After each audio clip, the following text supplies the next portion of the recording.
Good morning, everybody. Now called to order at 9 o'clock. We'll now have a moment of silence, silent reflection, or silent prayer.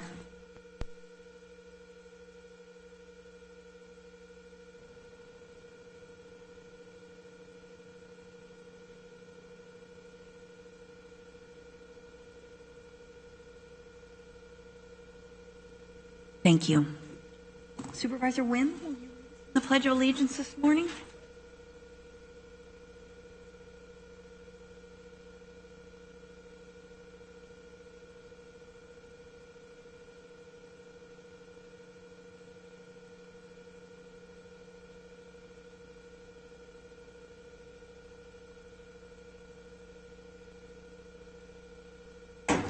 Thank you.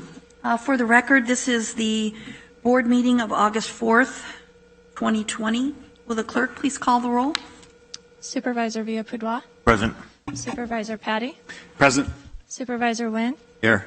Supervisor Elliott? Here. And Chair Miller. Here. Thank you.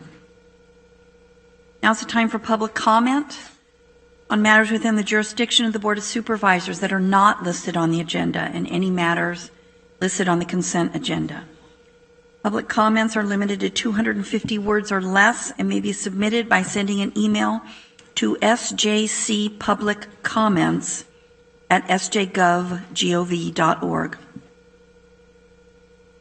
We ask that you refrain from personal attacks during your comments, and we will ask the clerk to read any public comments received in advance of the meeting. If you submit comments during the meeting and we receive them, we will make every attempt to read them aloud during the meeting, but they will, in any event, they will be entered into the official record. Clerk, do we receive any comments? Thank you, Madam Chair. Yes, we have. I'll begin with Jessica Duke, who writes, I would like for Dr. Park to provide her professional rationale for not allowing in-person learning at licensed childcare facilities that follow CDC COVID guidelines. It is discriminatory to allow places like Camp Hutchins, Impact Sports, and other local facilities to open and provide distance learning tutoring and not allow it at private schools that are also licensed childcare centers. I would like for you to present a local ordinance that resolves this issue and gives working parents a safe place to send their children, where they can get assistance from educators as they navigate this distance learning situation.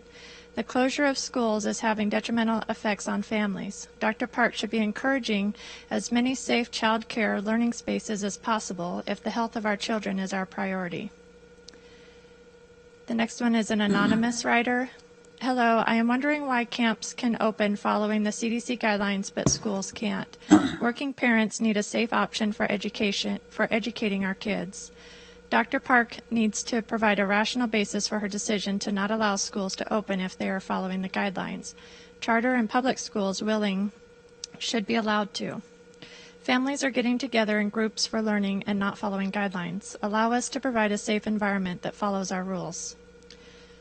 Lori Lampachette writes, I would like to request a reason why Dr. Park will allow daycare facilities to open that follow CDC COVID guidelines, but will not allow private school daycares to open with, quote, distance learning, end quote, on campus that can follow all the same guidelines.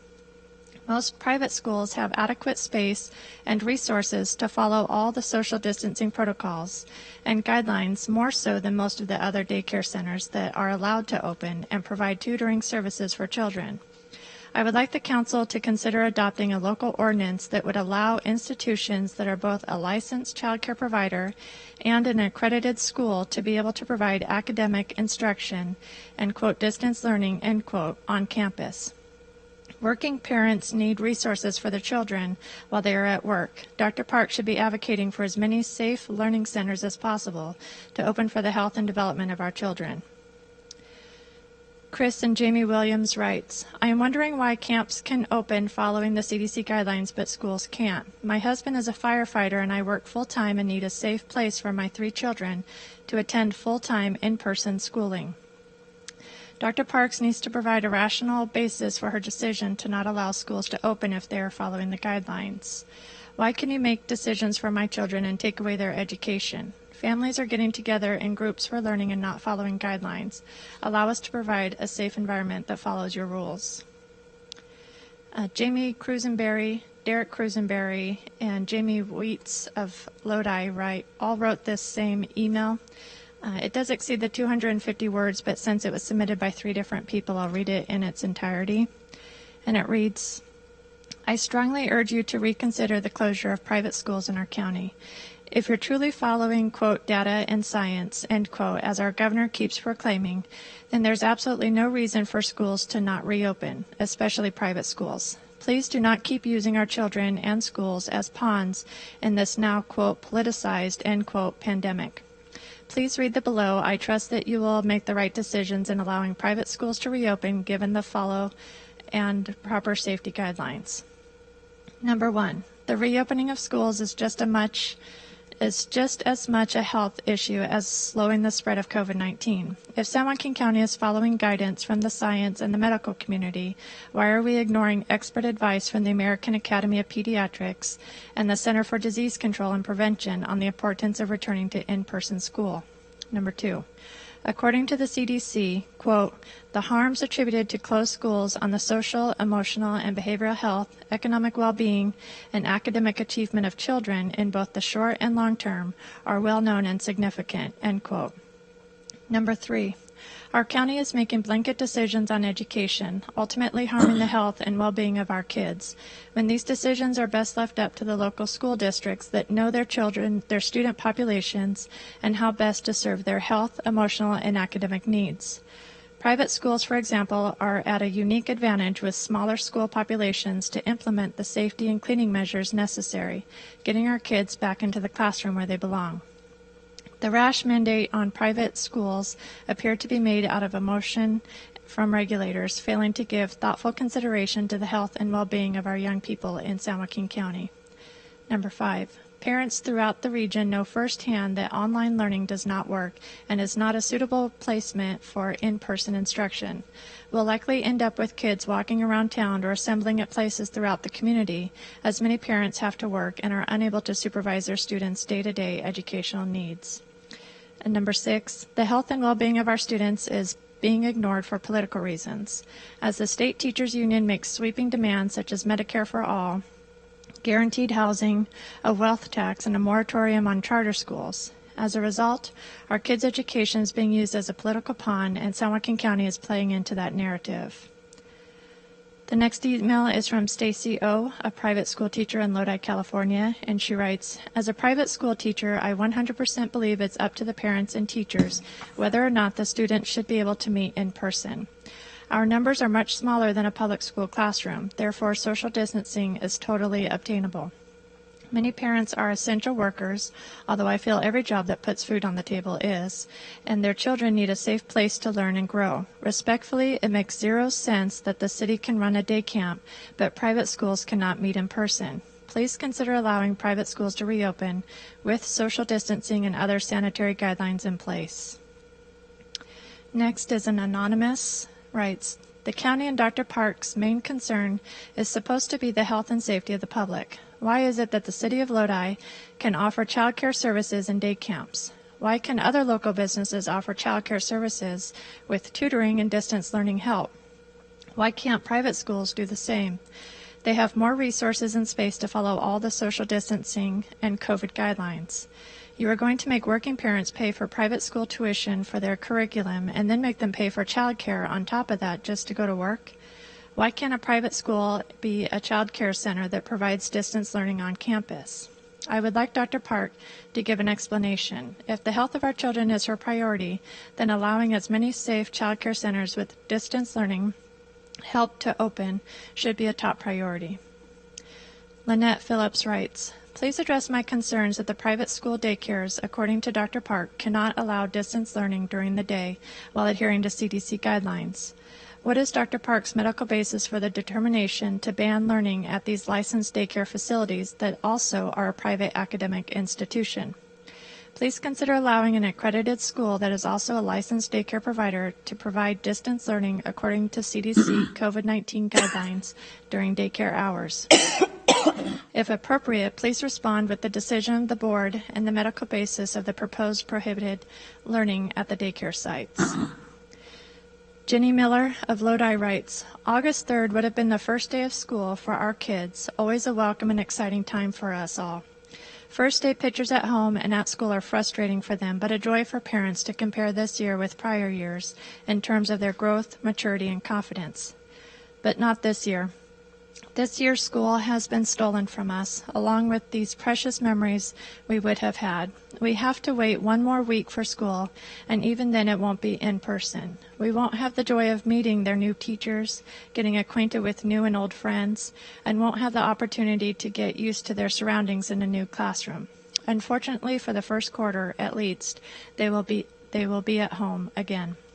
Sadly, many parents who are taking the private school route and got in before they were full are also suffering due to private and charter schools being closed as well.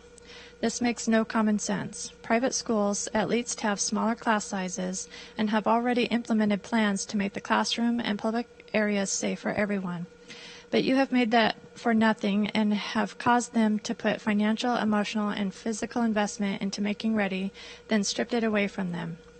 And again, instead of saying, quote, here's how you can open, end quote, you just said, quote, no, you must close, end quote. This is unacceptable. Please, our kids need to be in school, and the science backs that up. Thank you. Next is Jocelyn Spurgeon, who writes, as a longtime resident of San Joaquin County and supporter of child welfare, I urge consideration of the students being adversely affected by the continued harmful policies that Board of Supervisors support. Parents in our community need to work and also are committed to the education of our children. Our family has chosen to send our children to a private school where they get personal education. Private schools have a unique advantage with smaller school populations to implement the safety and cleaning measures necessary to get our children back into the classroom where they learn and thrive best. Do you really think that parents forced to quit or take a leave from their jobs in order to teach their own children is best for the children? Or perhaps grandparents or other ill-equipped to teach our children is the best solution for them? The health and well-being of our students is being ignored for political reasons as the State Teachers Union makes sweeping political demands, ignoring the welfare of our children. I implore you to make the children into account rather than allowing pressure from teachers' unions who want all schools closed to keep their students based once this is over. Tiffany Moffitt writes, it is disappointing that San Joaquin County is not considering guidance on school closures from the American Academy of Pediatrics and the Centers for Disease Control and Prevention.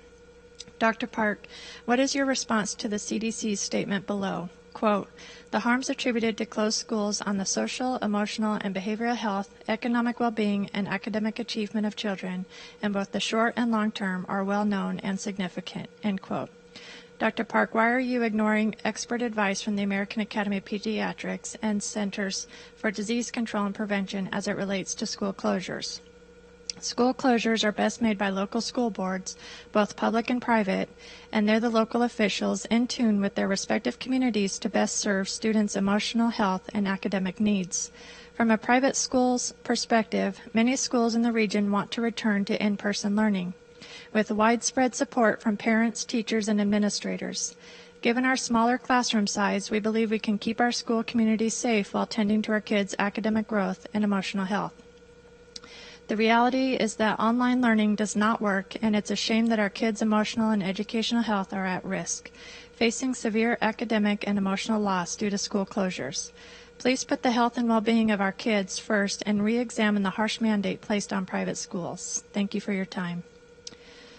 Talia Bendoni writes, I would like to address that San Joaquin County's blanket closure of schools goes against recommendations from the CDC and American Academy of Pediatrics. If a private school can reopen and operate within CDC guidelines, and the parents choose to send their children, why are we being denied our right to educate our children? We know from the spring that distance learning is not a viable replacement for in-person instruction. It is also discriminatory to allow, quote, after-school programs, end quote, and, quote, distance learning camps, end quote, to open under the same guidelines, but deny the opportunity for us to provide our children with safe in-person instructions in our small private school. Tara Spurgeon writes, I am a healthcare worker at Lodi Memorial Hospital, a concerned citizen of San Joaquin County, and most importantly, a mom. As all three of these things, I have seen firsthand the effects of COVID-19 has had on my community and the lives of the people I hold dear.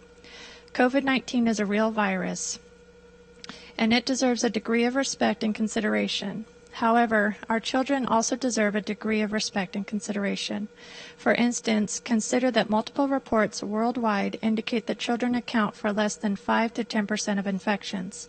Consider that the California Department of Public Health reported that children are less susceptible to SARS-CoV-2 infections and are therefore less likely to transmit the disease to others.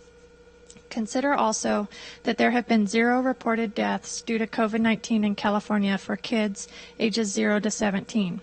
Finally, consider that organizations such as CDC and the American Academy of Pediatrics speak directly on the negative impact closing schools has on our nation's children. According to the CDC, quote, the harms attributed to closed schools on the social, emotional, and behavioral health, economic well-being, and academic achievement of children in both the short and long term are well known and significant, end quote.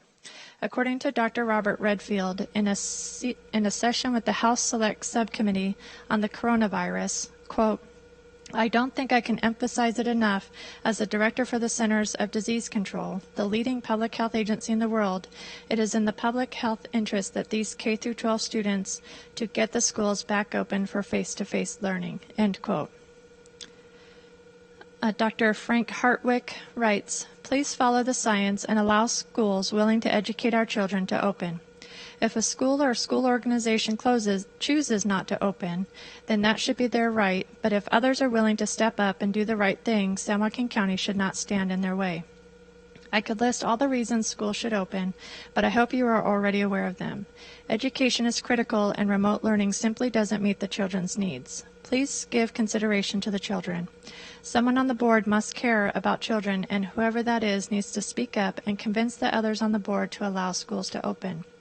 Political pressure seems to be the only reason the board is enacting barriers to school opening, as science does not support such decision. Standing up to political pressure takes courage. I hope some supervisors have what it takes. The children are counting on you. Allison Phillips writes, throughout all of this, I have learned the power and lack of that the board holds. Why then can you not request that Dr. Park explain her reasoning to keep private schools shut down? Is it that Christianity is taught? Funds will leave the public sector? People are, quote, waking up, end quote, to government control, overreaching, and are paying to place their children in private schools. Dr. Park punished them again. Children deserve to learn. They need to learn. Daycares and day camps should be allowed to teach, and private schools should be left alone. What can the board do to protect them and preserve that? Money is the root of all evil, and if all you truly listen to the Holy Spirit's guidance, you'd know this isn't just a health battle or a political battle, it's a spiritual battle. What side are you on? Michelle Rishwain writes, I would like explanation and professional rationale from Dr. Park as to how local distance learning camps and after-school programs are permitted to operate, but my family's small private school is unable to offer in-person instruction following the same CDC COVID guidelines. Our school has gone to extreme measures to safely plan for in-person learning, and our family is being denied the right to educate our children. It seems the San Joaquin County is using my child's right to education to play political games. Distance learning does not work. It is no replacement for in-person instruction. Allow the private schools that are able to follow CDC guidelines the opportunity to educate our kids. We are financially invested in our children's education. Where are our rights? San Joaquin County is in direct opposition of the recommendations of the CDC and American Academy of Pediatrics. Stand up for our children. The following comments were submitted by Shandi Allegra, Christy Goodman, and an anonymous email. And it states, the reopening of schools is just as much a health issue as slowing the spread of COVID-19. If San Joaquin County is following guidance from the science and the medical community, why are we ignoring expert advice from the American Academy of Pediatrics and the CDC on the importance of returning to in-person school? Why is one more important than the other? We live in America where children have a right to education. According to CDC, quote, the harms attributed to closed schools on the social, emotional, and behavioral health, economic well-being, and academic achievement of children in both the short and long term are well known and significant, end quote. Our county is making blanket decisions on education, ultimately harming the health and well-being of our kids. When these decisions are best left up to the local school districts that know their student populations and how best to serve their health, emotional, and academic needs. Private schools, for example, are at a unique advantage with smaller school populations that implement the safety and cleaning measures necessary, getting our kids into the classroom where they belong. The rash mandate on private schools appeared to be made out of emotion for regulators, failing to give thoughtful consideration to the health and well-being of our young people in San Joaquin County. Parents throughout the region know firsthand that online learning does not work and is not a suitable replacement for in-person instruction.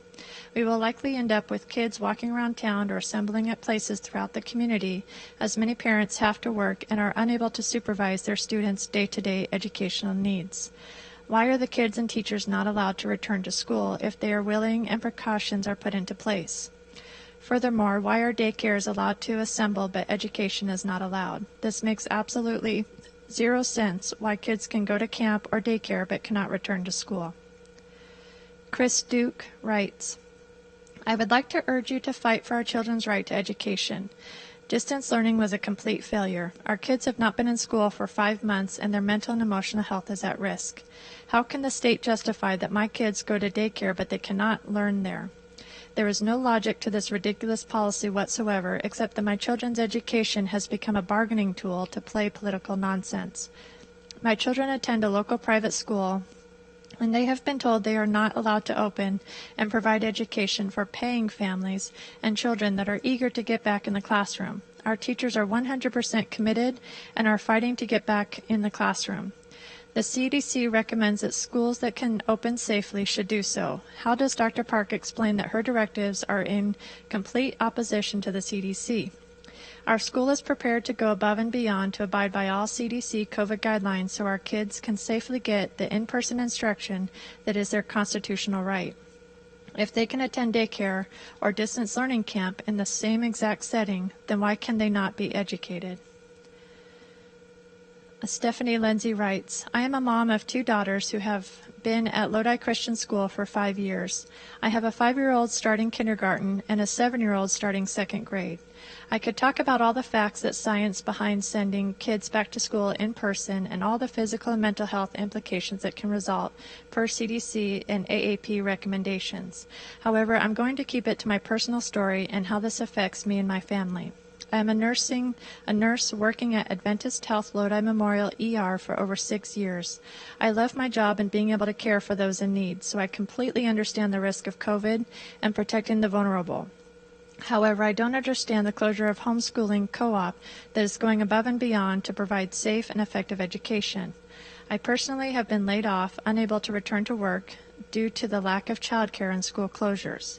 I cannot go back to work and care for those who really need it in a hospital that I love and with patients that truly need the care. I am unable to provide the financial means to keep my kids in a school that I have the right to because I'm unable to return to work. This affects so many people, but most importantly, the children who cannot return to a safe environment they know and love to get the education they deserve.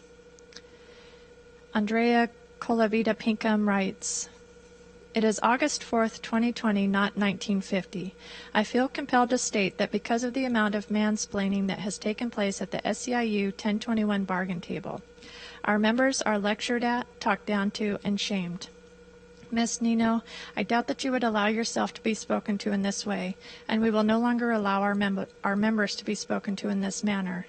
Board members, you may say you were not aware. Well, now you are. If you choose to do nothing about it, you are now complicit in this antiquated and degrading behavior. If this wasn't enough, your chief negotiators stated during yesterday's session that the members of our bargaining team were the only ones in the country that did not believe COVID-19 was real. That is the most insulting thing that has ever been said across the table. There are county employees in the hospital sick at this moment because they showed up to work through this pandemic. Every employee at SJGH knows there is a refrigerated truck outside and why it is there, yet they show up to work to serve their community only to be insulted by the county's chief negotiator. Ms. Nino's pre-written letter is lip service. If you truly hope that your employees and their families are safe and healthy, you would not let this stand. Members of the board, you can stand by and let this be your legacy, or you can choose to lead. Choose wisely. Janae Deed writes, I am writing this email to express my concern about schools not opening. As a parent, I do not understand how camps are able to open and daycares can open, but our private school is not able to open with the proper COVID procedures in place. My child thrives with peer interaction. This concerns me that she will be forced to be on a computer most of the day. This will have a negative effect on her school and emotional progress, especially as a young child going into kindergarten. As a parent, should have the right to choose what is best for the children, not be told what to do. What are your rights? I fear that this really has nothing to do with COVID and is mostly about a political agenda because all in all, none of these decisions make any sense and are not in the best interest of our children. Ryan Kern writes, I implore you, San Joaquin County Board of Supervisors, to get our kids back in school. Never in our country's history have we put kids last, risking their mental and physical health in favor of doing what is easy and taking the path of least resistance.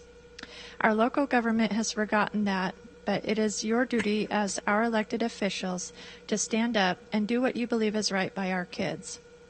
You know that what is best for our kids is to be in school in person, and that is what you need to fight for.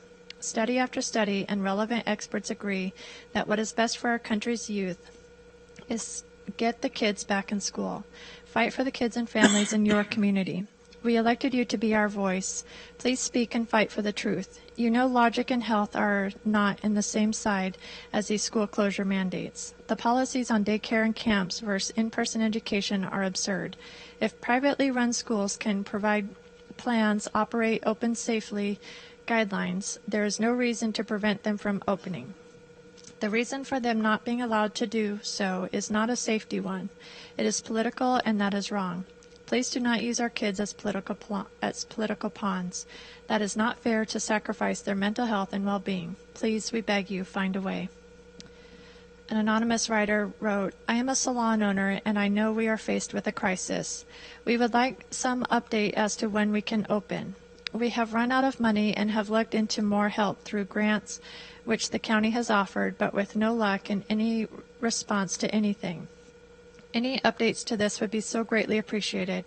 At this point, we are receiving no answers. Thank you. Harmony Kim writes, I am a mother of 2 girls who attended currently Lodi Christian School. I am very concerned about all of our kids' well-being, educationally and emotionally, from not being allowed to attend school.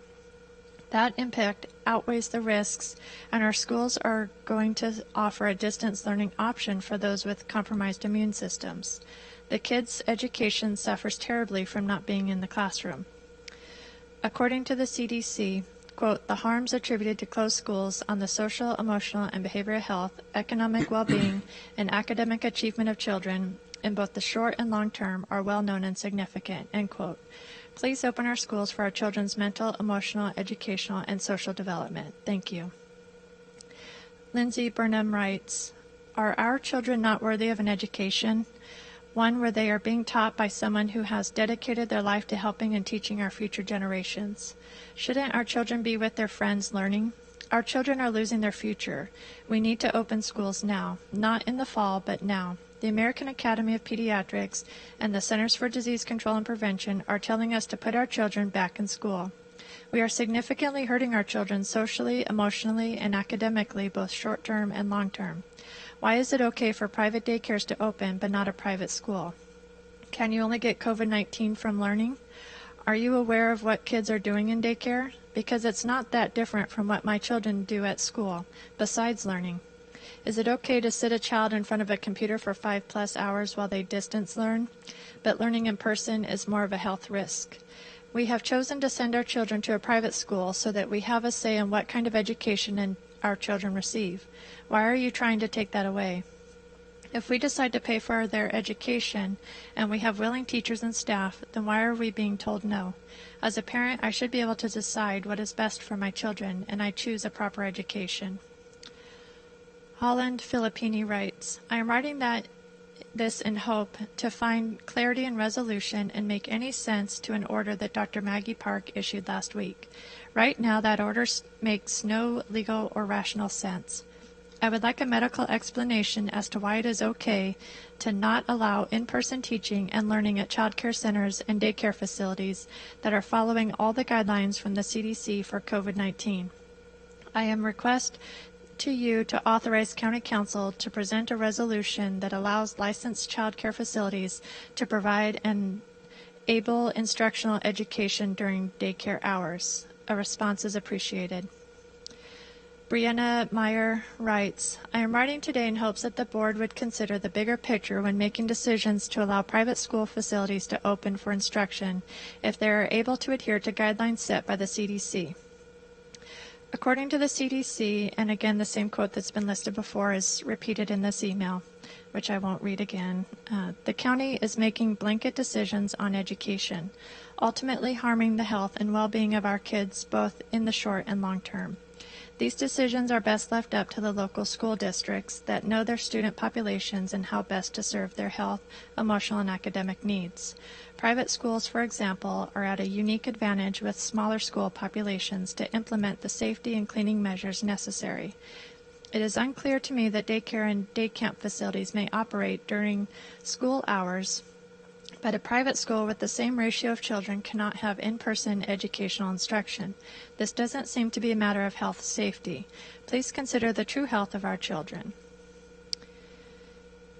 Jenny Miller submitted a second comment just recently, and she writes, Hi again. This is meant especially for Public Health Officer. I just read your guidelines released yesterday, which would have been the first day of school for most districts. Your guidelines are a fake concession to make people think you're on their side. But it's a farce, and many of us can see right through your act. No guidelines were given for waivers until the day school was meant to start, and all requests for waiver, which you have to approve at the public health level, are to be submitted with proof documents 14 days prior to reopening.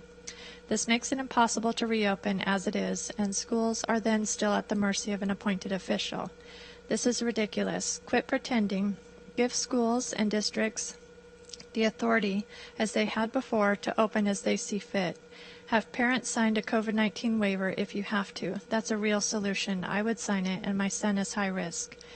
Scrap your so-called guidelines, quit pandering to the state and the tyrannous governor, and stop playing yo-yo with the citizens of this county. Thank you. Mark B. Rishwain writes, I write respectfully to add my voice to the chorus of voices requesting that private K-12 schools in San Joaquin County that have thoughtfully and carefully developed in-person learning protocols be allowed to open this fall. As the CDC recognizes in the first sentence of its updated as of August 1st, 2020 guidance to administrators for preparing for a safe return to school, schools are an important part of the infrastructure of communities and play a critical role in supporting the whole child, not just their academic achievement. The CDC further acknowledges that, quote, schools provide safe, supportive learning environments for students, employees, teachers, and other staff, and enable parents, guardians, and caregivers to work, end quote. And that, quote, the unique and critical role of schools play makes them a priority for opening and remaining open, enabling students to receive both academic instruction and support as well as critical services, end quote. The CDC, in documenting the best available evidence in support of its guidance, is clearly contemplating that administrators will develop a thoughtful plan for a school's students to safely return. It is my understanding that in spite of the comprehensive plans developed by many schools in the county, they are not being allowed to reopen. To exacerbate matters, apparently in-person learning at child care facilities is allowed. I do not understand how the disparity can legally or morally exist. These are indeed different times with unique challenges. Please consider allowing schools to reopen in accordance with the CDC guidelines. Then I also have a written comment that was submitted this morning. Thank you. Two written comments that were submitted this morning. The first is from Christina Belden She writes, I am asking you to fight for us. We cannot allow our county citizens, economy, and children to be controlled by the governor's purse strings.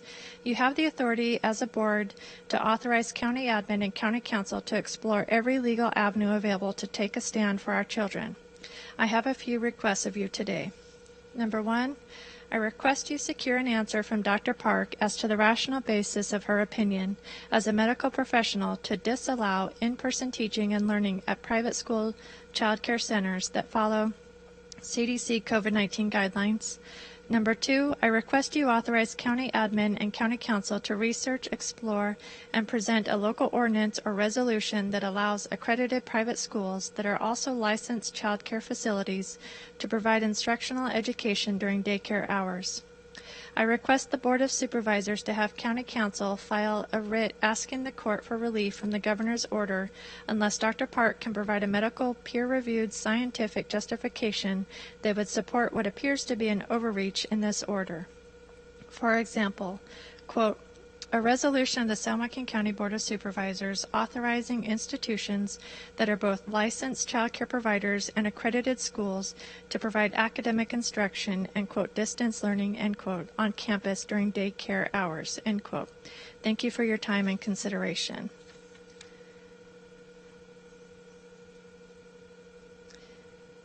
Angela Paraskevas, a parent at St. Peter's Lutheran, writes, San Joaquin County is on the watch list and thus requiring students to participate in distance learning. Many parents have to work and thus require childcare.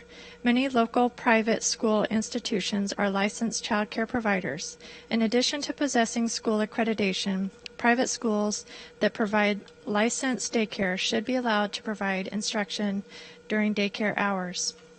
The question remains, why are, quote, afternoon day camps, end quote, permitted to function, but a licensed daycare facility and accredited school banned from teaching their distance learning curriculum on site? Dr. Park needs to explain how a child learning on a computer at a, quote, afternoon camp, end quote, is less risk for COVID-19 than a child learning from a teacher at a private licensed child care facility. You have the authority as the board to authorize the county council to explore every legal avenue available to take a stand for our children. And Angela writes the same three requests that were in the previously written comment. Madam Chair, that concludes the comments that I've received so far. Thank you very much. Thank you for everyone who contributed their comments. We're going to move on to approval of minutes. Today we are asked to approve the minutes of the Board of Supervisors regular meeting of June 16th and budget hearing of June 23rd and budget hearing of June 24th. Barring any changes, so moved. Take a second. We have a motion and a second to approve the minutes as presented. Please cast your votes.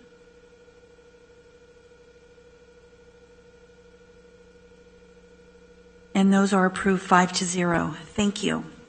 We're going to move on to appointments to boards and commissions. So I'm going to turn to Vice Chair Patty to see if he has some recommendations and a motion for us today. Thank you, Madam Chair. I do. Appointment of 2 positions to the In-Home Supportive Services Advisory Commission. 1 position, number 3701.1, Sheila Patterson. 1 provider representative, position number 3702.2, Kimon Ninchao. If I've gotten that wrong, I apologize. But congratulations on the appointment.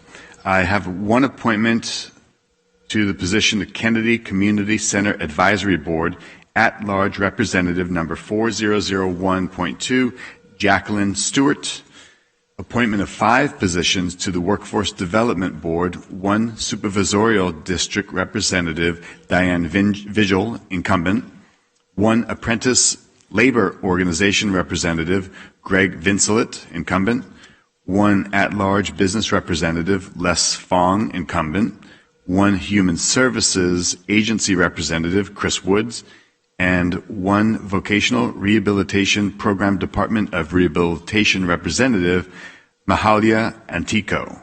Again, if I mispronounced that word, that name, then I apologize, but congratulations. Madam Chair, that is all, and I make a motion to approve the recommendations. I'll second the call. I have a motion and a second. Please cast your votes.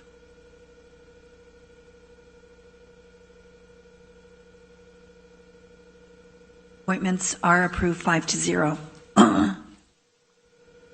Next, we're going to move on to the consent calendar. So first, I'd like to ask any board members if they have any items on 1 through 10 that they would like to pull for questions. Supervisor Wynn? Number 4. 4. Any others? Okay, then item number 4, that's approval of an agreement with American Medical Response West for exclusive emergency and advanced life support service in Ambulance Zone X for the period May 1st, 2021 to May 1st, 2026. Mr. Birch, welcome. Nice to see you this morning. Good morning. Thank you, Chair Miller, members of the board. So we're coming for you today to ask for approval to renew the American Medical Response Emergency Ambulance Service Agreement for an additional 5-year period, which is consistent with the request for proposal requirements that we put out in 2014. The original contract started on May 1st of 2016, and the contract requirements allow us to renew for an additional 5-year period for that contract. And with that, I'll go ahead and open it up for questions. Supervisor Wynn? Thank you, Madam Chair. A couple of questions. First of all, in regards to the $854,000 annually received by EMS, what specifically does that entail in regards to monitoring? I mean, that could probably fund anywhere from 6 to 10 positions full time. So what does that expense go to in regards to your operation as far as monitoring their operations? The majority of the funding, Supervisor Wynn, does go to offset salaries for 2 EMS analyst positions, in part for the EMS agency medical director, for administrative time, including myself and other members of the staff. Okay, so where does the rest go? Most of it is in salaries and benefits for the staff that oversee the contract. There are some in operations for rent and utilities and different breakdown. But the vast majority is salaries and benefits. Okay, so for that, for those positions, or at least partially funding those positions, how many hours are spent annually in regards to this endeavor as far as monitoring AMR? Would you estimate? I don't expect a specific, but in general terms. Yeah, I don't have an exact figure. I could do the calculation. The majority of the analyst's time is spent on the AMR contract. Between 2 full-time analysts, they probably spend 80% of their time on the AMR contract itself. Okay. And, okay, so what you're saying is that the majority of the expense, or at least the revenue generated by AMR, goes to your operation, especially those 2 analyst positions, correct?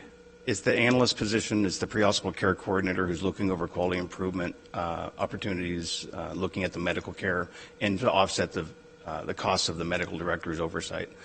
As the largest advanced life support provider in the county providing operations, they take up the majority of our time. And since they have essentially 85% of the call volume for emergency ambulance service, they also demand the majority of the staff time. Okay. And so how many staff members do you have in your department? 12, sir. Okay. In regards to the rates, for example, on the emergency-based ALS rate, 32.53 and then 33.15 in 2021.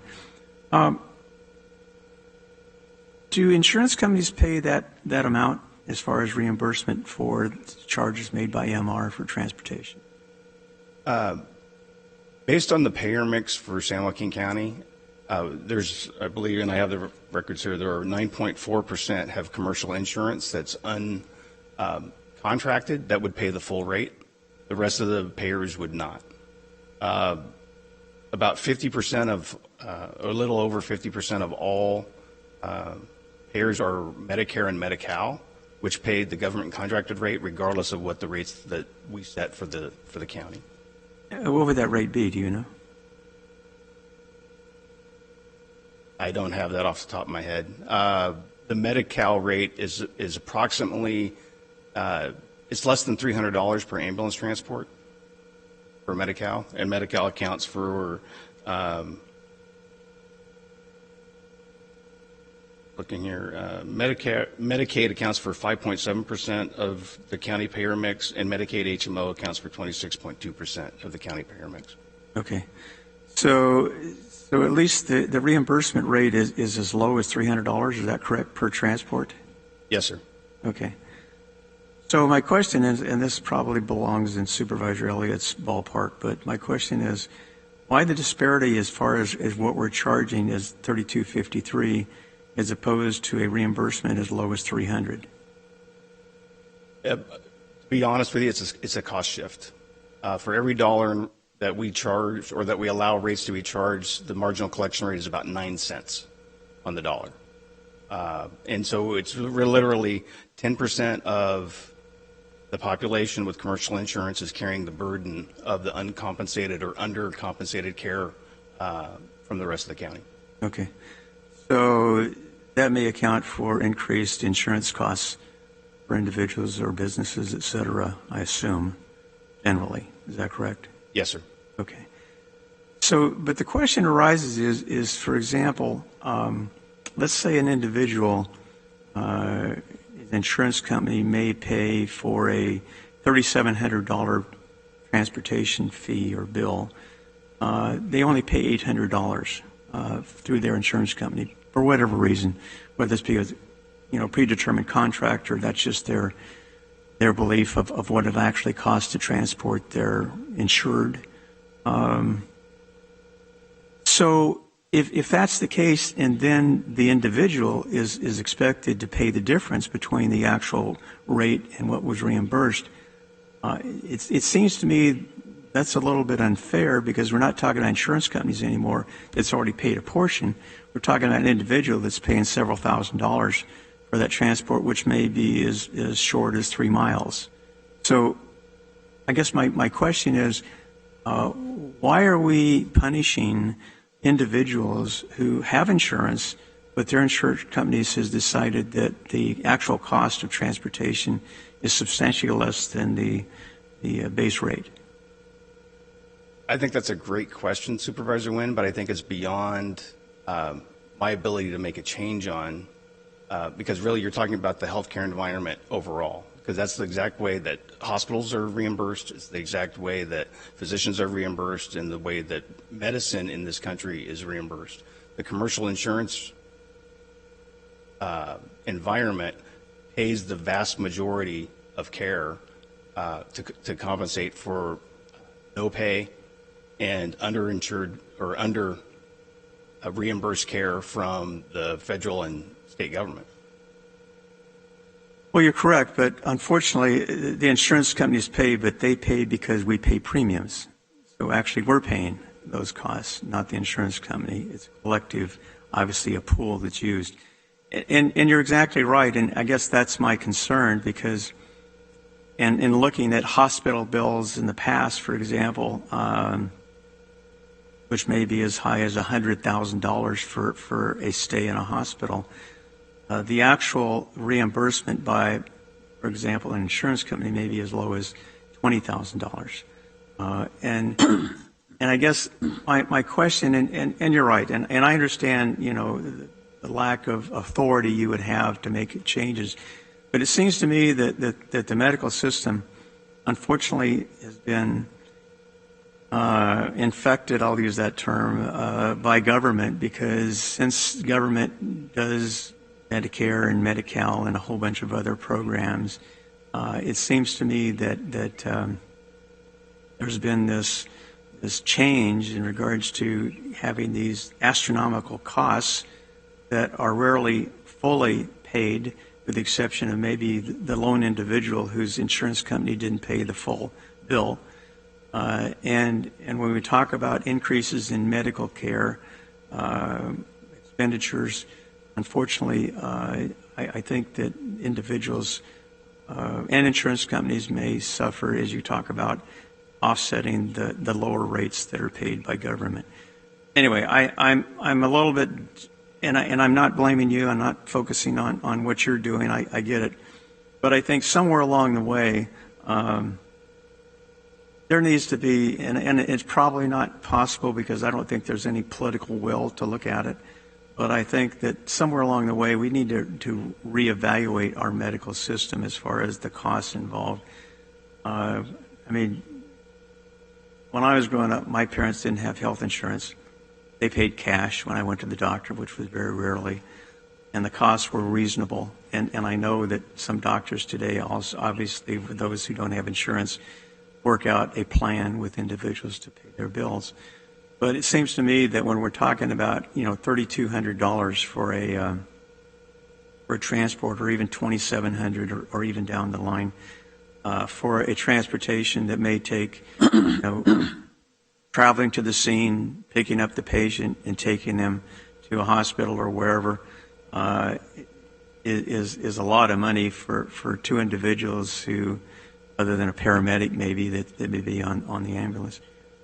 Seems a little bit excessive, and I would say under the table, or I guess maybe under the visible numbers that you provide, nobody's paying these amounts, and that's the sad part of it, is we're playing this game of establishing these rates when in fact that isn't the true value or the cost of the system. Anyway, I'm not being critical of you. I'm being critical of the system and how we've arrived at this exorbitant fees that are generated that are unrealistic and oftentimes unpaid. And also, when I talk to fire department chiefs and complain, especially for those which are very few, who run ambulances, are making trips for homeless individuals who want to ride to the hospital, et cetera, and somebody's picking up the tab there, probably Medicare or Medi-Cal or whatever. But it's just unfortunate that the individuals who are being responsible in paying their premiums, and insurance companies that are obviously trying to make a profit but also fill their end of the bargain, it's just out of whack, and that's disappointing. So anyway, and the other parts in regards to the reduction from $100 to $10, I understand that, and I also understand the benefit we get, because we get a lowered rate on our transportation for inmates, et cetera. So these are all things that factor into the bigger picture. So it's very complicated. I appreciate certainly you and your staff taking the time, but I'm just extremely disappointed that the system is, I don't want to say out of control, but the reality is different than what we see on paper. So that's my point. So anyway, thank you. I appreciate it. Thank you, Supervisor. Thank you. Are there any other questions? Supervisor Patty? Yes, quick follow-up. Supervisor Wynn has some concerns. Is this a county issue? Is this a statewide issue? Supervisor Wynn's, questioning the process and the payment, and it's a valid point. Is this a county issue or state issue? Supervisor Patty, that's an excellent question. I'd say it's a federal issue. Federal? Okay. It's truly a federal issue. If you look at, and I have the breakdown of our payer mix, government payer sources account for 74.7% of payments for ambulance transport in our county. And none of them pay anywhere close to true costs. Medicare is the closest to actually covering the cost of service. And so we have to rely on commercial insurance mainly, and uncontracted insurance to make up the difference, so that we can have a reliable, quality ambulance service for the majority of our citizens. And we're doing so under this contract without subsidy by the county, which is important, I think. So I think they have proven over the last 15 years to be a reliable partner for the county. They provide a quality service. Is that higher than I'd like it to be? Absolutely. But I do think that the county is providing for a good service for its citizens at a competitive cost. I'd say, could we work around the edges a little bit? Maybe. And in the next contract, I think there's some strategies we can look at. But based on the parameters that we have under the RFP that we did in 2014, I think this is a reasonable and my best recommendation for the county moving forward for the next 5 years. Great, good job, thank you. Thank you. Madam Chair, just a quick question, follow up on Supervisor Patty. So what happens if the federal government goes to a Medicare for all and we don't have private insurance anymore? How does that affect the system? If that were to occur and would change the rate structure and the ability, for example, if there was a windfall for reimbursement, let's say they brought Medi-Cal rates up to Medicare rates, there's an opener clause in our contract that we could come back to the table and reopen and negotiate rates with AMR. So if that was to occur within the next 5 years, we could sit down and look at lowering those rates to compensate for that change in the scope of reimbursement. Okay, so how would that affect AMR as a business?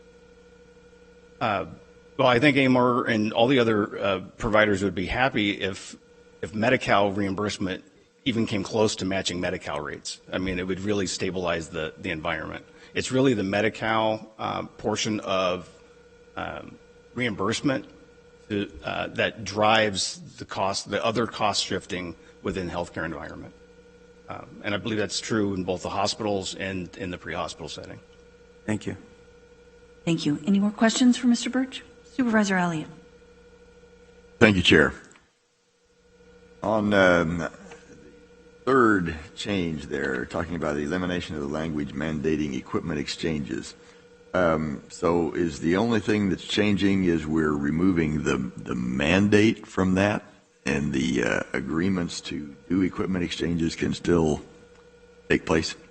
Yes, sir. So that would be worked out between AMR and the individual fire departments on their own. I believe that AMR is going to continue to provide for reimbursement of some soft supplies, especially with the rural BLS providers. I don't think they intend to change that.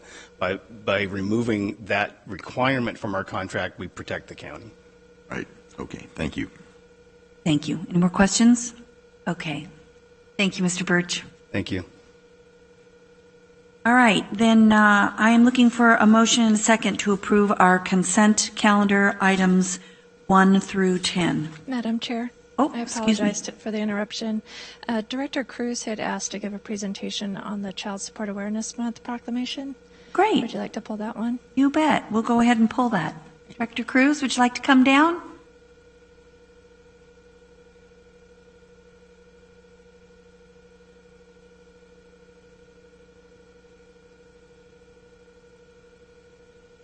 Welcome.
more flexible approach to their child support based upon their individual circumstances.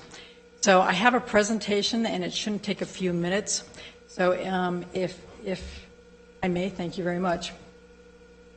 And thank you. So child support is essentially a program that provides for the financial support for children where either one or both of the parents have left the home. Child support is essentially a program that is provided free of cost to most people, and it could be a parent, it could be a grandparent, it could be an aunt, an uncle, another caretaker that has custody of a child that can request services. Along with services for financial support, the office, the team members also enforce paternity as well as medical support for children in California. And we also do modifications. So even though someone may have gotten an order 10, 15 years ago and their circumstances have changed, we can request a modification on their behalf.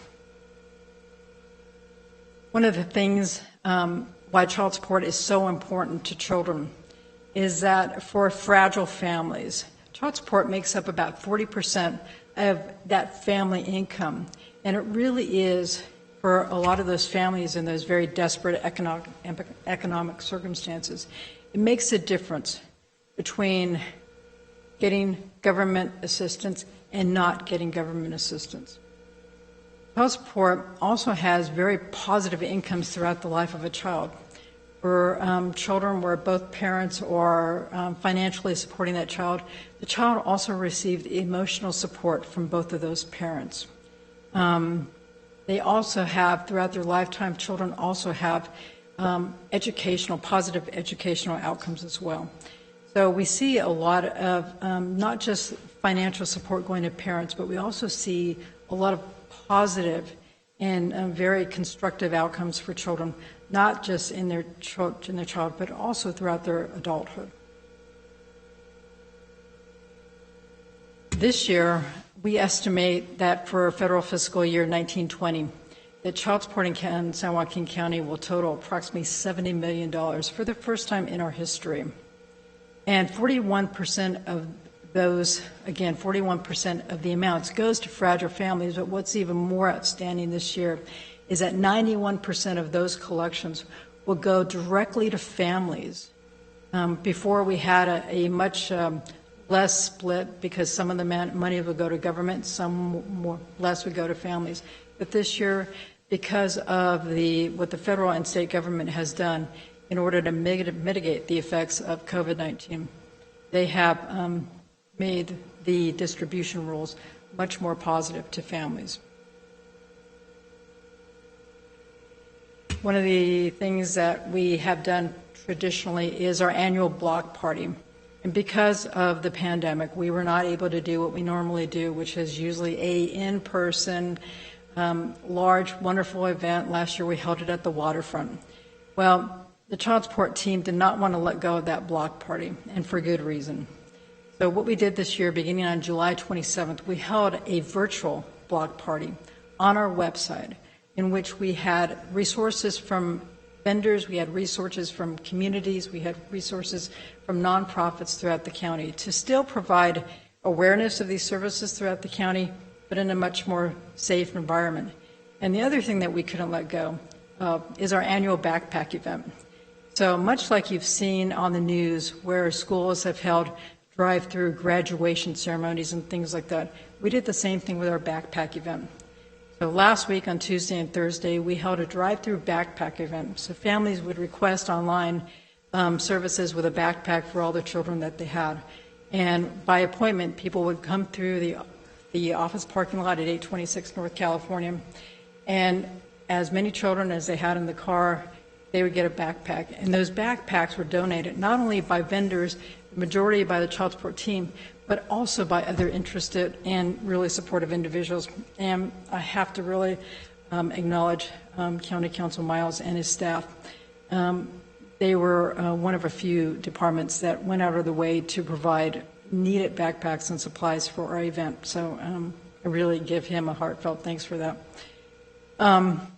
Two things I'd also like to point out. I'm at the end of my slide. There's three things I'd like to highlight what the child support team has been up to even during the pandemic. We have, as you recall, a few years ago, we essentially closed down our call center operation because we needed to put the staff on caseloads. Well, we've received mixed outcomes from that collaboration with Butte County. So when we received the much needed infusion of funding a few years ago, we went ahead and decided that we wanted to bring our calls back. So in the month of July, we brought up our call center, and instead of, I think that month we received, with brand new staff, we received about 4,000 calls, and very few follow-up tasks went to staff. We received, I think they collected nearly $20,000 in payments in the first month of being new staff. So I'm very highly proud of them. The other thing that we did is we have collaborated with WorkNet to provide a South County location for child support in Tracy. We also have we did that just this past month in July. We have staff in Tracy working with WorkNet staff, providing a South County location for child support, so those people who live in Ripon and Mountain House and Manteca no longer have to go to Stockton. They can go to a location that's closer to them on their way to work in the Bay Area or wherever they may be going. It's much more convenient, and also will have a much more a reinforced focus on the assistance that we can provide to the South County community.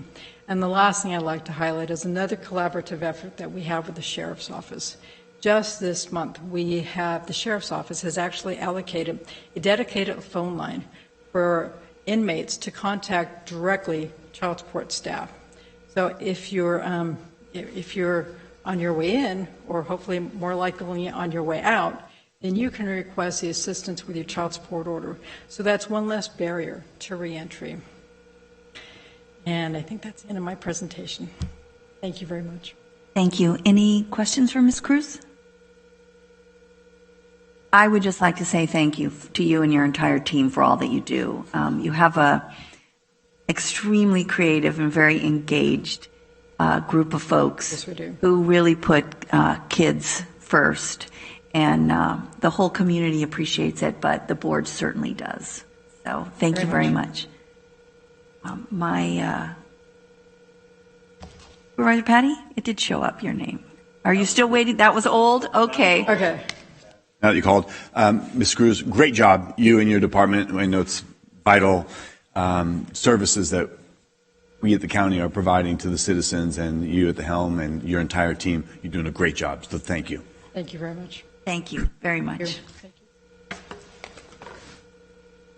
Okay, so I am looking for a motion and a second to approve our consent calendar, items 1 through 10.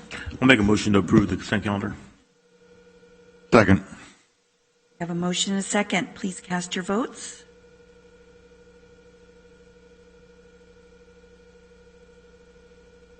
And the consent calendar is approved 5-0. Everyone?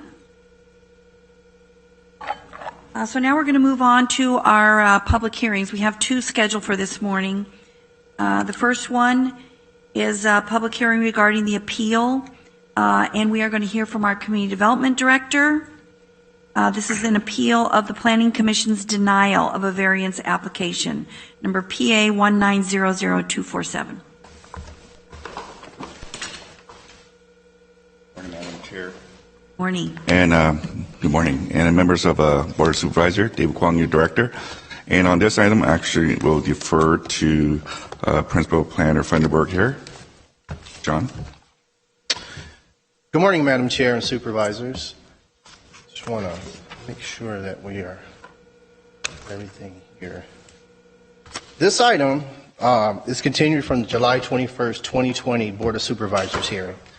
This is an appeal of the Joanne Helen Van Dyke Trust of the Planning Commission's denial of variance application number PA 1900247 to reduce the minimum lot size in the AG40 zone from 40 acres to 19.84 acres parcel and a 2-acre home site parcel. The project site is located on the south side of East River Road, 2,650 feet east of South Carrollton Road, Ripon. The project site has a general plan designation of AG, General Agriculture, and a zoning of General Agricultural 40-acre minimum, AG40. The project site has 2 assessor's parcel numbers, however, it is 1 legal lot. Surrounding land uses include agriculture with scattered residents to the north, south, east, and west, and the project site is planted in an almond orchard and contains 2 single-family residences. Analysis. There are currently 2 residences on the property, a primary residence and a second unit dwelling. The primary residence is currently occupied by the owner who farms the property in almonds. The owner would like to continue to live on site and farm the land in almonds without responsibility of maintaining 2 homes. The second unit dwelling located closest to the East River Road is currently occupied by a tenant who would like to purchase the home in a 2-acre parcel. If the variance application is approved by your Board of Supervisors, a minor subdivision application will be required to create the 2-acre parcel. policy considerations. 3 findings must be made in the affirmative in order to approve a variance application. These findings are special circumstances, no special privileges, any uses permitted. The Community Development Department presented the recommendation of denial of the variance application to the Planning Commission because findings number 1 and finding number 2 cannot be made in the affirmative. The Planning Commission reviewed and considered all written and oral testimony, including the alternative findings submitted by the applicant, and ultimately voted 4-1 to deny the variance application based on the ability to make findings number 1 and 2 in the affirmative. During the Planning Commission meeting, the applicant's attorney, Brett Jolly, introduced information in support of the variance application, including detailed information regarding similarly zoned properties within a 2-mile radius that are smaller than the 40-acre minimum lot size. There was also a recent letter submitted by the Brett Jolly attorney representing the applicant detailing reasons to support the variance request. Alternative findings presented at the Planning Commission. The applicant believes the finding of special circumstances can be made because approval of the variance and subsequent subdivision application will allow Mr. Van Dyke to continue residing on and farming the property without the burden of maintaining a second residence on the property in accordance with county policies promoting continued family farming, and the property is already developed with residential uses, and the owner simply seeks the right to sell the portion of the developed property to alleviate his burden as a landlord. There are only 58 parcels in a 2-mile radius that meet the 40-acre zone minimum, while 268 legal non-conforming parcels in the same radius with approximately 88 parcels less than 5 acres in size are in the area. Additionally, the proposed 2-acre parcel is surrounded by a 1-acre parcel to the east and a 3-acre parcel to the west. Finding number 2, special privileges. The applicant believes the finding of no special privileges can be made because it was created during the duration of ownership. The residency and existing development presents a unique factual situation unlike other properties in the county. The desire to continue farming the land without the obligation to lease and maintain a second home promotes family farming and increasing home ownership. And there are approximately only 88 parcels. Got a list here. Less than 5 acres in size within a 2-mile radius, although the zoning in the vicinity is AG 40. Finding number 3, the applicant believes the finding of a use authorized can be made because the existing single-family residences and orchards uses of the property are authorized in the AG 40 zone pursuant to Development Title Section 9-605.2. Farm Bureau response. On February 4th, 2020, approximately 3 weeks after the Planning Commission hearing on this item, the Community Development Department received a letter from the Farm Bureau. The letter states that the Farm Bureau believes that the variance request is concerning because the existing parcel is already substandard parcel in the AG 40 zone because it's below the 40-acre zone minimum, and the creation of small parcels in the agricultural zones of the county undermines the intent of agriculturally zoned areas. The letter also states that the creation of small parcels in agricultural zones encourages residential development and induces a discontinuous urban growth pattern that permanently impairs the ability to farm prime agricultural land. The use of agricultural land, residential development, has long-term economic consequences because that land can never be recovered. The Farm Bureau's letter was not considered by the Community Development Department staff or the Planning Commission because it was not received prior to the public hearing. This is a draft tentative map submitted by the applicant that shows the proposed minor subdivision configuration would look like if the variance application is approved. As you can see, this map is upside down a little bit, so the north arrow is facing east, but the 2-acre proposed parcel is along River Road there, which is the residence that would be sold if the variance application is approved by your Board of Supervisors. Recommendation. It is recommended that the Board of Supervisors deny the appeal of Joanne Helen Van Dyke, trust of the Planning Commission's denial of the variance application number PA 1900247, and by resolution deny the appeal and uphold the Planning Commission's denial of variance application PA 1900247 based on the ability to make the required findings number 1 and 2. This concludes staff's presentation. Thank you, Madam Chair and Supervisors. Thank you. Does the board have any questions for staff before I open the public hearing? Okay, then. I'm going to open the public hearing and ask if the appellant representative would like to speak in favor of the appeal. Go ahead and introduce yourself, Mr. Jolly. Good morning, Chair Miller, members of the Board of Supervisors. Brett Jolly on behalf of the applicant, Mr. Greg Van Dyke. Thank you to Mr. Kwong and Mr. Funderburg for what was a pretty thorough presentation. That said, I really enjoy having my mask off now while I'm up here, so I may filibuster for a while despite that thorough presentation. But really, getting down to this, this is something where we need to think about whether this is the appropriate decision to be made by the Board of Supes.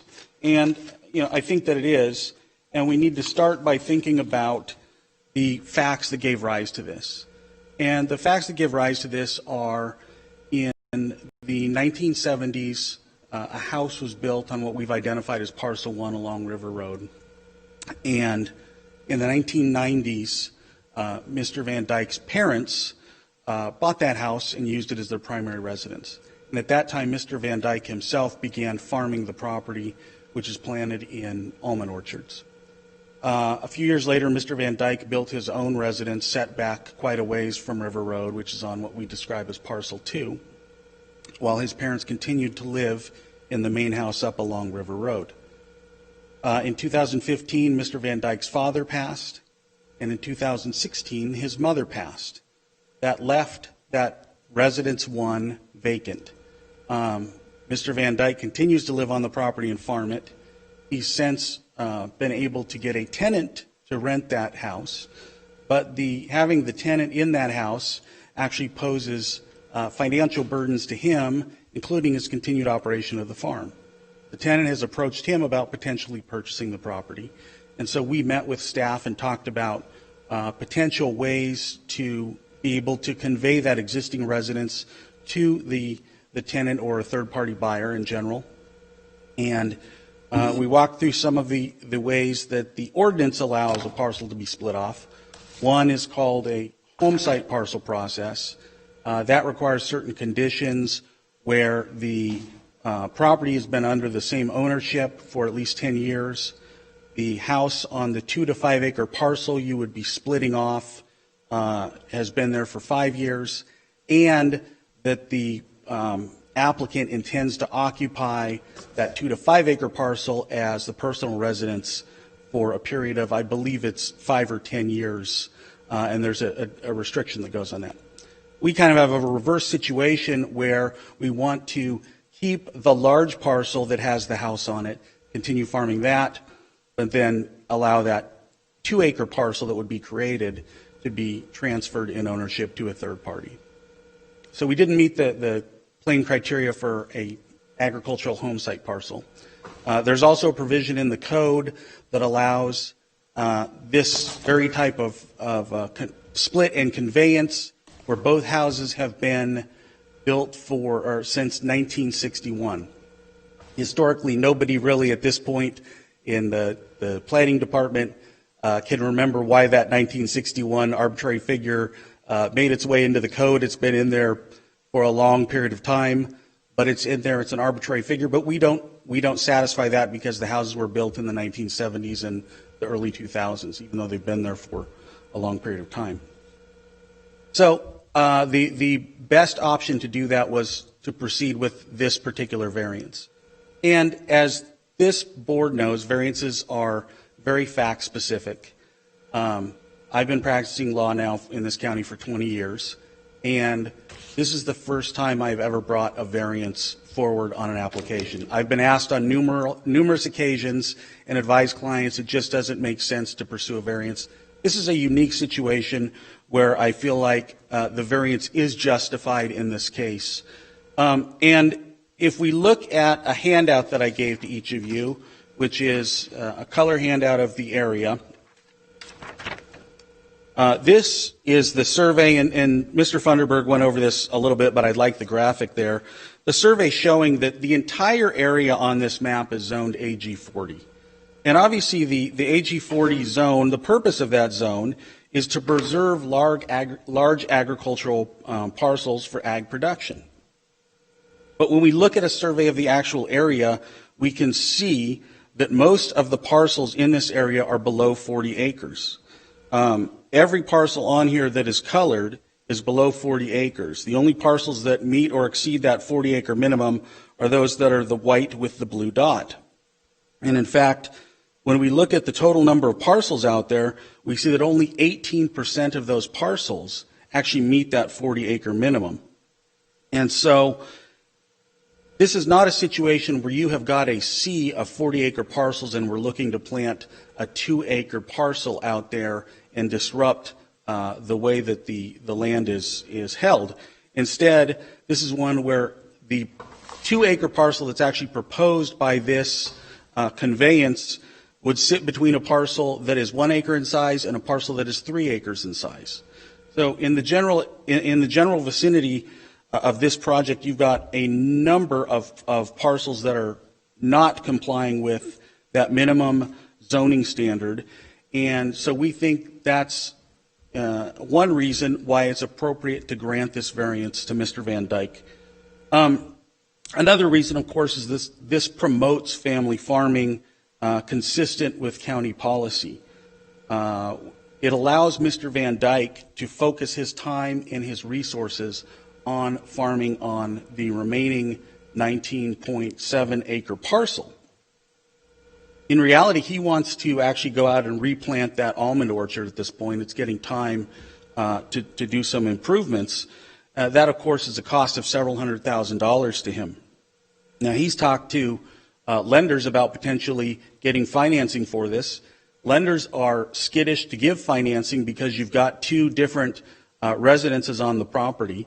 And so denying this application and requiring Mr. Van Dyke to continue to hold that second house under the same ownership may be such that it forces him to ultimately have to give up farming this parcel because he's not going to be able to get financing for it. He doesn't have the capital to reinvest, and you're going to end up seeing a family farm sold, potentially to a larger corporate farming interest, rather than promoting that continued family farming in the county. I think it's important to remember, too, that the development has already occurred here. This is not a situation where we're coming looking for a land use approval to allow development of new construction in the area. The development has been there for a decade and a half to up to 4 decades. This is not going to result in any additional physical changes or development. It is simply going to allow title to change on that 2 acre parcel along the road to ultimately be reinvested in the farming operations. Addressing the Planning Commission's concerns, they expressed great support for what Mr. Van Dyke wants to do, but were concerned about treading into precedent of granting a variance on this, and concerned that there may be an influx of people trying to split off 2 acre parcels if this variance were granted. I don't think that's the case that will happen here. Again, variances are fact-specific and reviewed on a case-by-case basis where you look at the particular parcel and the facts giving rise to that variance request. So there's very little precedent that comes out of variances unless someone came to you with the exact same set of facts, in which case that may also be a justifiable reason for a variance. It's my understanding that in the 10 months this application has been pending, there's not been a single submittal of a variance of this nature to the planning department, and I don't think if this variance is approved that you would see that. This is not a simple $500 application. This is something where you pay thousands of dollars in application fees, pay thousands of dollars in engineering fees, pay thousands of dollars in legal costs just to see if you can have the potential to do this. So this is the type of application that someone is going to take great care to evaluate before even bringing forward through the application process. And I will say that the commission, although they voted against it, expressed such strong support for this. I shouldn't say such strong support. They expressed support for Mr. Van Dyke's position and wanting him to be able to ultimately reach his goal, such that they instructed staff that they should examine ways to potentially expand the ability to split off agricultural parcels like this from family farms when staff does its development title update. Now, and that may happen, but that could be years down the road. We've already come through this process. Mr. Van Dyke would like to see it through to fruition and actually be able to make his changes and put that capital back into the farm at this point rather than years down the road after a long legislative process.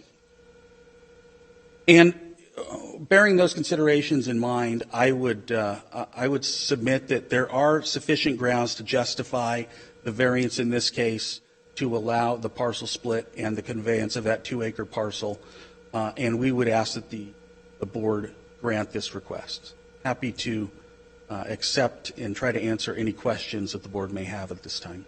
Thank you, Mr. Jolly. Any questions for Mr. Jolly? Board? Supervisor Wynn? Thank you, Madam Chair. A couple of questions. Does the tenant work in agriculture? The one who's occupying the house that wants to be.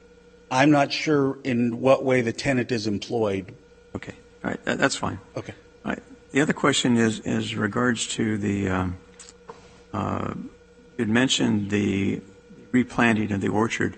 Is it the intent of Mr. Van Dyke to take the proceeds from the sale of the house and invest that in the replanting? Yes. And would it cover the entire cost or only a portion of it?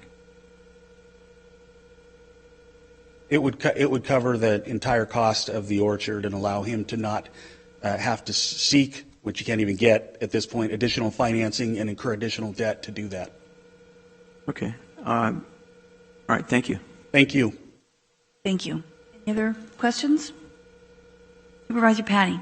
Thank you, Madam Chair. Through the chair, Mr. Kwong, Mr. Jolly had brought up a point that this seems to be kind of dated back from an old title allowance or whatever might fall under. Is this the type of thing that we're looking at? And the reason why I ask is, we've got small farms like this, small little 20 to 40 acre, and what may have been something where it'd be a mother and father that owns the farm, and then maybe one of the children or a couple of children live in the farm, a house next door, but they may have gone off to college and not gone into farming, and that house may now be available for somebody else because farming is not as lucrative, perhaps, as it once was, and maybe family members are not looking to be that second, third, or fourth generation. So I could see how this has come up, and it has come to me. I believe this is my district. It's come to me on a couple of occasions. Is this something that we're currently looking at? And thanks to Mr. Jolly, it's kind of a current issue of discussion. Through the chair, Supervisor Patty, actually we are. We are having conversations in regard to as these farms pass on to their descendants and heirs as to this situation coming up more. We are looking at it in the development title as to whether it makes sense and what kind of development standards should be in play in order to allow for these things, this kind of subdivision to occur in a more readily easy manner. John and I were just talking about it yesterday, obviously not only in preparation for the meeting, the public hearing today, but also in regard to future decisions. So one of the things that we're trying to see is if there are other zoning districts in that could be not to open it up entirely, but to make it more easy for these kinds of circumstances for these subdivisions to occur. I don't know what you want to add. Because strictly held, if the development title kind of has this zoning overlay that you can't do a lot of things. So what Director Kwong and I were talking about was trying to probably process some applications and with the development title streamlining for these home site parcels, these smaller parcels that they could be created. And it's really interesting that this one, and I'm not, taking an issue or anything about this, but it's just that the owner is still occupying one of the residences on the parcel and will continue to do that after they continue to farm. But we are looking at a standard, that 1961 standard, I don't know where it came from, and I'm not sure who to ask. So I think a lot of what was carried over, and I'm not in the 1992 development title, when it was adopted, everything that was carried forward from the 80s and the 70s was put into that development title. So I think a lot of what happened prior to 1961 was that you could create parcels without having to come to the community development department. So they wanted to allow for the owners who had parcels that have homes on it before 1961 still come in. So we carry, it's kind of like grandfathered in, we carry all these old ordinances forward, and these are things we have to look at and try to clean up in the update. But we are wrapping this one in as well. Understood. So, I mean, what I like about this is we're not taking production out. We already have an existing house, and we're just looking to separate it and shift title to somebody that wants to be a buyer, which would allow the applicant to continue living and yielding the benefits of farming his family land. So given these basic parameters, and we know that the Farm Bureau is in favor of not losing agriculture land, and we know that there's already a house on this property or this parcel that we're talking about, given those circumstances, do you find this would be something favorable as you're looking at your development title and some changes, amendments, and inclusions to kind of fix or update? Would you think this is appropriate? I would find it favorable, and it could be something that we would look at. Well, it would be something we would look at. Just like all the other changes we're looking through, we do need to go through a process in regard to making sure we get input from the various different outreach sources, including the Farm Bureau and including other organizations in the community at large, just to make sure as we move through it, what kind of development standard we're creating for parcels of this size. Right. And what's the timeline for when you would be complete with that process? So we actually are probably coming to the board in the next month or so to introduce to you what we've engaged upon in terms of our outreach so far. So in the next month or so, we're gonna come to you in explaining all the folks we've outreached to and the program that we're moving forward with everybody in terms of the next 18 months or so. The August 20th Planning Commission here, we have a update, kind of a presentation on where we're at with the development title. And as Director Kwong has pointed out, is that within that next month, we'll bring something forward to your board that kind of identifies things that we've talked to stakeholders, we talked to the community, we talked to the Planning Commission, and making sure that we address some of these issues that do come up with, creating smaller parcels or zoning issues and stuff like that. Thank you. I appreciate that. So, Director Kwong, did I understand you that you had said in the completion of your statement about 18 months from now this would be kind of finalized? We're actually in the process probably the last 3 months, so we've got about 15, 18 months. It really depends a little bit on how much feedback we get and how much we have to respond to the feedback as well. So it's roughly 18 months. Right. So we're not done in the next 2, 7, 8, 10 weeks. This is going to be months. That's correct. Understood. Okay, thank you. And through the chair, Mr. Jolly, 18 months from now, if this were to be considered and amended, and it does seem to me suitable because, again, we're not taking land out of production and trying to build a house. It's just an existing house that wants to shift title and have a new rightful owner. 18 months from now, would that be detrimental for your client? Well, it would, in that he's been pursuing this with his actual application in for 10 months now. We got slowed down quite a bit with COVID. He'd like to get that capital to be able to put it back into the orchard sooner rather than later. We really started this process 1.5 years ago on our end, and the 18 months is a time when we're anticipating the code might be updated, but if the code addressed this, presumably it would still require someone wanting to do this to go back through an application process that could again take 6 months to 1 year to get through. So realistically, assuming that the code were completed in 18 months and it provided a simple path to do what Mr. Van Dyke is proposing, probably still wouldn't have that completed for 2 to 3 years is my guess. And that is detrimental to his plans for this and his ability to continue farming the property as Understood. So you're kind of your client's a bit of a pioneer in this effort, right. And you guys have kind of stoked the discussion and the understanding that perhaps there needs to be some development title amendments and changes and revisions. Just looking at the map that you've provided, I think it was very, very helpful to see that this is only 18% of these properties, as you pointed out, fit into that 40-acre minimum as it's zoned. So this would not be an anomaly. We're seeing many little pieces and many parcels that are cut off as little as 5 acres. So I think that your client has endured and put the effort forward to do what's necessary for him to maintain ownership of his property and for it to be productive.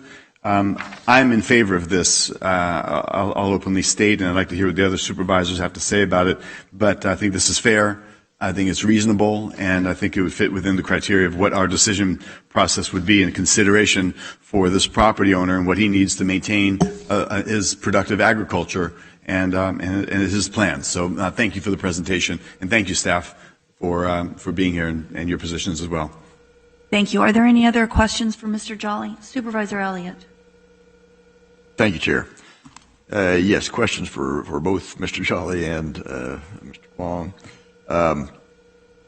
So now you said it was going to take 2 or 3 years, even if this revision of our development code takes place and were to have provisions in it to allow something like this to be done, then it would take another 2 or 3 years after that?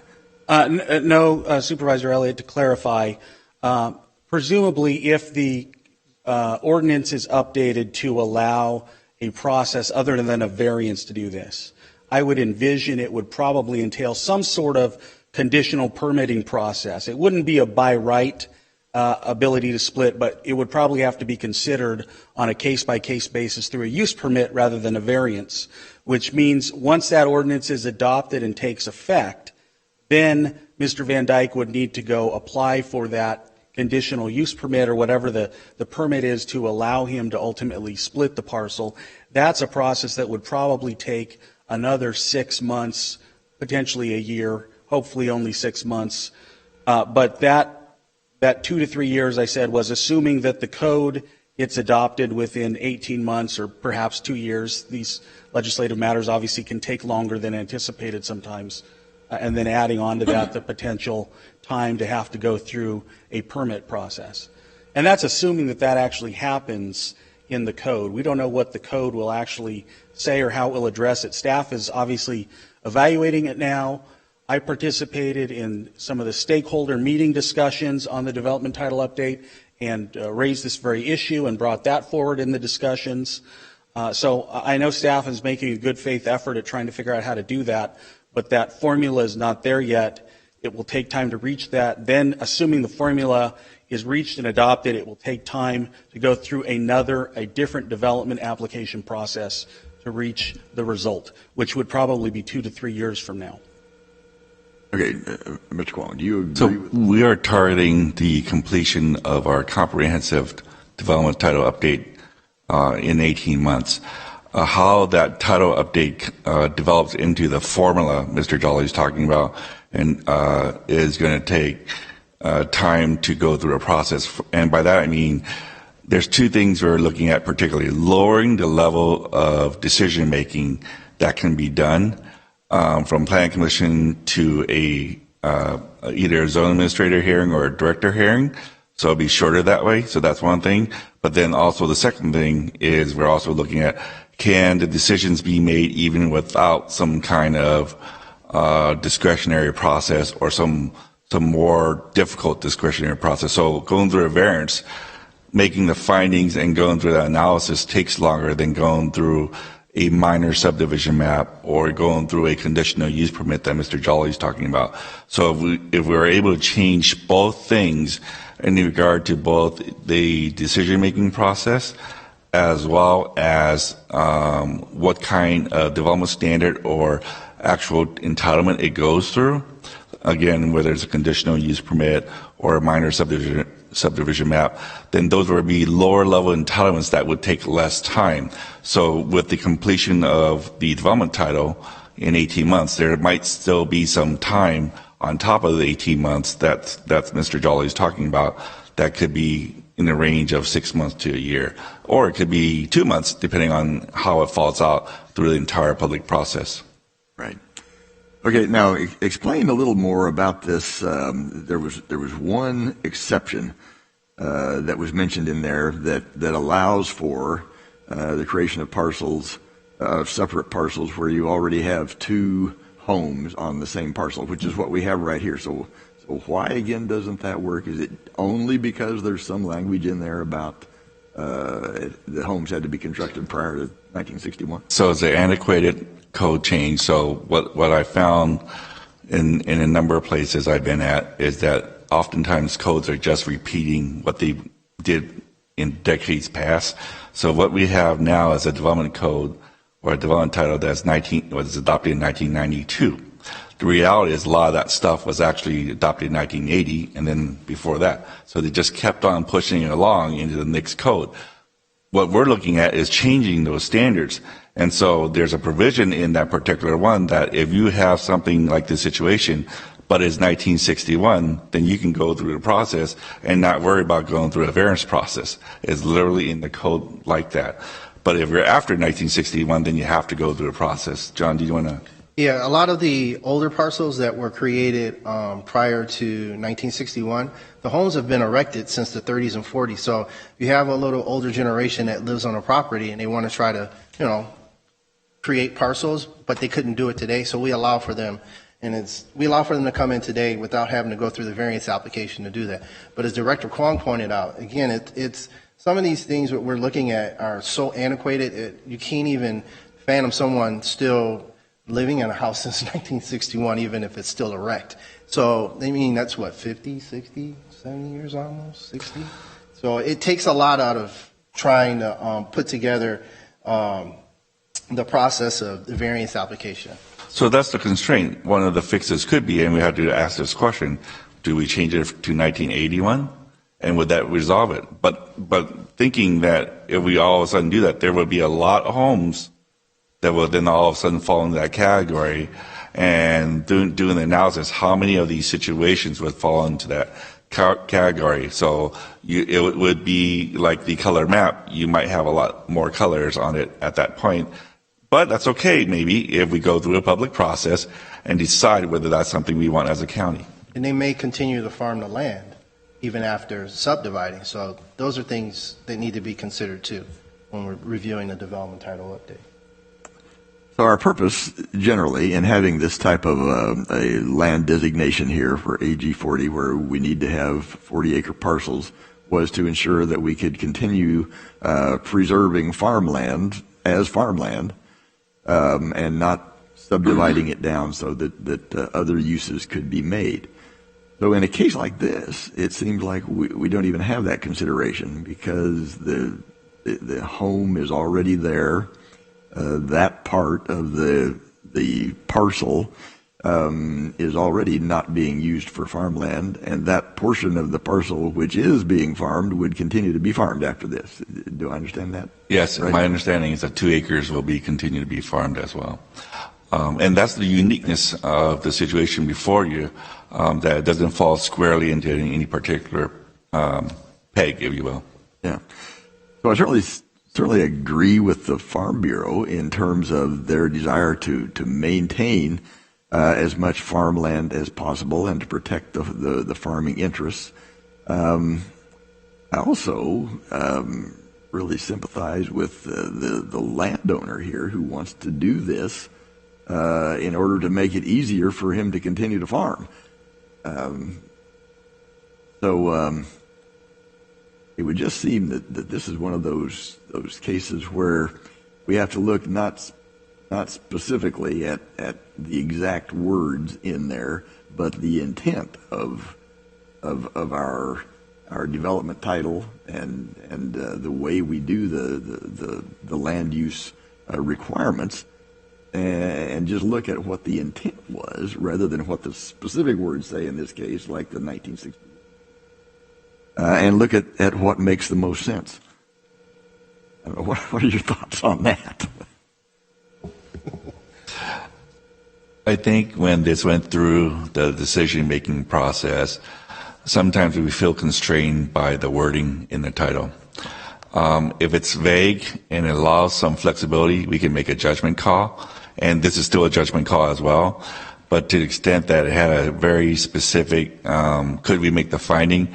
We just couldn't felt like we could make the finding, therefore we didn't make that recommendation. As Mr. Jolly said, during the Plan Commission meeting, there was a level of support and recognition by the Plan Commission of these issues and the uniqueness of this particular situation. Nevertheless, they felt like they also couldn't make the findings. But I think that's the whole appeal process. Where set up is before you as a board, that you can make that not as elevated to you as a decision-making body, and you can make, if you feel it's appropriate to make that finding, you can do so. Right.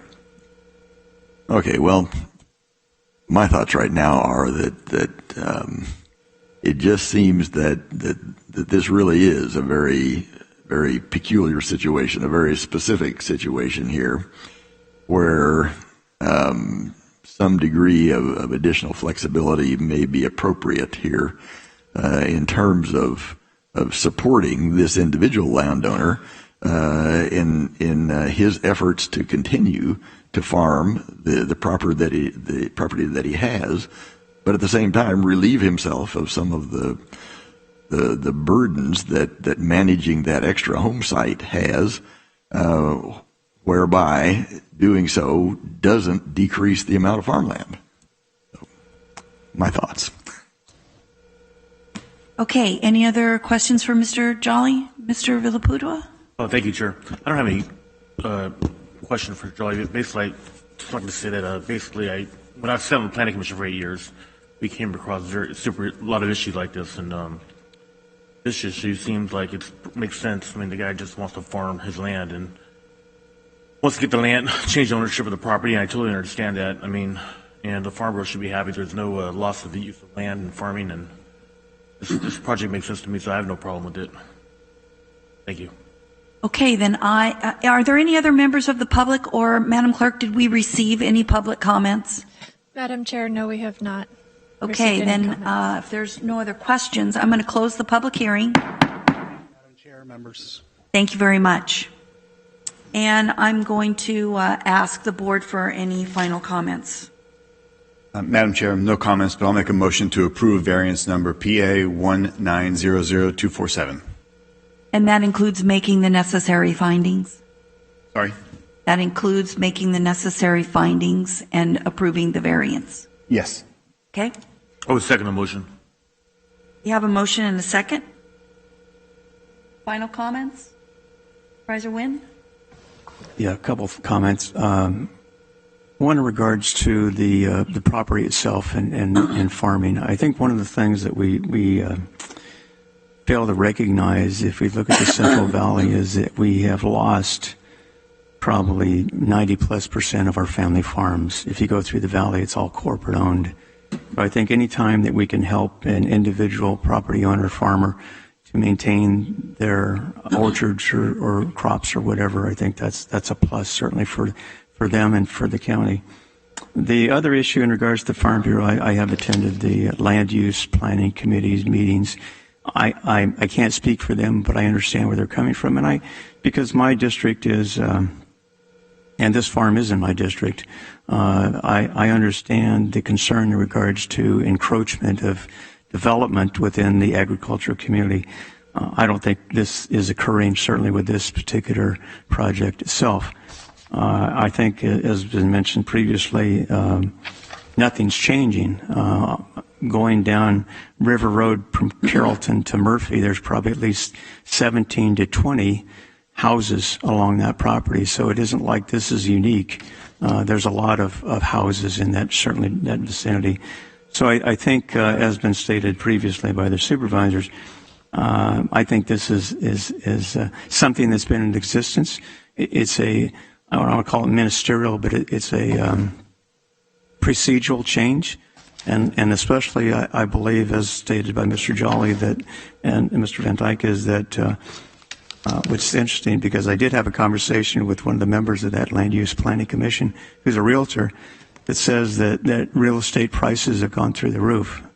So, it's a seller's market, so to speak. And I appreciate the fact that the proceeds from this house will allow you to replant and continue. And the thing about, we talk about, certainly the future plans from community development. I get it. I understand the process. But, it isn't like you put a seed or a seedling in the ground and within a month or a year you have a crop. It takes time. So to wait a year or 2 years, whatever, delays the productivity of your new orchard. So I think by virtue of making a decision, which this body, I believe, has the authority now, it allows you to go down that path as quickly as possible to not only produce, obviously, the crops that you're hoping for, but certainly to benefit this county in regards to our number one economic engine, which is agriculture. So I appreciate the efforts. I appreciate the comments from the board, and I would agree that this is the right decision, and it happens now, and we can talk about the future and what we want to do as far as any changes, but that wouldn't give Mr. Van Dyke the relief that he needs desperately. So I would agree with the motion. So thank you, Madam Chair. Madam Chair, just to clarify for purposes of establishing the record in this matter, that Supervisor Patty's motion to grant the appeal and to make the findings, that's based on the findings, the proposed findings provided by Mr. Jolly and the applicant?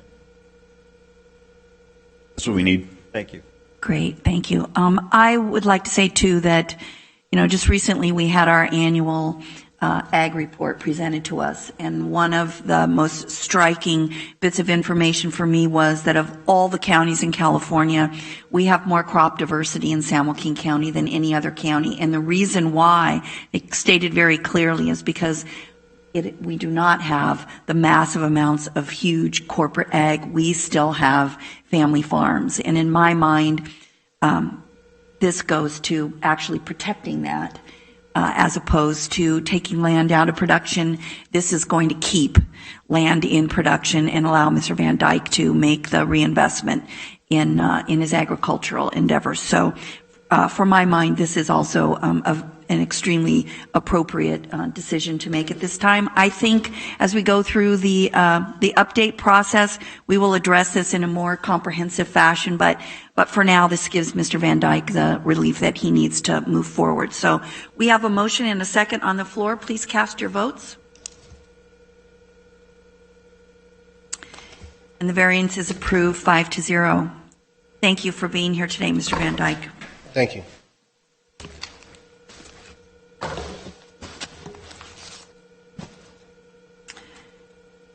Okay, our next public hearing is for the San Joaquin County 2020 through 2025 Consolidated Plan and the 2020 through 21 Annual Action Plan. So we are going to hear from our Community Development Department on CDBG programs, Home Investment Partnership, Emergency Shelter Grant, Coronavirus Aid, Relief, and Economic Security, or the CARES Act funding programs, and related budget appropriations and revenue increases. Madam Chair, I have an announcement here to make. So I have consulted with County Council on this, and particularly concerning the Community Development Block Grant section. One of the recipients is proposed to be Give Every Child a Chance. I am currently a member of the Board of Directors, so on County Council's recommendation, I am recusing myself from this item and will leave the dais until the item is completed. Great. Thank you so much for that. Thank you, Chair Miller and members of the board. David Kwong, your director again. I'm going to introduce to you our two key project managers here. Lori Adams is our consultant on this project with Adams Ashby, and then Chris Becerra is our management analyst 3, who's been a critical part of this project, and also with Ray Hu, who's been providing oversight over the process. So this is the consolidated plan, the annual action plan, and the CARES Act direction we're looking for as well. We're actually asking for receipt of the approximately $6 million for that portion of it. So it's a 3-part program or a 3-part request before you. The We do this once every 5 years in regard to these consolidated plan. Annual action plan obviously is the thing we do annually, and there we've gone through a 8-month process, particularly for the consolidated plan, and this is the fruition of what we're going to be bringing forward to you.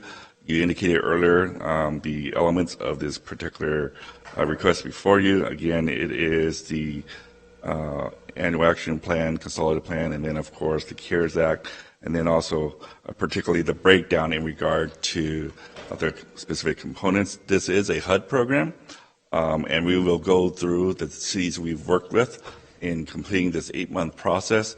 And before I hand it over to our project managers, I also want to thank Andy Cheshire for his help from the city's office in regard to the survey and the outreach part of it, and of course also, as usual, John Middleton's a real big support as chair of COC to help us in that outreach process as well.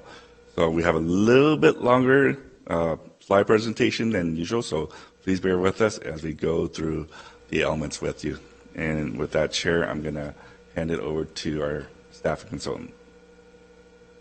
Hi, I'm Lori Adams, Ashby Group. I'm going to review the overview of the process of the consolidated plan. The consolidated plan is set forth to identify the priorities and needs and strategies of the use of the fund as outlined by the Department of Housing and Urban Development at the federal level.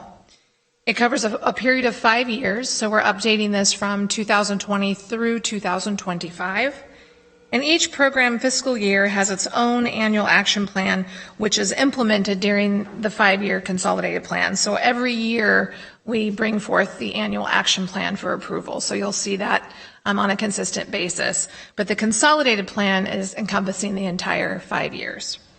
The program includes the following, or the process includes the following programs: our Community Development Block Grant Program, which is CDBG, your Home Investment Partnership Program, which is called HOME, and your Emergency Solutions Grant, which is also known as ESG. You'll hear those acronyms throughout, so just let us know if we need to clarify those for you. The HUD entitlement program is received by the county as the lead agency, so it's a direct funding from HUD to the county. And the county includes additional cities that are a part of this process. That's your city of Escalon, city of Lathrop, city of Ripon, city of Manteca, and the city of Tracy, in coordination with the county of San Joaquin.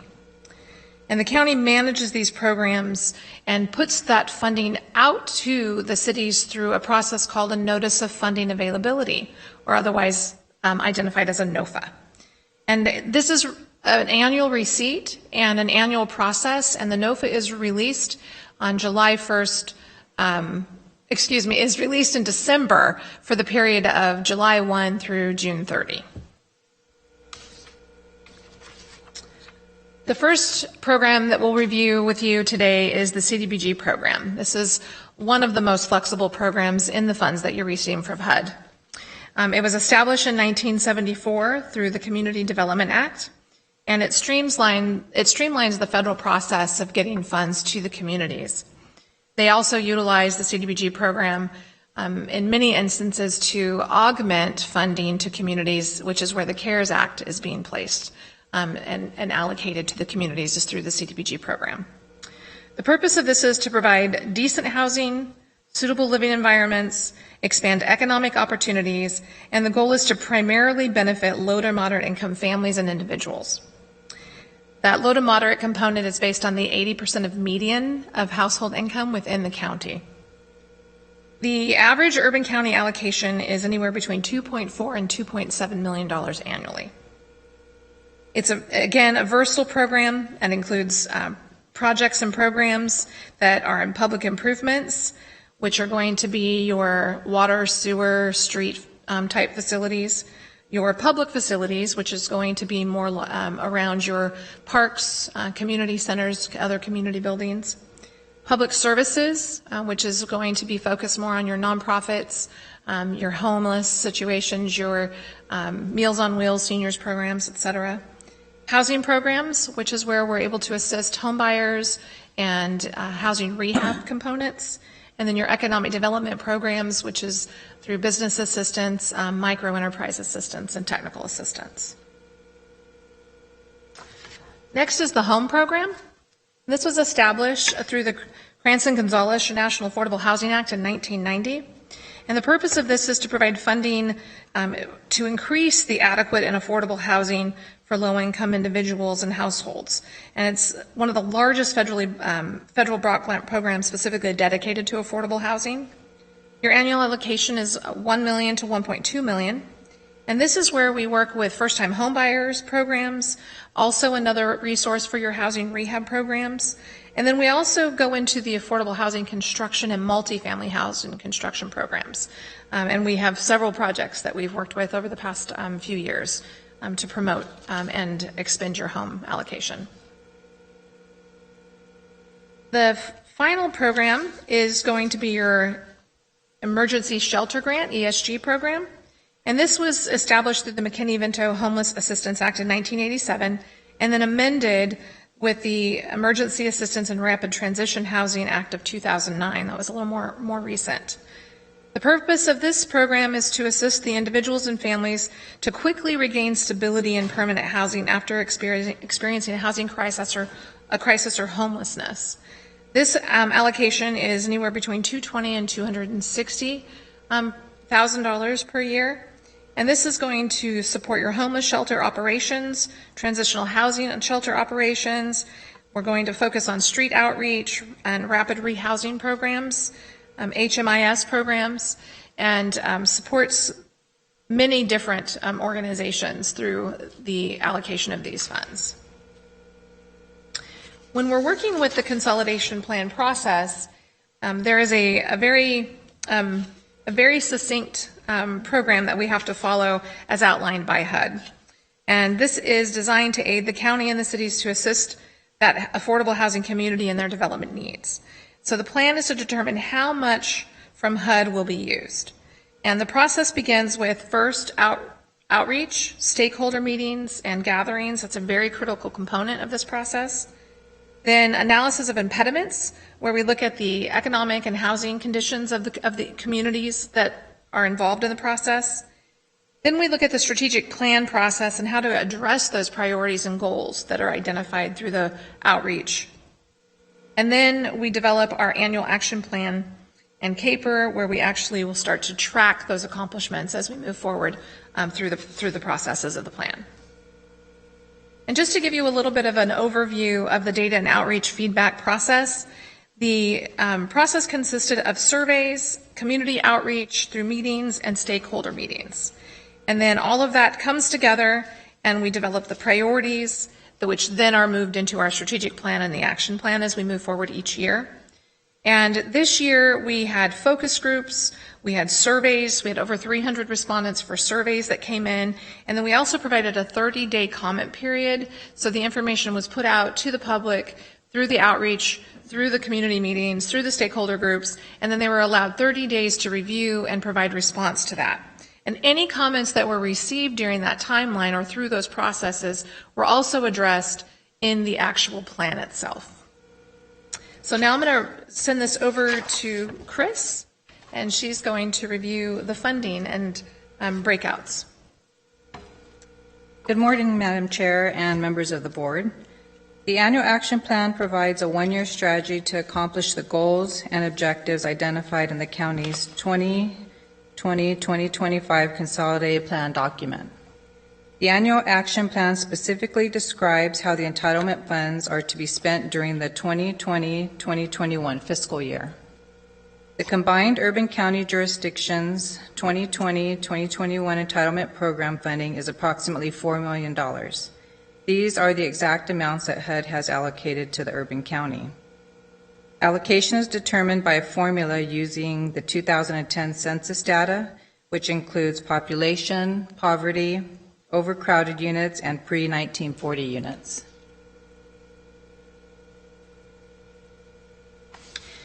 The urban county jurisdictions are allocating 2020-2021 CDBG funding to the following types of eligible activities: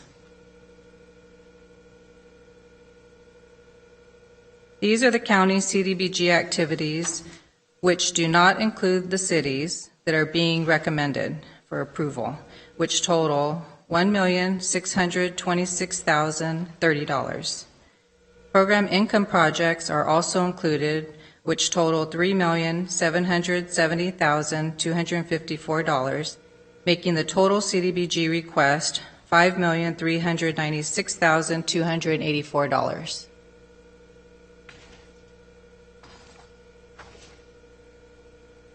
The county and participating jurisdictions have allocated 2020-2021 home program funds to first-time homebuyer down payment assistance programs, housing programs, which include acquisition and rehabilitation.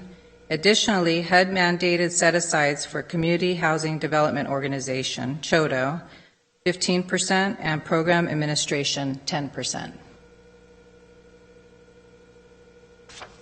The following are the recommended county home activities, which are a continuation of the county's housing and down payment assistance programs. Stand will be receiving $306,055 for the housing program, which includes acquisition and rehab of single-family homes, and the down payment assistance program will receive $200,000.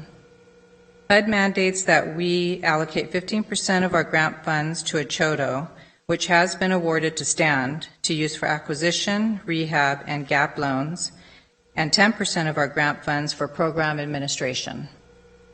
The county home allocation value is $799,022.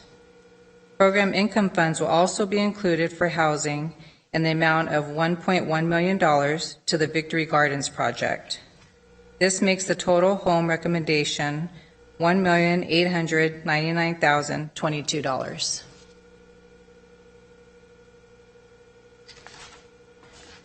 Nine emergency shelters and one nonprofit agency located throughout the county applied for and will be the recipients of 2020-2021 Emergency Solutions Grant Program funds to assist with offsetting costs associated with shelter activities, rapid rehousing, homeless prevention, and administration. The recommended ESG activities are shelter activities, which include maintenance and operations in the amount of $142,421, homeless prevention, rapid rehousing in the amount of $77,154, and administration in the amount of $17,803. Making the total ESG recommended amount of $237,378.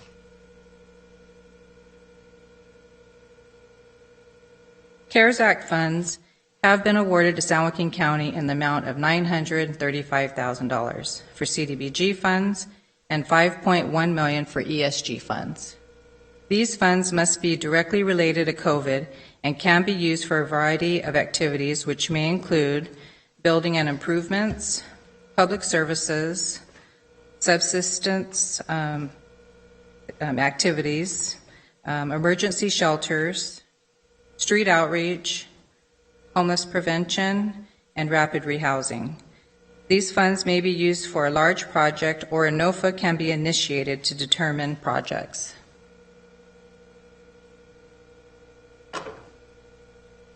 Your approval of the plan will allow staff to submit the plans to HUD by the August 14th deadline to assure funding availability.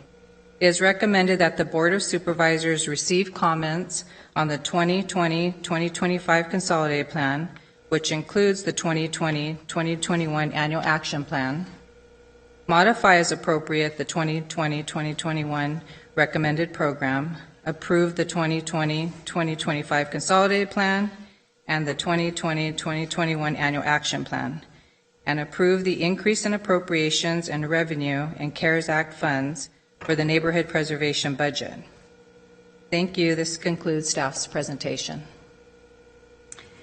Thank you. Do any board members have questions for staff? Supervisor Patty? Thank you, Madam Chair. Quick question. This is, I know, an ongoing fund and use of funds. Do we ever get an audit of where those funds are applied and how they're utilized? That's something that comes to the board? I don't recall seeing it. You mean as far as Use of funds, things that have gone through different agencies, where it's been applied, how much over the last 5 years, 10 years, and Yes. the impact of the money. What's been accomplished?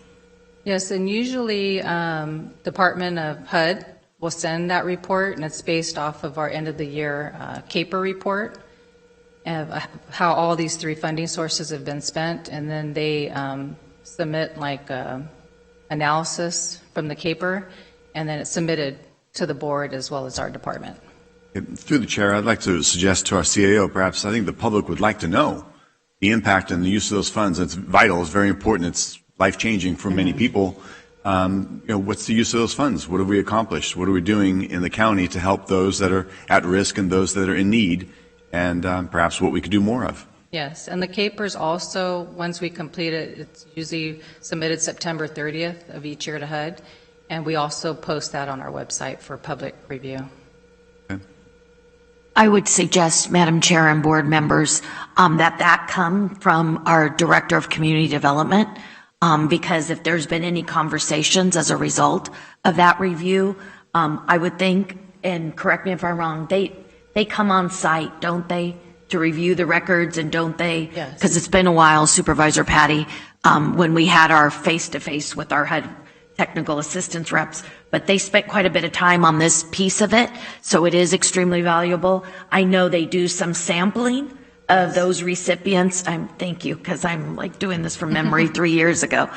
They do some sampling of the recipients to make sure that they did follow through and utilize the dollars appropriately.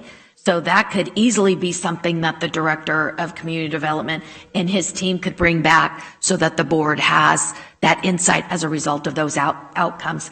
And then if there's room for some constructive feedback also, they will give us any constructive feedback, because I've been a part of some of those conversations on where we can improve. Okay. Chair Miller, we can definitely do that. They don't look at the entire program. They do look at certain programs that we can certainly bring those particular programs in terms of their responses and feedback that we got back to the board, and the utilization of all the funds that we've gotten so far. That'd be great. Yeah, I think it'd be fantastic. Very informative to the public. Thank you. Are there any other questions of staff before I open the public hearing? All right, I'm now going to open the public hearing and ask the clerk if we have received any public comments, or if there's anyone here wishing to comment. Thank you, Madam Chair. We do have one public comment that's been received from Jamie Guerrero, a CEO of Kelly's Angels Foundation, who would like to thank the County Board of Supervisors for approving the CDBG grant for 2020-2021. Although it is not quite what we asked for, we appreciate all the support. Thanks again for all who support Kelly's Angels. And that concludes the public comments that we've received for this item. Great. Thank you. Seeing no other comments, I'm going to close the public hearing, and I'm going to bring this back to the board for any final comments and a motion to approve. I have no comment, but I'll make a motion to approve if that's acceptable. Okay, Supervisor Villapudua, Second. and a second by Supervisor Patty. Cast your votes.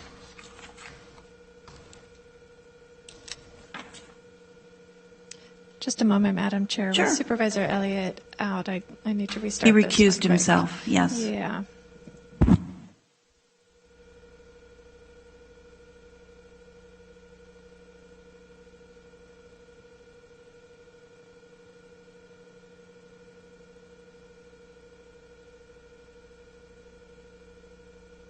Okay. Ready, cast your votes, please.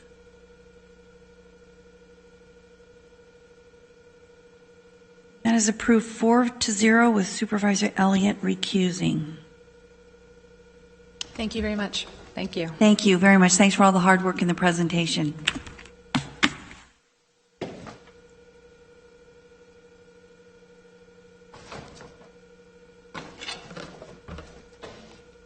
Not a ringing, but it's almost like there's a little kind of a high-pitched hum.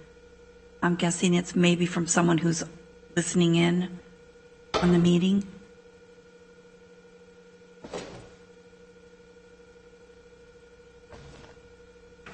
We need someone to go get Supervisor. Oh, here he comes.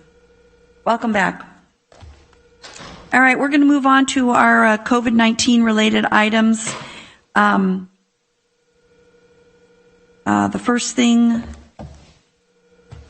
up is a discussion item for Health and Human Services. Have Mr. Culberson, our hospital CEO, present for us today. Welcome. Good morning, Chair Miller, members of the Board of Supervisors.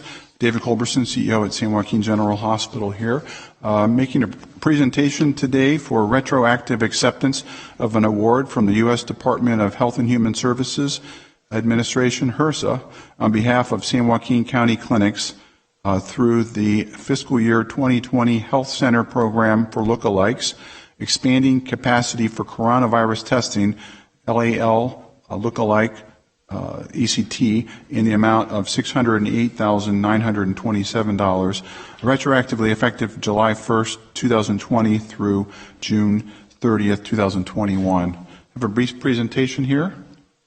Let's see here. It looks like it's on the little screen. Now, I bet it's on your screens. We've got it. Okay. Thank you. Let's see if we can get it quickly here, because otherwise I can read from my script. General public that's here to see the big screen.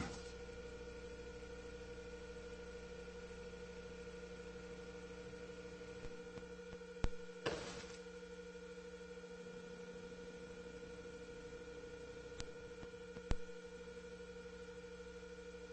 we go. That's great. Thank you. Thank you. All right. Yes. So as mentioned here, the recommendation here is to accept a HRSA award for the lookalike expanded coronavirus testing ECT award. On July 9th of this year, San Joaquin County Clinics, SJCC, our community clinics in French Camp and in Stockton, was notified by HRSA that it had been awarded slightly more than $608,000 to expand capacity for coronavirus testing. That would be for the year beginning July 1st, 2020. It's recommended that upon your approval, San Joaquin County Clinics management will oversee the implementation of the award with the execution of the appropriate documents and making sure that we meet the requirements related to the award. The funds will be used for the purchase, equip, supply, and staff a mobile coronavirus testing vehicle. This effort has been guided by San Joaquin County Clinics' strategic plans. The mobile testing program will improve access to coronavirus testing for the underserved population. As you are aware, SJCC's primary mission is serving the underserved populations throughout our county. And also this will help springboard us in our ability to transition from a lookalike to an FQ 330 grantee. The mobile testing program will target minority and seasonal ag workers, the homeless, and other unserved population and communities in San Joaquin County. The expanded coronavirus testing funded mobile testing program will test at least 600 individuals per month, with the potential to test more as additional funding sources are identified. Those sources have not been identified as of yet, but we're staying close to all of the HRSA grants and other programs that are coming around due to the continued pandemic here in our country. Our current state at San Joaquin County Clinics for testing is a drive-through testing program. We operate at the San Joaquin Community Clinics through a partnership with San Joaquin General Hospital, screens patients in French Camp. We offer drive-through testing for symptomatic patients 7 a.m. to 3 p.m. We also test all women who are scheduled to deliver at the hospital, as well as preoperative patients that are part of their preoperative scheduling for surgery at our hospital. Those patients that don't have vehicles, since it's primarily is indeed a drive-up, we do have a capacity right outside of the main entrance into the outpatient center to test ambulatory patients. We're approximately 50 patients a day that we're testing, and those results are obtained primarily through Public Health Services lab. San Joaquin County Clinics tests their own patients as well as San Joaquin General Hospital employees who have been exposed or may have been, in other words, those that have potential contact with COVID patients, other carriers, we do test as well. And we provide occupational testing through contracted local employers. Currently, we're working with 12 first responding agencies, law enforcement and fires, public municipalities, and a small number of private companies, including agriculture in the county. One of the things that we have done here, quite honestly, it's been very successful in coordinating with the County Office of OES and Verily's Project Baseline. San Joaquin County Clinics operate the largest community testing program in San Joaquin County. We were the first large-scale community-based testing in the county, began offering this in early April. As you may be aware, the Project Verily is a joint venture between Google and Quest, the large nationwide labs testing system, as well as San Joaquin County Clinics. We test approximately 250 members per day. So clearly it's a big, and it's a Monday through Friday operation, but clearly is a very, very important testing site for our county. We also have been working here, and really I guess that's what the award from HRSA is really about here, is a way of expanding current partnerships. We're currently working with the United Way of San Joaquin County, San Joaquin County District Attorney's Office, other community-based organization to test homeless individuals, and those individuals are actually tested at encampments and shelter, and once again we've been doing that since April. We have had a series of targeted pop-up COVID testing clinics. We've got a very, very important, several resources on our team that see this as a really exciting mission for them. So they actually are going to the clinics here, 24 different clinics we've been at, 892 tests we've performed. And we continue to grow our migrant farm worker community testing here. You can see we have 4 sites that we've set up, 4 different incidences of where we've had clinic testing, and 351 so far. So we hope to, with this grant, go ahead and have additional partnerships. Our CAO is working with our County Ag Commissioner. I believe there's a meeting this afternoon to continue this effort here. Working with Health Plan, particularly Health Plan of San Joaquin, but also HealthNet. And other community, and Kaiser, actually, their community health benefit organizations, I think, are taking a larger role in this in our community, and other community-based organizations to make sure that we expand testing in the ag workers and in the homeless population. San Joaquin County Public Health continues to be the main backbone of coronavirus testing for this effort, and of course their partnership with us and the community for tuberculosis testing in the RTC and Harney Lane Migrant Center continues here. San Joaquin County Clinics provides medical monitoring people and management support for the homeless houses 1 and 2. And of course, these are the temporary housing that have recently sprung up, been approved by your board for COVID positive testing individuals experiencing homelessness. Very, very important role that this COVID testing is providing in our community. Just to give you a little bit of kind of continued effort that San Joaquin County Clinics has offered relative to COVID testing here. CARES Act providing an awful lot, $84,000, help cover some of the lost revenues from the pandemic here. HealthNet's provided access to expanded telehealth services through a $100,000 grant that the San Joaquin County Clinics have received, with Jeff Slater, Dr. Fadu driving that effort here, along with our ISD, both here in the county and at the hospital. United Way of Orange County has provided $35,000 for supplies to continue to conduct screening and testing of homelessness and staff at shelters, encampments. Sunlight Giving is a group of benefactors from San Jose area, and they provided $35,000 to cover a portion of our lost revenues. San Joaquin County Coronavirus Relief Fund has an amount yet to be determined to cover the cost of labor and other associated activities for testing of care for patients who are at risk of contacting coronavirus. And then, as we mentioned here, we're recommending the approval of the HRSA $608,927,000 grant to supply, equip, purchase, staff a mobile coronavirus testing vehicle to expand, particularly in the homeless and migrant seasonal farm worker populations and other underserved areas in San Joaquin County.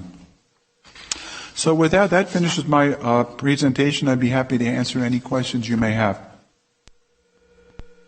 Any questions for Mr. Culberson?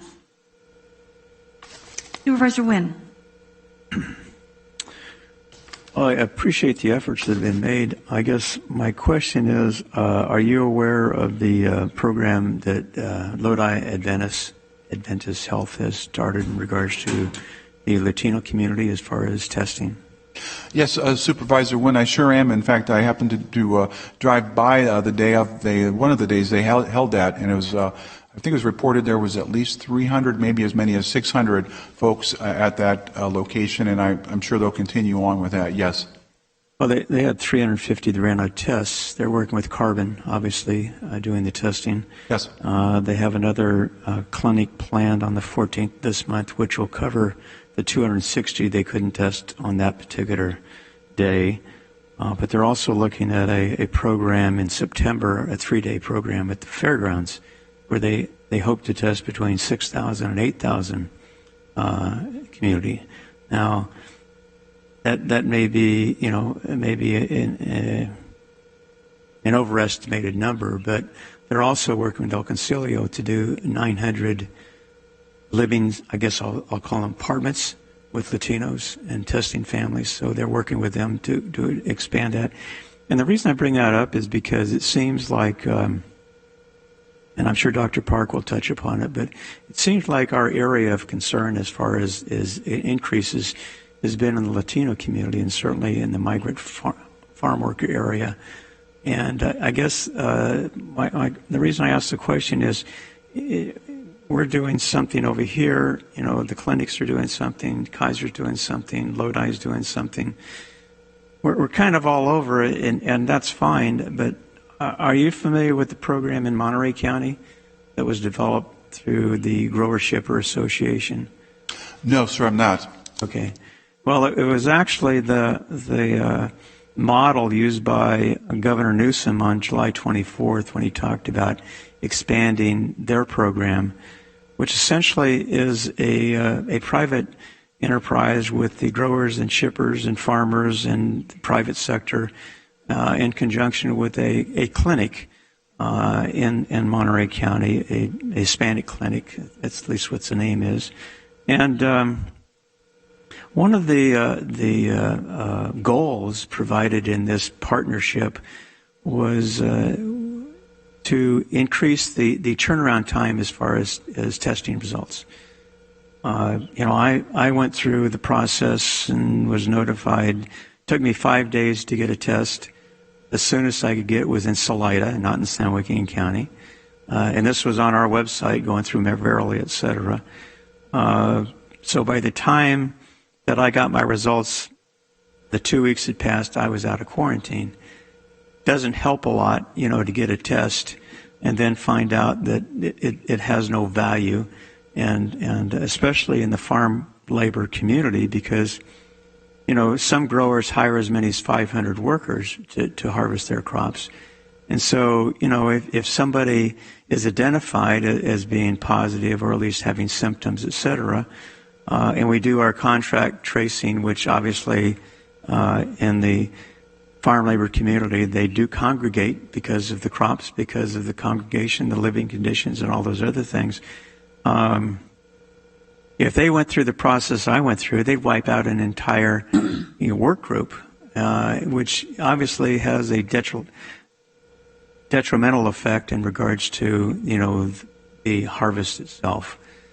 So my question is, are we looking at something more collaborative in regards to these various operations So one, we don't do any duplication of testing or overlaps, so we make sure that we target a particular segment or group or whatever.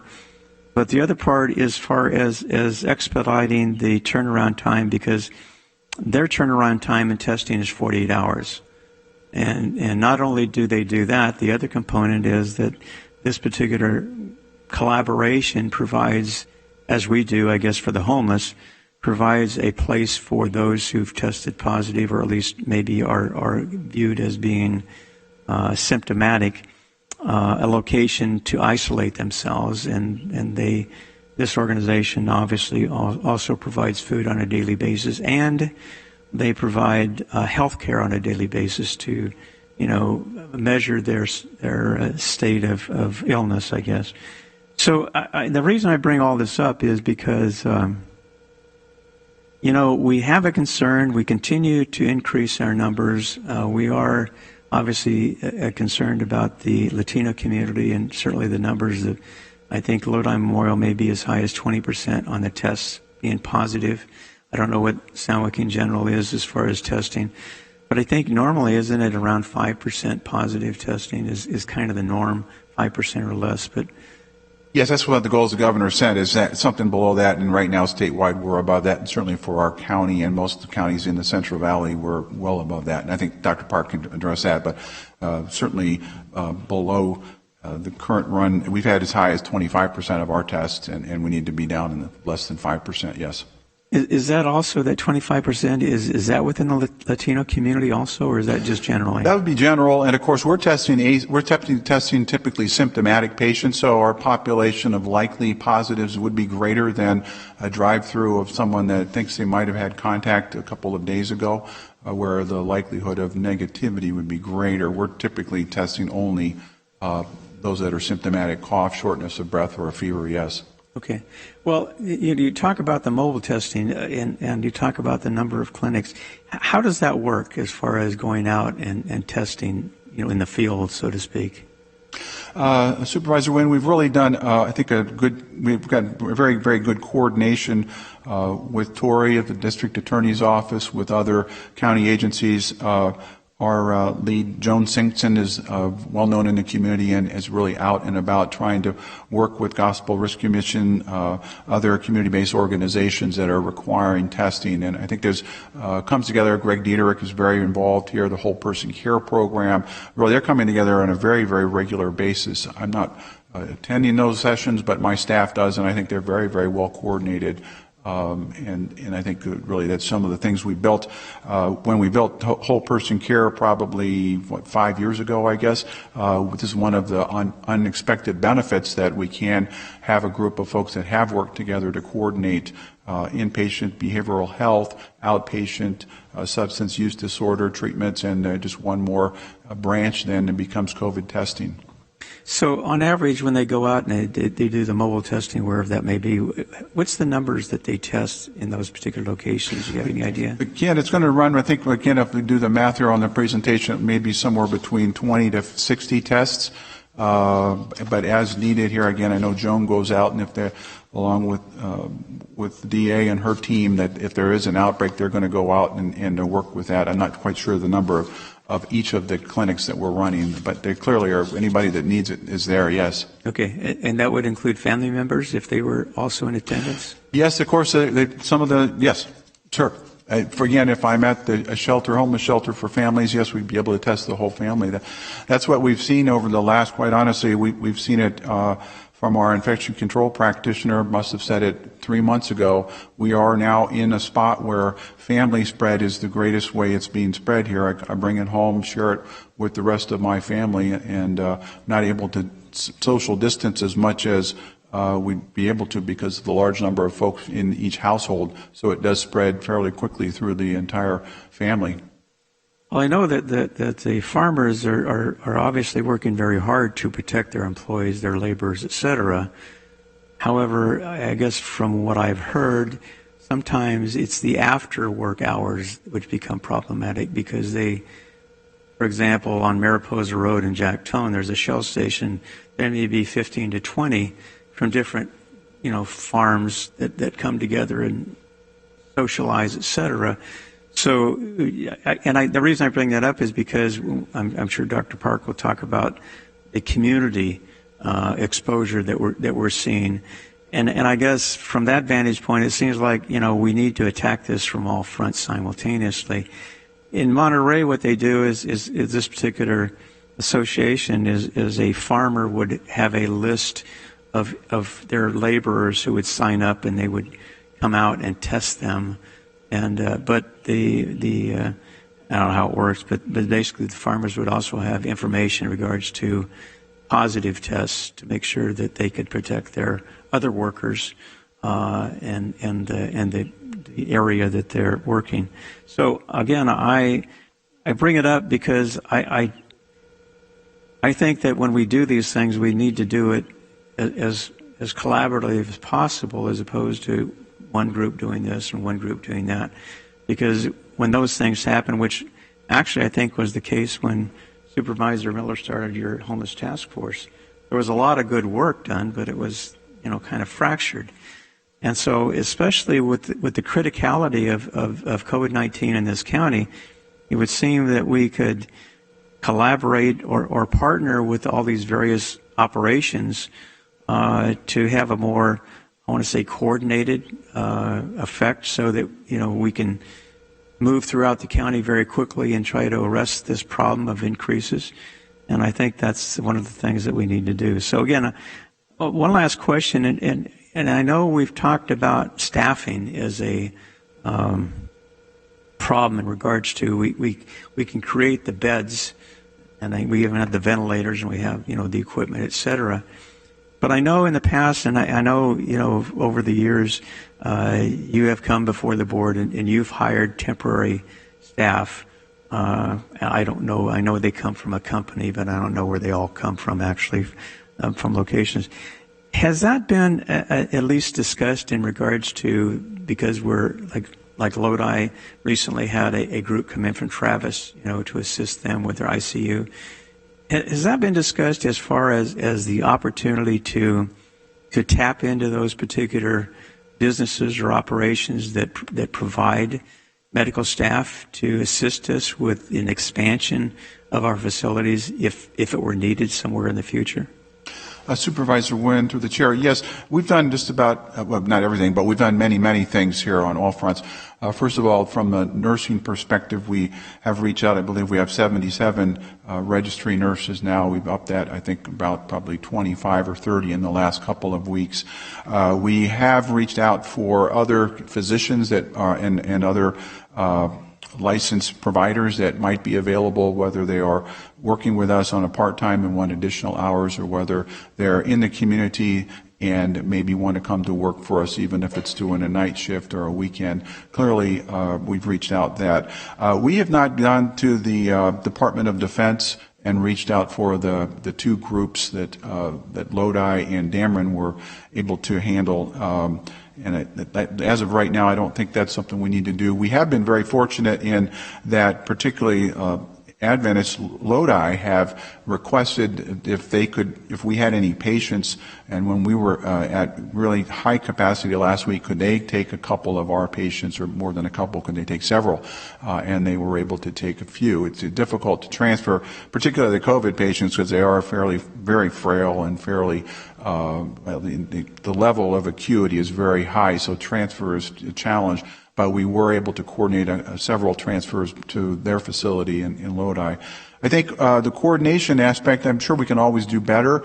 I think one of the things that Dan Birch runs every Thursday afternoon, Dr. Park attends, is a meeting of all the hospital CEOs, actually many of the healthcare providers. I know Tori Salazar does Ferber Salazar does a good job coordinating with our whole person care team, making sure that Joan Simpson and our other folks are part of that. But I'm sure we can do better, and I think that's something we're going to have to work through.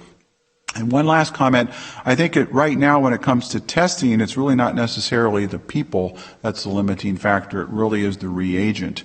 At San Joaquin General, we're adding a new reagent, a new system this week. It was delivered, I believe, this morning. We'll test it and validate it and have it up and running. But clearly the availability of the 48-hour turnaround is something that's essential, but it's currently not available. And I think every hospital up and down the state, probably every hospital in the country, is looking for faster turnarounds. And that's something we're just going to have to keep working with the various national vendors and make sure their supply chain gets ramped up. Is it the lack of availability, or is it just the bureaucratic paperwork that takes so much time to acquire? From my perspective, it's just demand. Clearly, it's not. I wouldn't know enough about the FDA process, but many of almost all of these have been approved several months ago. I know the Cepheid system that we purchased back in, I think we purchased it in April and we got it running in May, had very quick throughput through the FDA for approval. And we received our instrument very quickly. It's just so did everybody else. And so now the supply of the reagents for the various tests are just not there. They're wanted nationwide, in fact worldwide. The same tests are being required of everybody around the world.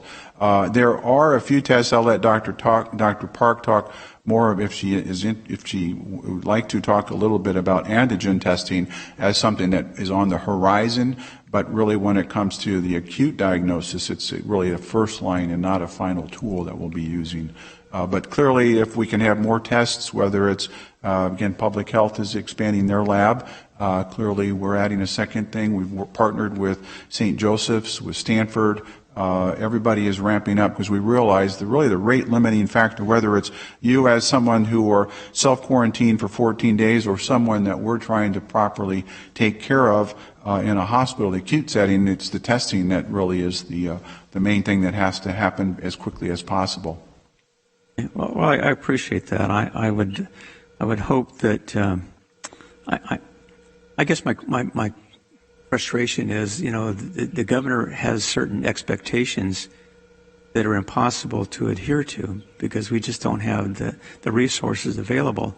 And so I don't know how you get around that. I mean, I understand the importance of it, but on the other side of it, we can only do what we can do. And if it's not there, it's not there. And I appreciate all your efforts. And again, I would hope that we could do more collaboration with the various hospitals and the clinics and the United Way and other organizations to have like a battle plan of how we can attack this, because I can't see anything else that we do. I understand the importance of a lot of aspects, but this is the most important thing. It's killing not just our county, but our state and certainly our country. And until we get, and I would say, the old hands on deck, pull every person, every resource is available to address this, because it affects every aspect of our operations as a county or in the private sector to get through this and get back to business as usual, which who knows when that's going to happen. But I appreciate your efforts and your staff and the clinics and all they do, but we just need to strive to upgrade our testing process. Thank you. Thank you. Yeah, your presentation has, I have a list of a few questions, but I think I'm going to save them for Dr. Park. I think that's will be a better direction for him. But I'm excited about the mobile testing clinic. But I agree, just getting out and about and doing the tests, if we can't turn them around quickly, there's not going to be a lot of value to that. So we're going to have to, all of us, work together to figure that out. But I really appreciate your presentation. Are there any more questions for Mr. Culberson? Ms. Nino? Madam Chair, board members, I want to thank Dr. Fadu, Mr. Culberson. It's probably been 4 weeks now. Myself, Tim Pelican, our Ag Commissioner, we've had probably, and I know he's had more than I've sat on, probably at least 3 to 4 conversations. Mr. Zapian from the Community Foundation of San Joaquin, and it looks like he'll be working with Catholic Charities for the housing for the harvest. And CDFA is essentially putting up a room key type of program so that once these folks get tested, especially if they're in a vulnerable population and there are ag labor We will have housing for them so that they could either quarantine, so that if they do end up with a positive test, we're going to be working with public health. Hopefully, we'll at least get 50 to 100 tests turned around in 48 hours. Right now, probably the largest problem we have, and we're working with CDFA to get some additional assistance so that we could expand the testing as part of the mobile clinic that our San Joaquin General Hospital will be putting up in assistance with this Home for the Harvest. So not only will we be testing, hopefully at least up to a minimum of 100 folks at any given time. I'm doing it multiple times during a week's time frame so that we're not just waiting for a single event of 300 to 400 people. The need is immediate, and that's why CDFA reached out to Mr. Pelican, our Ag Commissioner. He reached out to me. We reached out to our clinic system, and then I reached out to the Community Foundation of San Joaquin County, and they have been a phenomenal partner because once we test, we end up with a positive test, or we end up with a population that is exposed in some fashion. We want to be able to house at least on a temporary basis. And for the State Department of CDFA to come along and say, here are essentially the keys to those rooms, because the state is handling the lodging aspect of it. But it's up to our local CBOs, which is our Community Foundation, and Catholic Charities to provide those wraparound services for them to come and do that in our community. Fresno County is about a week ahead of us, and as this board knows, I always like San Joaquin to be first at taking advantage of these programs. And the advantage of this one is that we're not doing all the room key activities as our Community of Human Services Agency is currently handling for the whole county. That department is doing it. I couldn't ask them to do it, but when CDFA said, we could provide you with the housing, you're just responsible for the wraparound and the testing. It was a perfect three-prong approach, and thank goodness for Community Foundation. I made a call, reached out after a weekend, because we needed to do something with our farm labor. Farm Bureau has already been on one call with this group. We will be having either another call today or tomorrow so that we were waiting for the board's action today, because this meets the clinic side of it, so we could immediately do it and hopefully do it multiple times in a given week, and then hopefully have those fairgrounds activities with Adventist and United Way and El Concilio of 400 or 500 plus. But we needed some flexibility, but also housing for these individuals. So how soon do we expect to be standing up this program? Well, Dr. Fadu and Mr. Culberson, our goal is possibly even by the end of this week, hopefully. There's going to have to be some training that takes place, especially with the lodging, because the state already has the contracts in place with the local hotels. Great. That sounds wonderful. I think that's definitely been needed, and this is really, really good news. I want to add one final thing. I will be coming back to this board on the 18th, and you'll hear a little bit more as part of it in my brief statement relative to the CARES Act report. On the 18th, when we bring the bigger CARES Act report to the board, I'll probably be asking possibly up to about $650,000 to assist this population so that we could provide those wraparound services through the Community Foundation and Catholic Charities. And that's an up to amount. Great, thank you. Supervisor Wynn, you have another question? No, I appreciate that. I'm glad to hear, and that's the name of the program, obviously, Harvest. Mm-hmm. So I think that I'm glad to hear that we're actually moving in the same direction, because that housing component was lacking in the discussions that I've had, and so I think it's important that we. And again, I think it, and I've talked to the Farm Bureau. They're obviously more than interested in participating, however they can help, certainly the growers. And they're also concerned about, and I won't talk about this until Dr. Park comes up, but there is a component which we're working on as far as education. And Adventist Health is done videos. I don't know, and I'll ask Dr. Park, how we're doing with our video or media program. But I think, again, the more resources out there that we can allocate and I don't want to say control, but certainly organize.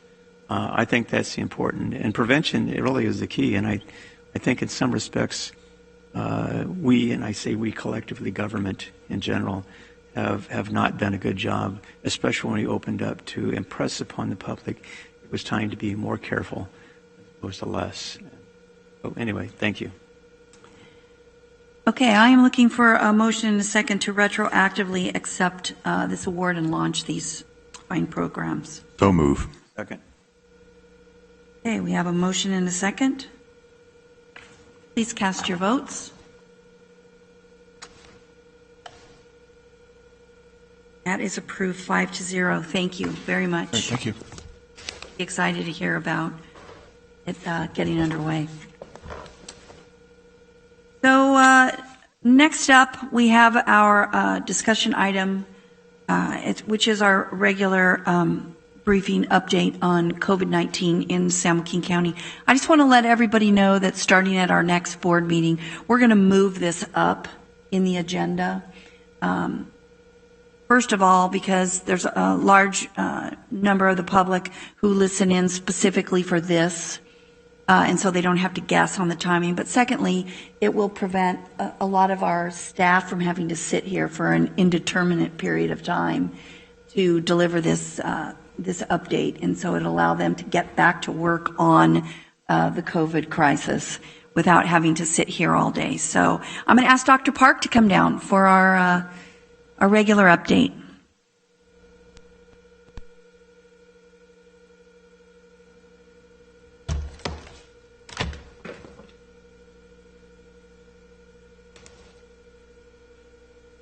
Hello, thank you.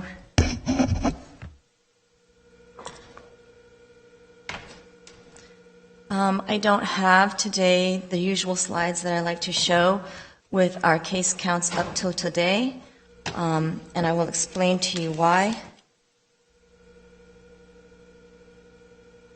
The graph that I like to show, which shows the daily counts of COVID over the last several months since the beginning of this epidemic, are not accurate, and so I'm not going to share them with you. There is a problem at the state level with this reporting of data, and so what comes to us from the state's electronic reporting system is not accurate. We are getting some cases coming through, and most of them are probably not. So it would appear, if I were to show you that graph, that we only had 35 cases, new COVID cases yesterday and 35 the day before, which is completely inaccurate. Our total count as it stands right now is at 11,958. That is the total number of known cases that we have. But this is believed to be a gross undercount. Our deaths count is at 180, and we do believe that to be accurate. So the problem is coming from the electronic lab reporting system. As labs perform the COVID test, they are supposed to then report those to the state, and then we get those test results from a system called CalReady. The electronic reporting test system goes into CalReady at the state level, and they are experiencing problems with this. So last night, as an emergency, there was an 8:45 call with the state in which they explained this to us. Many counties were under the impression that they were doing much better and that their numbers were going down, only to discover that there has been a problem. So the official statement that they're releasing today says, we have discovered an underreporting of COVID-19 cases due to technology issues with the electronic laboratory reporting system, which reports into the state's disease registry system, CalReady. What happens at Public Health is that our office assistants and EPIs take data from CalReady and then process and start the case investigations. But the system that goes from the lab to CalReady is where there seems to be a problem. Patient care and test results are not affected or delayed by this issue. Labs continue to report test results directly to providers and hospitals. Hospitalization and death rates are not impacted, as they are reported directly to the state through different systems. So it goes on to say what they're going to do, which is they're deploying a strike team from their Department of Technology to assess the underlying code and they engaged with public health officers, which, yes, they did last night, and they instructed all labs in California to manually report all positive cases to the local public health departments. So there is now a mandate from the state that labs will be giving us and sharing with us the positive numbers. Usually the labs go through the ELR system to the state, and then we receive it from the state. This doesn't mean that I'll be receiving all the negative reports, just that positives will now flow to me directly, but I still won't be able to know how many total tests were done, so a testing positivity rate we will not be able to calculate. We did notice that over the weekend we had a severe drop in the number of cases, but the state is saying that this problem might originate even before the weekend and likely started a week ago and maybe as early as July 20th.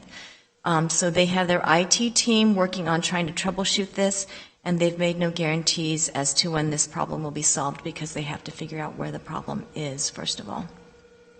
So I have no graphs to share with you today. I do have what the EMS agency puts out, and this is what I really like to go by and look at anyhow. Aside from just knowing how many positive cases we have, I really like to see how many people are in hospital. And this number has remained high, and our ICU capacity has been over 100% for now 30 days. The line at the top tells you how many number of hospitalized COVID patients we have in the county, and that's at 234. This has been kind of hovering around that 230 range, 240 range, and it might look kind of comforting to see that there was a little bit of a drop, but as you can see, it seems that we're shifting back up again. And even if you kind of see this as perhaps a plateau, it's not a place that we want to plateau at. We really need these numbers to be significantly decreased from this. The lower line shows the number of COVID-positive ICU patients, and as of yesterday, that was 72 out of the 234, 52 on ventilators.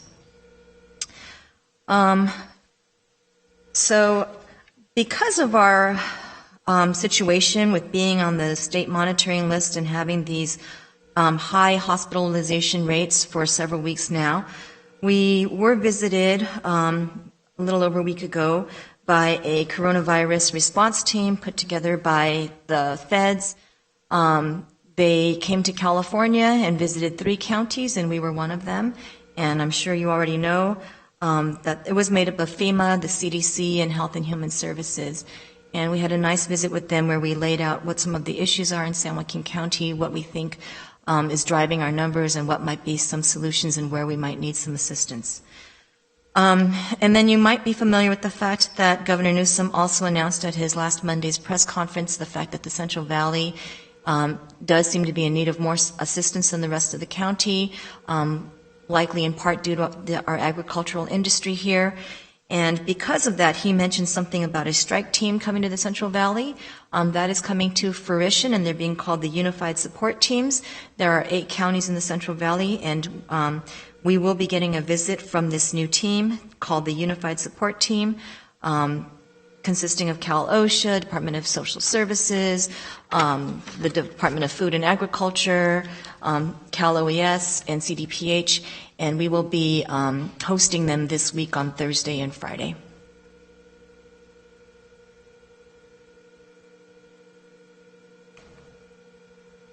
This is just another graph from our EMS agency, which shows that in total of our 982 available beds in the county, 735 are currently being utilized. That's the top line, which represents 75% of hospital beds currently in use.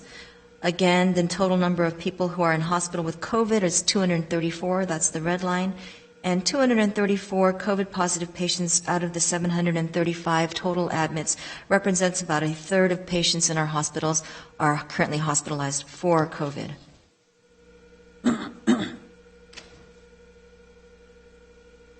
I know that there were many questions this morning and public comments about our schools. And so I wanted to share with you some of the history there. This is a letter that was just released last night by our state health officer, and it is available on the CDPH website. So on July 17th, Governor Newsom mandated that all schools in counties on the county data monitoring list forego in-person learning and go to distance learning. Thereafter, I had some discussions with our public health systems and all of our 14 superintendents, and even before that mandate, we were having discussions.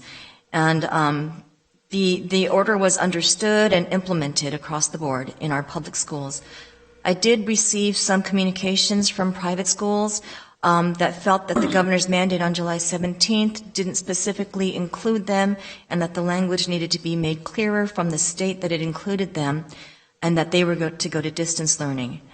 I did implore the state to make this clear, and with every conversation I made with the state, I was told that the governor's mandate says all California schools, and therefore the mandate clearly means all schools, public, private, charter, whatever. I was not the only health officer that was asking for this to be made more clear, but the state did refer us to the sector guidance on school reopening. That is that dark blue and orange, industry guidance that comes out for everything, whether it be restaurants or hair salons. And in that guidance, we were asked to look at page 2, which clearly said what the state law includes, which was public, private, sectarian, non-sectarian schools. And therefore, putting together the sector guidance and the governor's mandate, we were told that the governor's mandate did include all schools in California. However, since there were some schools reaching out to me asking for clarity, I did on July 29th issue a local health officer order in which I made it very clear that this included all schools. This order that I issued is no different from what the governor's order was. It was simply a reiteration of the state mandate. I did not change or modify any of the state orders. It was simply a reiteration in my mind, making it clear and giving the language that private schools were actually asking me for. Now, if you look at this August 3 letter that came out, it does make it clear from the state what is the legal authority for enforcing the CDPH school guidance. The governor has ordered in multiple executive orders that all California residents heed the guidance and directives of the state public health officer. Which schools are subject to the guidance? The guidance applies to all public and private schools operating in California. This finally released last night. I could have used this before I did my health officer order on July 29th. It would have been nice for this state to release this. They finally did, and it's kind of a statement. They say it's kind of like an FAQ, but it is an official statement. And this, I just kind of snipped the very top of this letter, but the letter does go on to describe other questions and answers, but it's easily accessible on the CDPH website if you look at guidance. And I wanted to share that with you. Now, there's this question of a school waiver. This also was released yesterday, so this, the state has been saying for several days now that all of this is coming, and all of it did come last night, posted now to CDPH and the covid19.ca.gov websites. This one is on the CDPH website explaining the waiver process for elementary schools.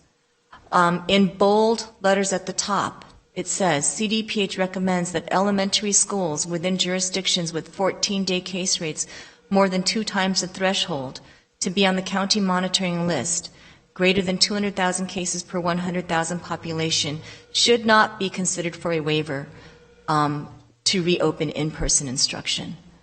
And unfortunately, we are now at a case rate of 308 per 100,000 before the data was frozen. And we were told that the 308 or whatever the number that you were frozen on is an undercount. So those of us who have a count of 200 or more, when the data is corrected, it will be higher. So we're at 308. The likelihood is that we're higher than 308. So we are advised to maintain this governor's mandate that we should not be entertaining waiver applications.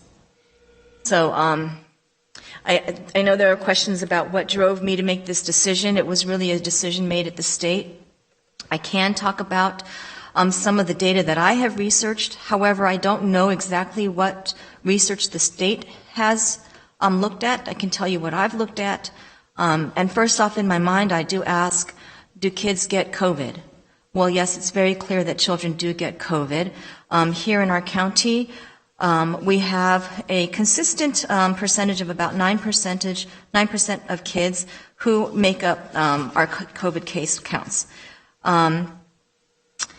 In the state, it's also 9%, so our county largely reflects the state at large. The CDC says that in the country, children make up about 7% of total cases of people less than 18 years old. Children don't make up a majority of the most sick and severely ill people. They are only about 1% of hospitalizations and less than 1% of our death rates. And they do largely survive and do well when they do get COVID. However, do they get COVID? Yes, they do. The problem is we don't know at this point what their lifelong complications may or may not be, and only time will tell. Many kids who have had COVID are being monitored by cardiologists on a regular basis to see if there's any lifelong complications to their cardiac system. There are some studies coming out of different countries that show that children less than the age of 10 do suffer a smaller rate of infection. These studies came out of South Korea. There was one in Italy and one in Iceland. With the multi-system inflammatory syndrome, the CDC reports that there are 26 states reporting this syndrome, and so far there have been about 186 cases, 2% of them leading to death, meaning 4 people or 4 children in our country have died from MIS-C. So far, short-term clinical outcomes from those who have survived does look promising, but as I said, they are being monitored. Now, the 4 children who have died don't make up all the children who have died from COVID. There have been maybe about 45 children who have died from COVID in the United States from even before this MIS-C was identified. And that appears to be the total count that the CDC knows of right now. So yes, kids do seem to fare better with this disease. They do seem to maybe get it less. Now, the next question I have is, do kids transmit COVID? Again, not too many studies. Many of these studies came out of China from the early days, and a lot of them are retrospective. In other words, it's not a prospective study where you're looking at children and looking to see how many people they infect, but you're going back and trying to study where kids were positive and if they might have made other people in their lives positive. They're very small studies, and although there are many of them, the overall breadth of studies is still quite small. And so it's very hard to make any clear assumptions about the danger level that kids pose to each other and to their adult teachers and staff. Why is it that they might transmit less than adults? It's still unknown. We don't know. Obviously, they're not good at keeping their distance, and they're not as good as adults at washing their hands. So we don't know why they appear to be less stronger as vectors. Perhaps when they shout, their lung capacity is smaller, or when they cough, their lung capacity is smaller. So maybe that's one of the reasons, but some people say that's not a reason because this is transmitted from your upper respiratory tract, your nose and your throat, and not really your lungs. So who knows? But they do appear to maybe have weaker coughs, and that might be a reason why there's less spread. There was another South Korean study saying that younger children, again, may be less likely to blame for transmission rates. However, there is some criticism that that study did not clearly document the direction of transmission rigorously. There have been some schools that have reopened in France, Israel, and New Zealand where high schools suffered outbreaks, but the younger age kids did not, even in the same towns. So that's very interesting. And there are some newer studies that are concerning. Recently, on July 29th, in the Journal of American Medical Association, a study that was widely publicized showing that children who do have COVID may have up to 100 times as much virus in their nose and throats as adults do. So if they are able to spread, which they probably are likely to do some spreading, could they spread more, or at least as well as adults? This largely mirrored a study in Germany of 47 children who were found to have very high viral loads of COVID in their nares. There are some studies out of China saying that closing schools reduced surges by 40 to 60%, closing schools lowered the R0 by 0.3%, and so on and so forth. But as you can see, they're varied studies and difficult to interpret at this time when they go either way.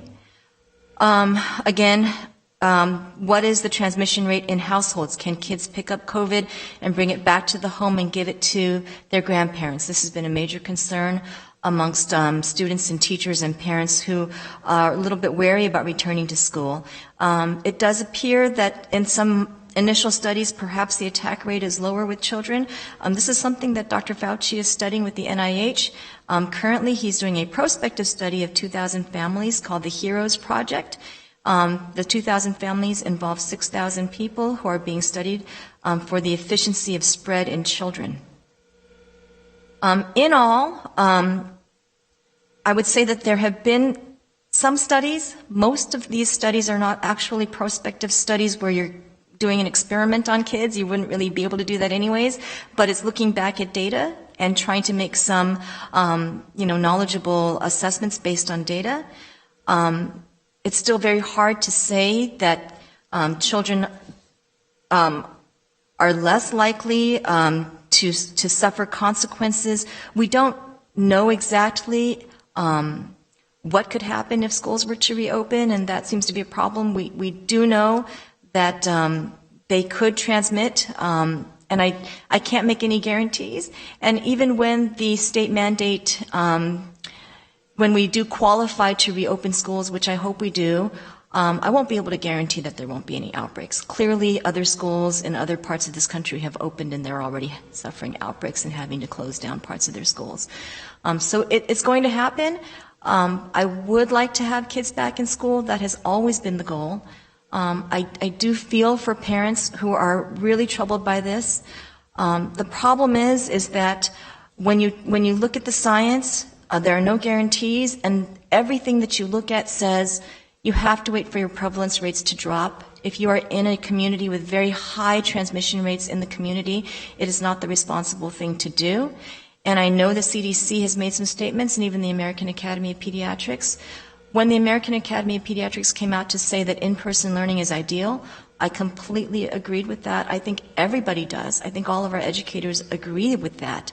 A few days later, the American Academy of Pediatrics president released a letter to all pediatricians stating that it was unfortunately misinterpreted to say that all schools should reopen. So it was regrettable that some people interpreted it as saying that all schools. Clearly, where there's a high prevalence, as in our county, there's felt to be some risk.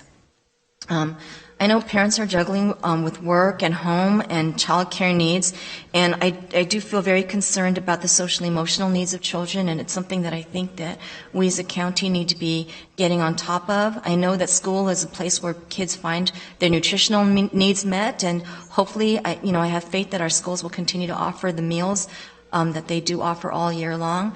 But I don't take this lightly. I don't think the state took this lightly. There will be some learning loss, but I think that our teachers will do their best with distance learning. And I feel that at this point, all we can do is what the state is mandating that we do, and I believe there are reasons for why they have mandated that counties such as ours shouldn't even be offering the waiver. It's a difficult place to be in, I understand, but at this point, my message would be that perhaps if we were to all go in the same direction at the same time, simultaneously, work to really get all of our kids back in, that should be the goal. That everyone does their best to stay home, to distance, to wash their hands, don't touch their faces, all of that stuff, including the schools and the mandates on the schools. If we all try to follow the rules, perhaps if we did it all at the same time, it would be more impactful. As far as daycares go, the daycare guidance was opened on the exact same day that we opened the school guidance. Again, the sectors were released, and if you recall, there were 12 at the same time, and there were 6 in one bucket and 6 in the other. And if you recall, I opened the first 6 in one bucket, and that included daycares and schools and day camps all together. So they were open at the same time. And the intention of the daycare guidance was obviously to offer some place for kids to go as their parents were returning to work back in June and July. As essential workers, we're going to work. We needed to offer some daycare, and we waited and waited for this, and the state finally did release the daycare guidance sometime in July. We have not been mandated to rescind that. I understand that there are concerns about some day camps becoming distant learning environments. There has been no language from the state guiding me to say that that's not allowable, but I believe that the state might be looking into that. I'm not inclined to close that sector because I do understand that it's very needed for many of our essential workers and people who are back at work. They do need a place for their kids to go, but it is troublesome. Hopefully everyone who does this follows the daycare guidance to a T, where it really tells you how to keep kids 6 feet apart and really asks that you put masks on them and do the right thing. But the learning part of it is something that the state is looking into. So I don't have any further words on that at this time. I'm going to move on now to show you that this also came out last night. So the long-awaited youth sports guidance was released last night at the same time as all these other things. Something that everyone has been really looking forward to did come out. And on the right is the actual sector guidance that you would find on the covid19.ca.gov website. And then on the left is a letter from the CDPH explaining what is inside the youth sports guidance, kind of like an FAQ. And so if you look at this guidance, and I can try to go through some of it quickly because it's very short, it's only a few pages. They do say that the number of people matters and the type of location matters, with a preference for outdoors. Distancing matters, length of time at each location, physical contact, touching of shared objects, so on and so forth. These are some of the factors that were taken into account. And then the actual rules do say that outdoor and indoor sporting events, assemblies, things like tournaments, competitions are not allowed, whether between the same school, within the same school, or different schools. Youth sports and physical education are permitted only when the following can be maintained: physical distancing of at least 6 feet and a stable cohort. For sports that cannot be conducted with sufficient distancing or cohorting, only physical conditioning and training is permitted, and only where physical distancing can be maintained. This is like running drills, body weight resistance training. Avoid equipment sharing. If unavoidable, clean and disinfect the equipment. Cloth face coverings must be worn during indoor physical conditioning and training or physical education classes, except when showering. Activities that require heavy exertion should be conducted outside in a physically distanced manner without face coverings. Activities conducted inside should be those that do not require heavy exertion and can be done with a face covering. So the indoor activities are allowed in counties that have still indoor gyms open, so that would not be us. So that's kind of a very brief overview of that, but that is now out and finally available. And when I did do the interim guidance on distanced drills and athletic conditioning in June, that guidance did say that when the youth sports guidance came out, that the youth sports guidance would replace it officially. So this is now what we need to officially follow. So I want to show you now some of the things that public health is doing as far as outreach to the public. This shows you that our website has had 190,599 page views with 51,000 plus viewers in the month of July. And the most visited site is the homepage. And the homepage of our website is basically all COVID anyway, so I would say that that would be a COVID page. And then second to that would be our coronavirus page. Again, this is for the month of July, all the sites that have been visited or clicked on our website. We've put out a total of 116 Facebook posts in the month of July, and those that are in boxes are the ones that have had the most views. So hospitals and ICUs are filling up, and COVID-19 test sites. But you can see there the breadth of information that we're offering in English and Spanish, And again, this is only for July, so we've been doing this since March at least. But I wanted to show you the number of posts that we've had and the number of people who have looked at our posts on Facebook.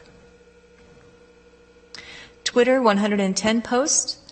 Again, the top two being the same subjects. So people seem to be very interested in reading these posts, but we have within the hundreds for all of our posts in general on Twitter for the month of July. And Instagram, we've put out 86 posts. We've put out over 20 videos on YouTube, and I think all of them have Spanish subtitles. There are 3 that are in Spanish themselves with our Spanish health educators speaking. And again, the most commonly viewed posts or YouTube videos are in boxes there: sexual activity and COVID-19 and cardiovascular health and COVID-19. Sorry, I seem to have put in this twice. I've shown this to you before, but this was our public messaging campaign for which we, thankfully received some CARES Act funding. I'm very grateful for that. And this was in our local newspapers, and I just wanted to show it to you so that you could see that this is now turned horizontally on our billboards. And so these are, if anyone has any question as to where our billboards are, I have 4 slides showing where our billboards are, but these are the addresses and the locations of our billboards. So those are the first 5, 6 through 10, 11, 15. So far, a total of 18 billboards have been put up across the county.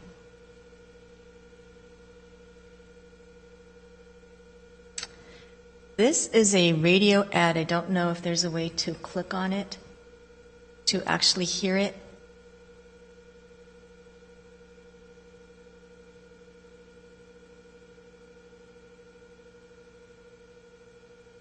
Not working? Well, it worked at home. But this was the radio ad in English. Goes on for a couple of minutes in a woman's voice that was on our radio stations. And I don't know if the next ones will work either then. Could you click on this?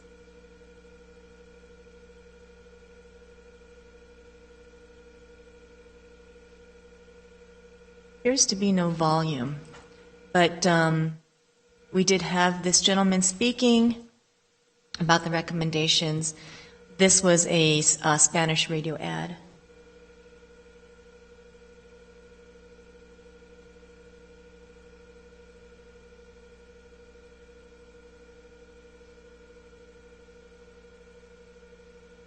cphs.org. There's another one, so we can go to the other one. You want to go to the next slide? But you got a taste of it there. You can, does the English one work at all? The first slide? We can protect our families, jobs, and businesses by helping to prevent the spread of COVID-19 in San Joaquin County. Protect the community from COVID-19 by staying at home as much as possible.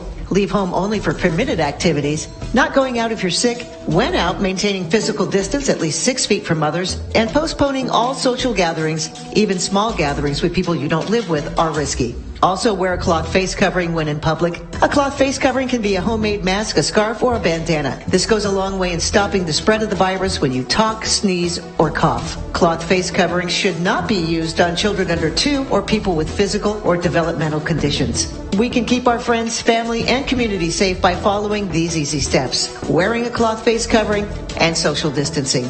For more tips on how you can keep San Joaquin County safer from the spread of COVID-19, please visit sjcphs.org.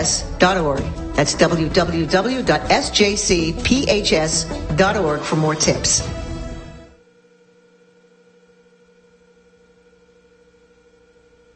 Thank you.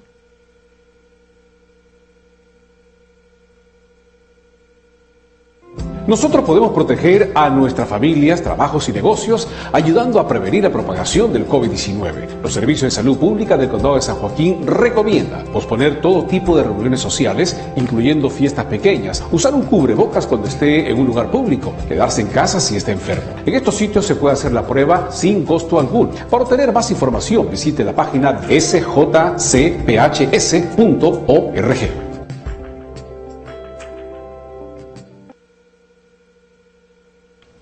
Nosotros podemos proteger a nuestras familias, trabajos y negocios ayudando a prevenir la propagación del COVID-19. Los servicios de salud pública del Condado de San Joaquín recomienda posponer todo tipo de reuniones sociales, incluyendo fiestas pequeñas, usar un cubrebocas cuando esté en un lugar público, quedarse en casa si está enfermo. En estos sitios se puede hacer la prueba sin costo alguno. Para obtener más información, visite la página sjcphs.org. Sorry, I believe that was a repeat. Let me see. Can I get to the next one? Why this is not letting me move to the next slide. Oh, yes. This is just a different message. Para mantener a la comunidad a salvo de la amenaza del COVID-19. Tome las siguientes medidas. Quédese en casa lo más posible y solo salga por actividades permitidas. No salga si está enfermo y llame a su médico. Mantenga una distancia física de 6 pies de otras personas. Use un cubreboca cuando esté en un lugar público. En estos sitios usted puede hacer la prueba sin costo alguno. Para obtener mayor información, visite la página sjcphs.org.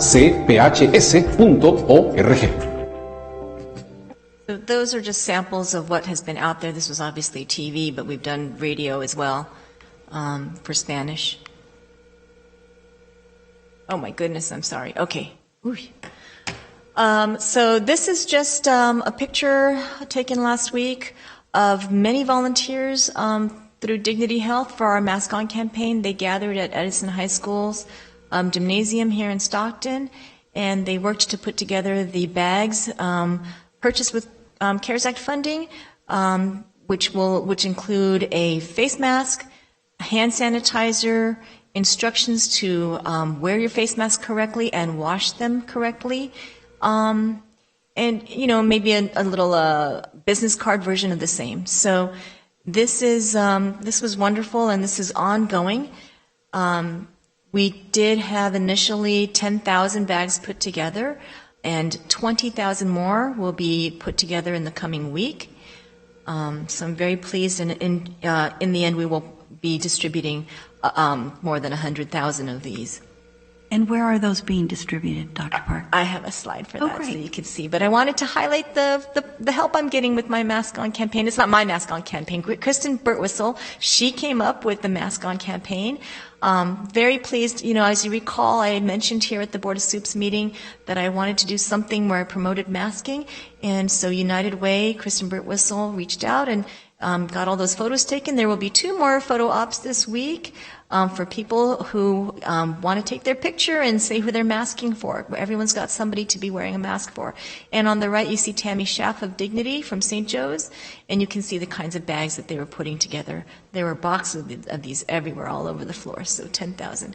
And here is the list of who has received these so far. Out of the first 10,000, you can see that it's been many people in different aspects requesting these bags.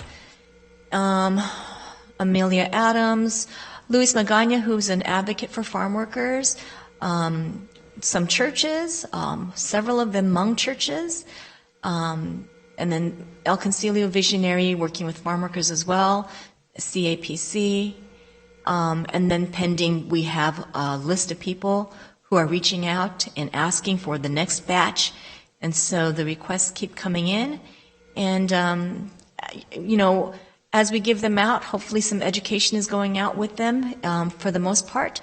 I don't think I'm going to be able to be there every time that every single mask is given out, but the goal is that they're given out with some education as well as they're handed out. So that's where they're going. And yes, that was the last slide.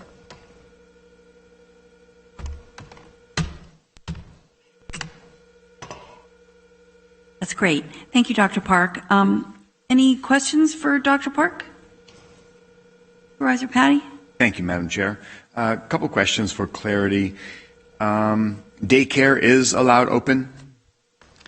Daycares at this time are opened. We opened that sector, as I said, way back when we had them. As bucket 1 out of 12 items. Right. And so it has not been closed, and it is open. And this is mostly coming from the governor's requirements.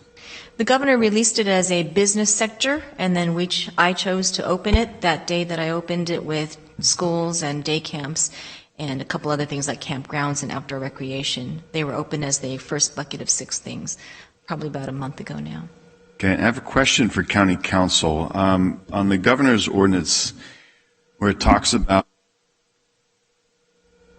CDPH recommends that elementary schools within jurisdictions with 14-day rates more than 2 times the threshold to be on the county monitoring list.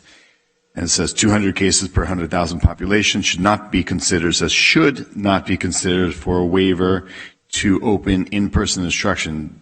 It doesn't say will not be considered. So County Council, when it says should not, is this just a recommendation? Could we actually maybe open up some small schools and run them and see how this works out in the county?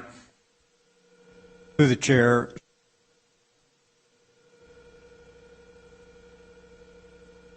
That may shed some light on whether should is really intended to be a mandatory statement, but I need to look at the entire document. Would you please, and maybe follow up on that? I certainly will. I know there's parents, as Dr. Park points out, I mean, we want to get schools open, and I know that all of us supervisors would say the same. Parents need it. We also want the kids to be safe. It's a daunting situation in many aspects. The messaging we saw, the images, who came up with all those designs and the images that we saw for TV and for the billboards?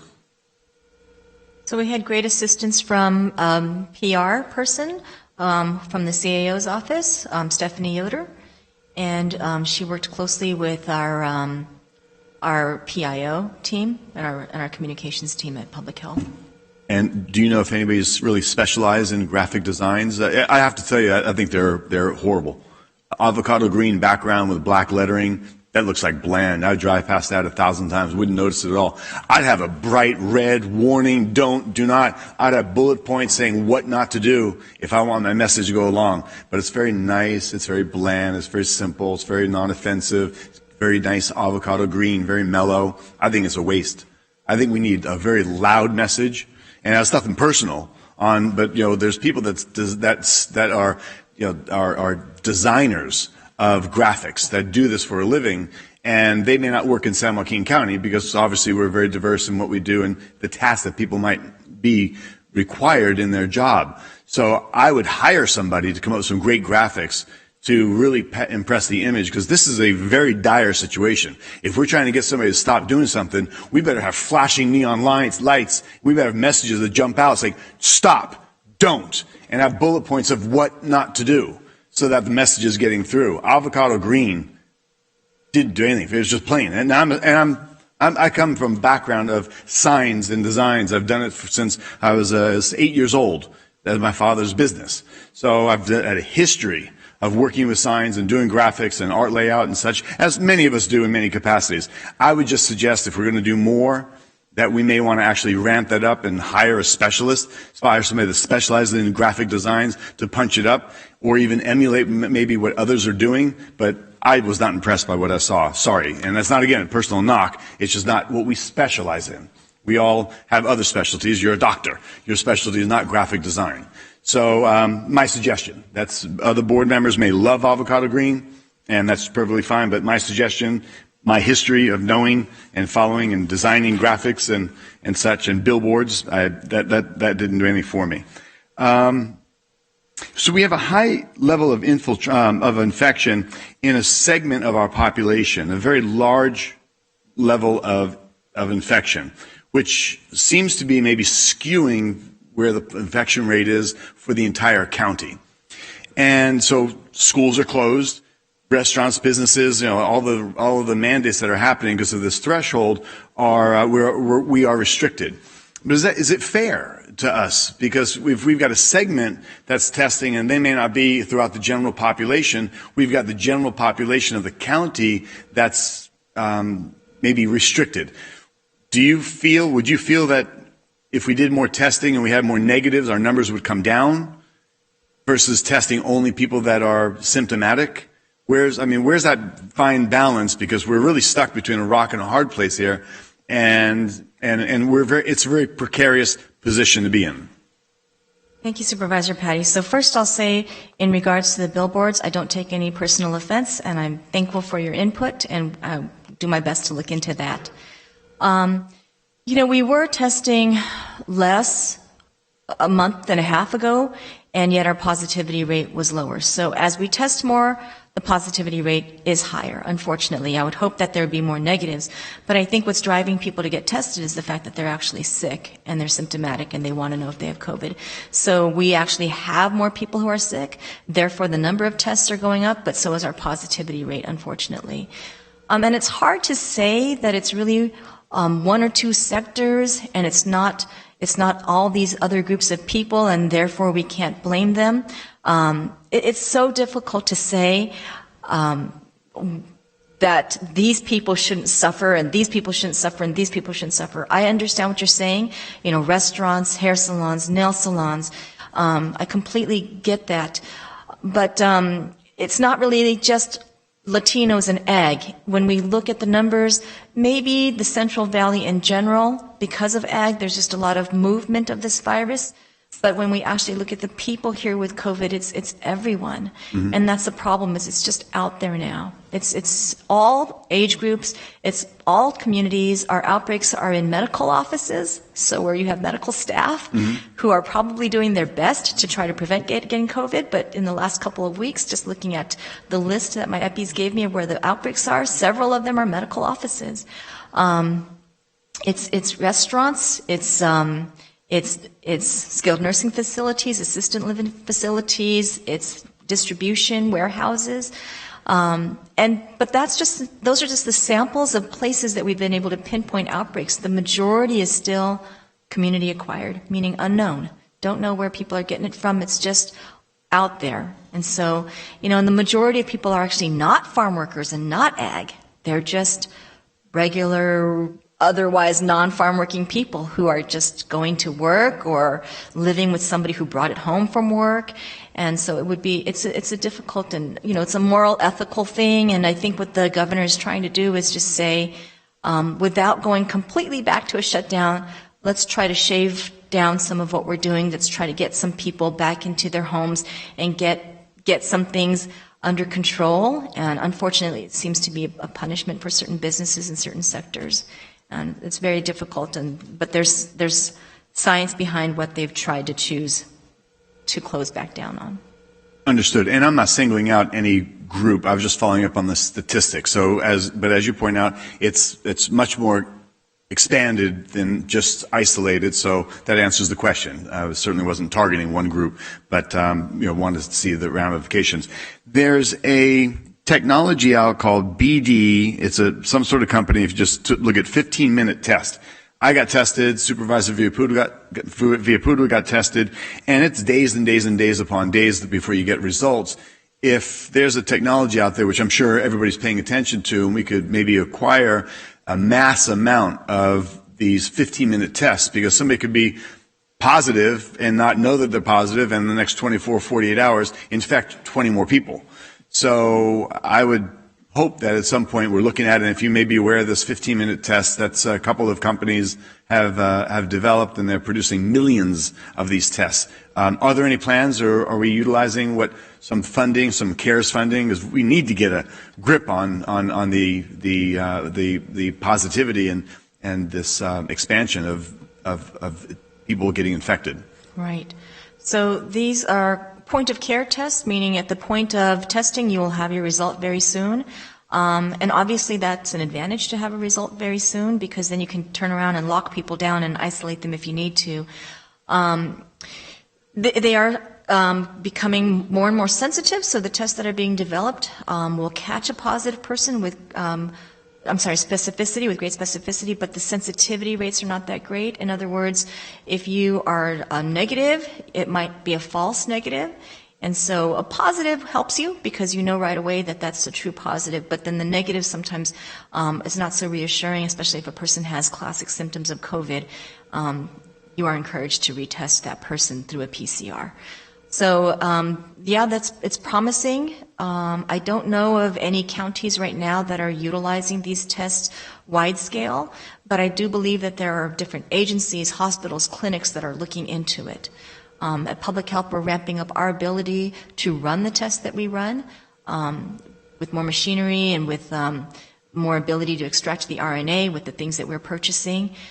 So that we're able to actually increase our turnaround time for labs that come to us that are the classic PCR virus testing through the nasopharyngeal swab. We have not actually looked into antigen testing, but again, we're not the people who are out there doing the tests. We're not out there conducting the tests on people. We have a lab that runs tests. Understood. So nobody has approached me about that yet. Sure. I would think if we have CARES funds available, we may want to look at what we could do to emulate areas in the world, like South Korea did a massive public testing for, and they had people had immediate results through their testing system that they had approved, months ago, and they really kept a lid on the virus. I'm wondering if we have CARES funds available, we can partner with our cities and in some capacity get out and do a testing wave for 24, 48 hours and just get tens of thousands of people tested. I think it would be a great investment because those that are positive, we can maybe bring them to another level. They can quarantine until we find out and we reaffirm that it's a positive. But in order to get a grip on this, I think we need to do something like that. Otherwise, the slow walk of results, I believe, is going to have an effect of more people being exposed unwillingly and just unfortunately. So that's my questions and comments at this moment. Thank you. Thank you. Supervisor Wynn? Thank you, Madam Chair. So if I understand correctly, because I've gotten several emails and even a call in regards to the daycare, like Lodi, the city of Lodi, and then St. Peter's, in regards to at least one of the emails said that they that you had threatened them with if they open with a cease and desist. Is that true? I mean, or was it just a letter? I mean, how do people? Because what I'm hearing is that the county is going to enforce or at least prohibit these particular operations not to open, yet others are allowed to open. There seems to be an inconsistency out there as far as the message that's been received. So, in order to operate as a daycare, you need to be a licensed daycare. If you are getting licensed as a daycare and plan to do instruction on a school campus, that's problematic because the governor's order clearly says no in-person instruction on a school campus. When it comes to the school that you're mentioning in Lodi, I never issued a cease and desist. I don't feel that I threatened that school. I've had a couple of conversations with the principal in which I did try to clarify that the governor's mandate does include that school. And that's as far as it went. After that, I issued an order and didn't really speak to him again, but I'm assuming that by now he has seen the order.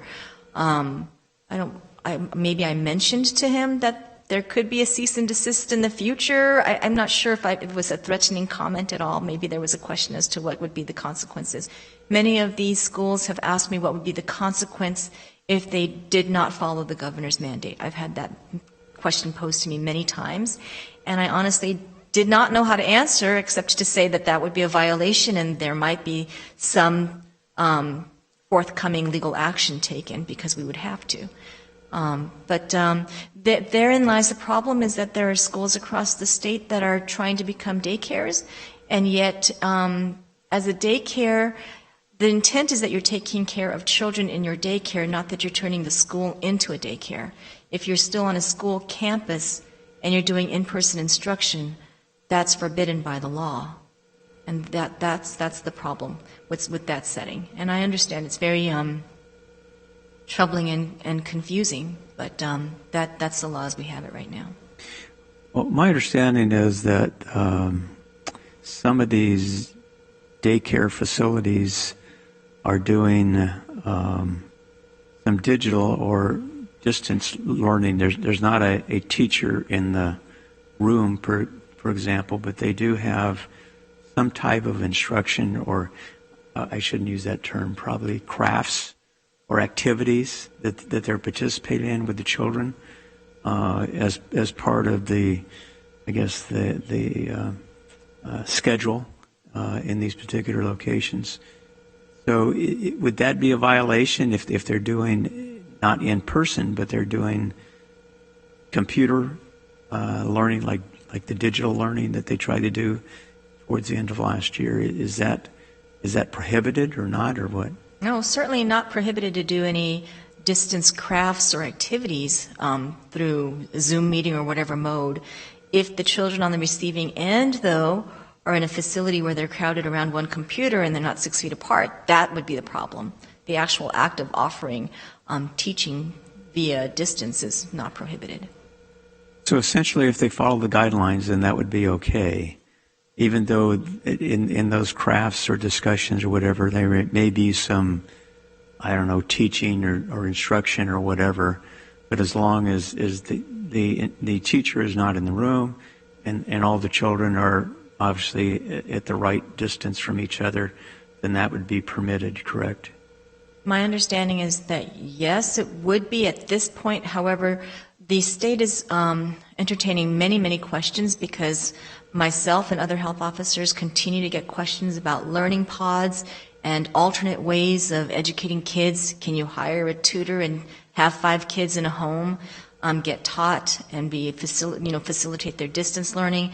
That is still being entertained by the state. There is more to come, so I can't guarantee that I'm answering correctly. But as I know it right now, that doesn't seem to me to be prohibited in any of the laws that I've seen. Yeah. Through the chair, to Supervisor Wynn's question, there's also a difference in the requirements under the state's guidelines for the operation of a daycare as far as numbers of children and ratio of children to adults, keeping them in isolated cohorts, if you will, and preventing the intermingling. And that does not exist to that extent within the school guidelines. And so that may be where some of this discussion is occurring, is schools schools have always been able to, if they were a licensed daycare, to provide daycare. Even at the very beginning of this, they were allowed to continue on-campus operations for their daycares to allow essential workers to continue to work. And daycares since then, as Dr. Park mentioned, were opened up to allow greater access to the daycares. However, schools, if they're going to operate as daycares, will have to abide by the daycare guidance and the size limitations. And it's really not about the activity that's occurring there. It's about the numbers of people that are coming together in those spaces. Well, I know, for example, preschools, there's a ratio. You have to have, a teacher for so many, students or children. So I get that. Okay, that certainly clarifies that aspect of it, as opposed to a school where there aren't any mandated ratios, and as a daycare where there is a limitation as to how many children you can have, unless you have another adult in the facility. Okay, that makes sense. I guess the other thing is I've had a couple of school board members, different districts, contact me, and their question was, okay, so if for whatever reason, not that they were suggesting they were going to, just go ahead, but if there were a violation or the cease and desist or whatever was going to occur, what would be the consequences or punishment or whatever? And my comment was, I don't know. I don't know what's going to happen. I said it would be handled on a case-by-case basis. So I think their question was, would it be a fine or some type of licensing loss or whatever? Have those discussions occurred in regards to what if and how that would be handled? It is addressed on that slide. I don't know if you could put back the slides. As a violation of the governor's order, it is a misdemeanor. And so it could be prosecuted by the attorney. Now, I was on a conference call with county councils around the state earlier this week, and no one could identify an instance. Well, I take that back. I think a district attorney in Southern California had actually pursued an action against a bar or a restaurant, but that was the only one find. Likely, though, if it came through a civil action, so the city attorneys have some ability to pursue those civil actions through ordinances that have been adopted, and those have fines that go along with them. And then also, there would be a possibility of this board authorizing an action against a particular business, whether it's a school district or an independent school or any other business that was in blatant violation of either the county or the state. Okay, all right, I appreciate that. The other comment that I've heard so many times over the past 3 or 4 days is, so we have children under the care of an adult in a facility. So what's the difference between that and a classroom where you have children in the care of an adult that just happens to be teaching as opposed to doing crafts or overseeing, etc.? Their comment is, it's the same. If the concern is about spread, of the virus, I don't know what it is currently, but I read an article a couple of weeks ago. There hasn't been one case in the world where in a school setting, for example, that a child has infected a teacher. And I read another study that said there's no indication that a child is infected at a parent. There's cases where adults have infected children, obviously. And I'm just passing on what and I'm sure you read a lot also. And I think the concern is that it's the equivalency of what we're seeing out there, and some statistics, which is probably over a month old, that the CDC says there's been 12 pediatric COVID deaths total compared to 174 pediatric flu deaths this year. In 2018-19, there were 400 pediatric deaths. In 2009, there were 2,000 deaths of swine flu.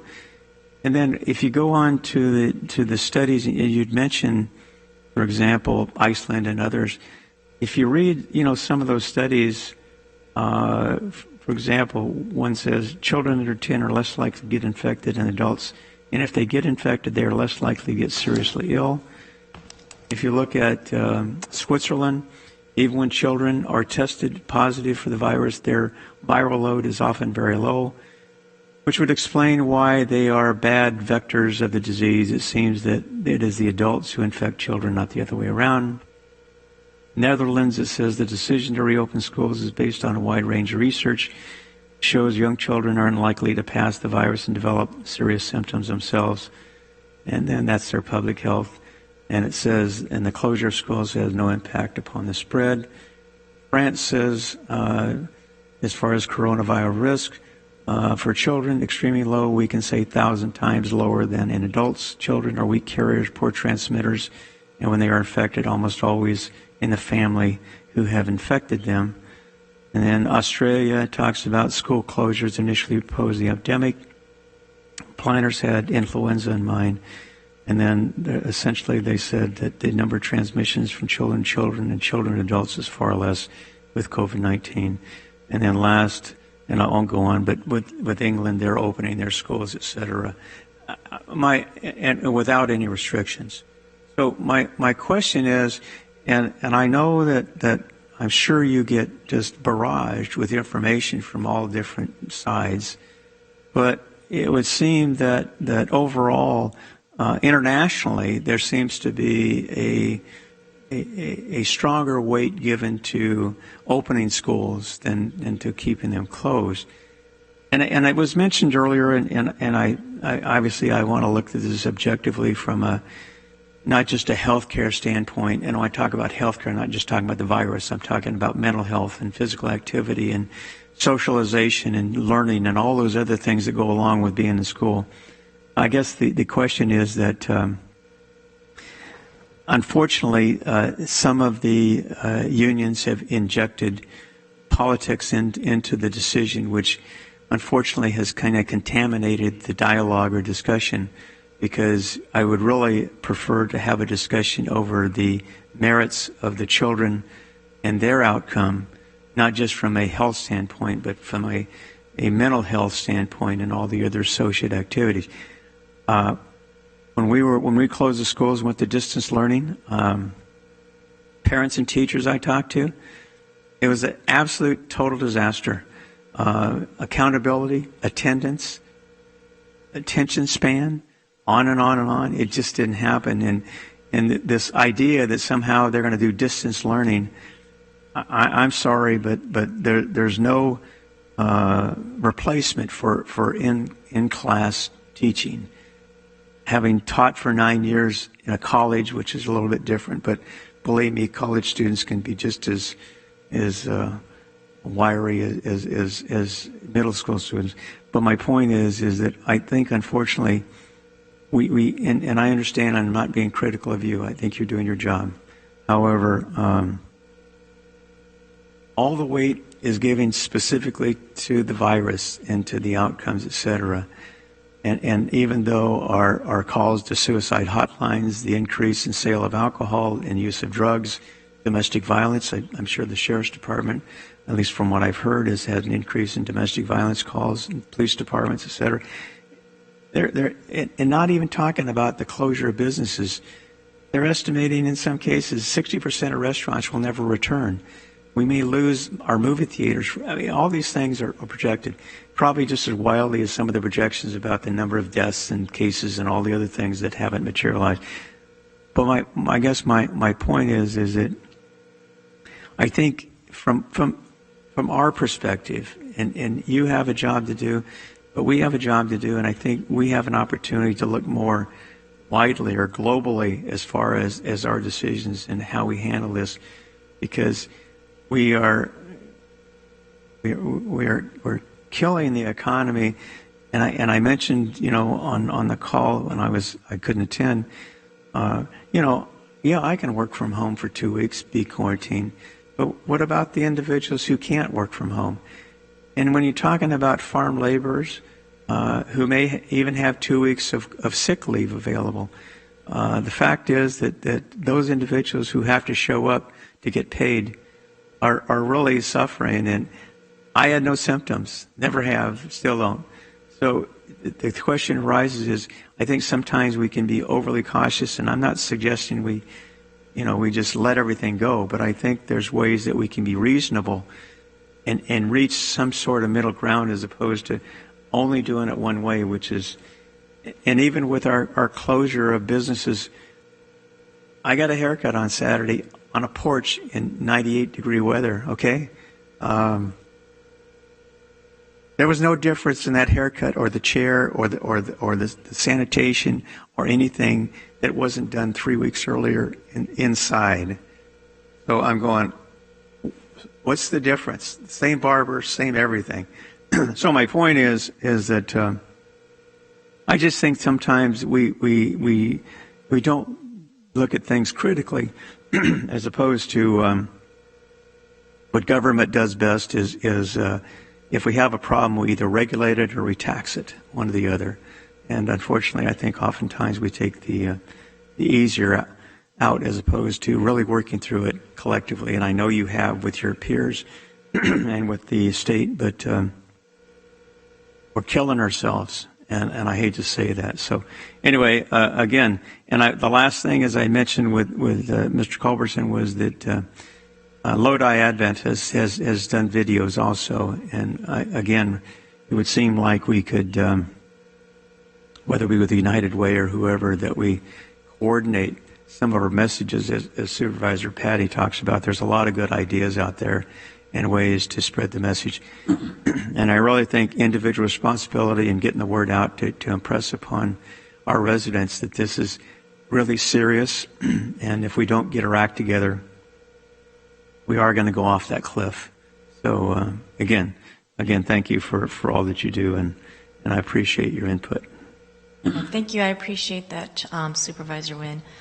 The problem is in our country we have very high prevalence rates in many pockets of the country, and other countries that are reopening schools and doing well had at baseline a much lower prevalence rate of community transmission, and therefore they were able to take that step and do that. And here it almost seems experimental if we were to do that, and that's the worry is, do we really know what's going to happen to our kids and our teachers if we were to open up when our prevalence rates are so high? And it's a difficult question, obviously, but that's all I'll say for that. But I appreciate your input. When it comes to businesses, and when I think about businesses that are going under, it just really honestly sickens me. And I will say that I honestly hate this virus. I don't hate a lot of things, but I really do hate this virus because I know what's happening to people. And it's really hard for me to try to weigh the economic side of things and the education with the possible loss of life. So yes, distance learning is not the best sort of education. I agree with you. But would I rather have my kids at home doing distance learning than to put themselves at risk? I don't even know. It's such a difficult question. And if there's a hybrid, now do I put them back? That's a difficult question. It was agonizing to so many parents who were faced with that decision before the governor made his mandate. If there's a hybrid, do I go or do I still stay home? It was honestly causing a lot of agony in our parents to try to make that decision because we just don't know. And that's the problem. And to me, it's like, sure, probably all our kids would survive and do fine, but could we stand to lose one teacher? Where is the moral cutoff there to say how many we could actually put at risk and how many could we stand to lose? That's the ethical and moral dilemma, is to know that there's going to be some transmission. And with schools having outbreaks, that transmission spreads to the community. It doesn't just stay in the school.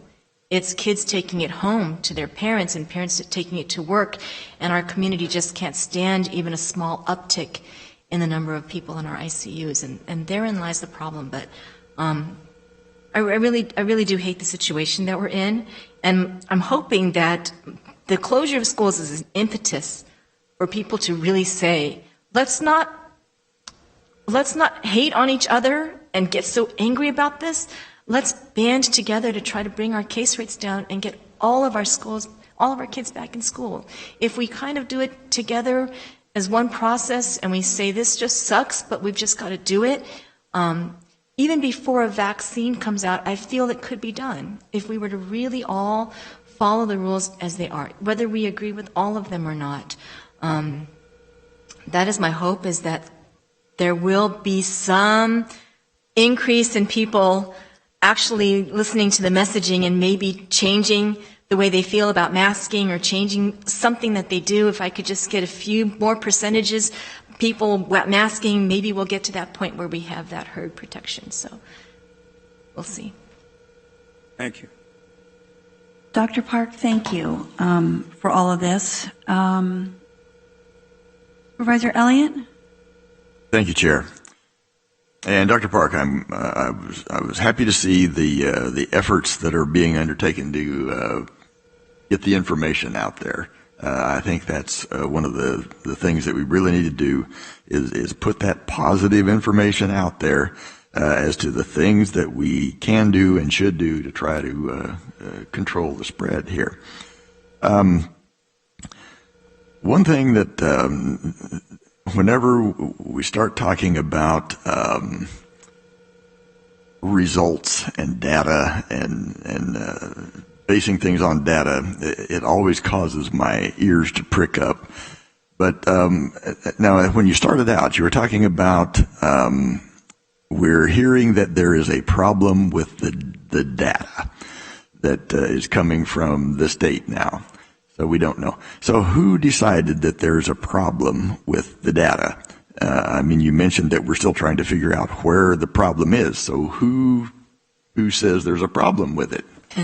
The IT people at the CDPH figured out that there's a problem.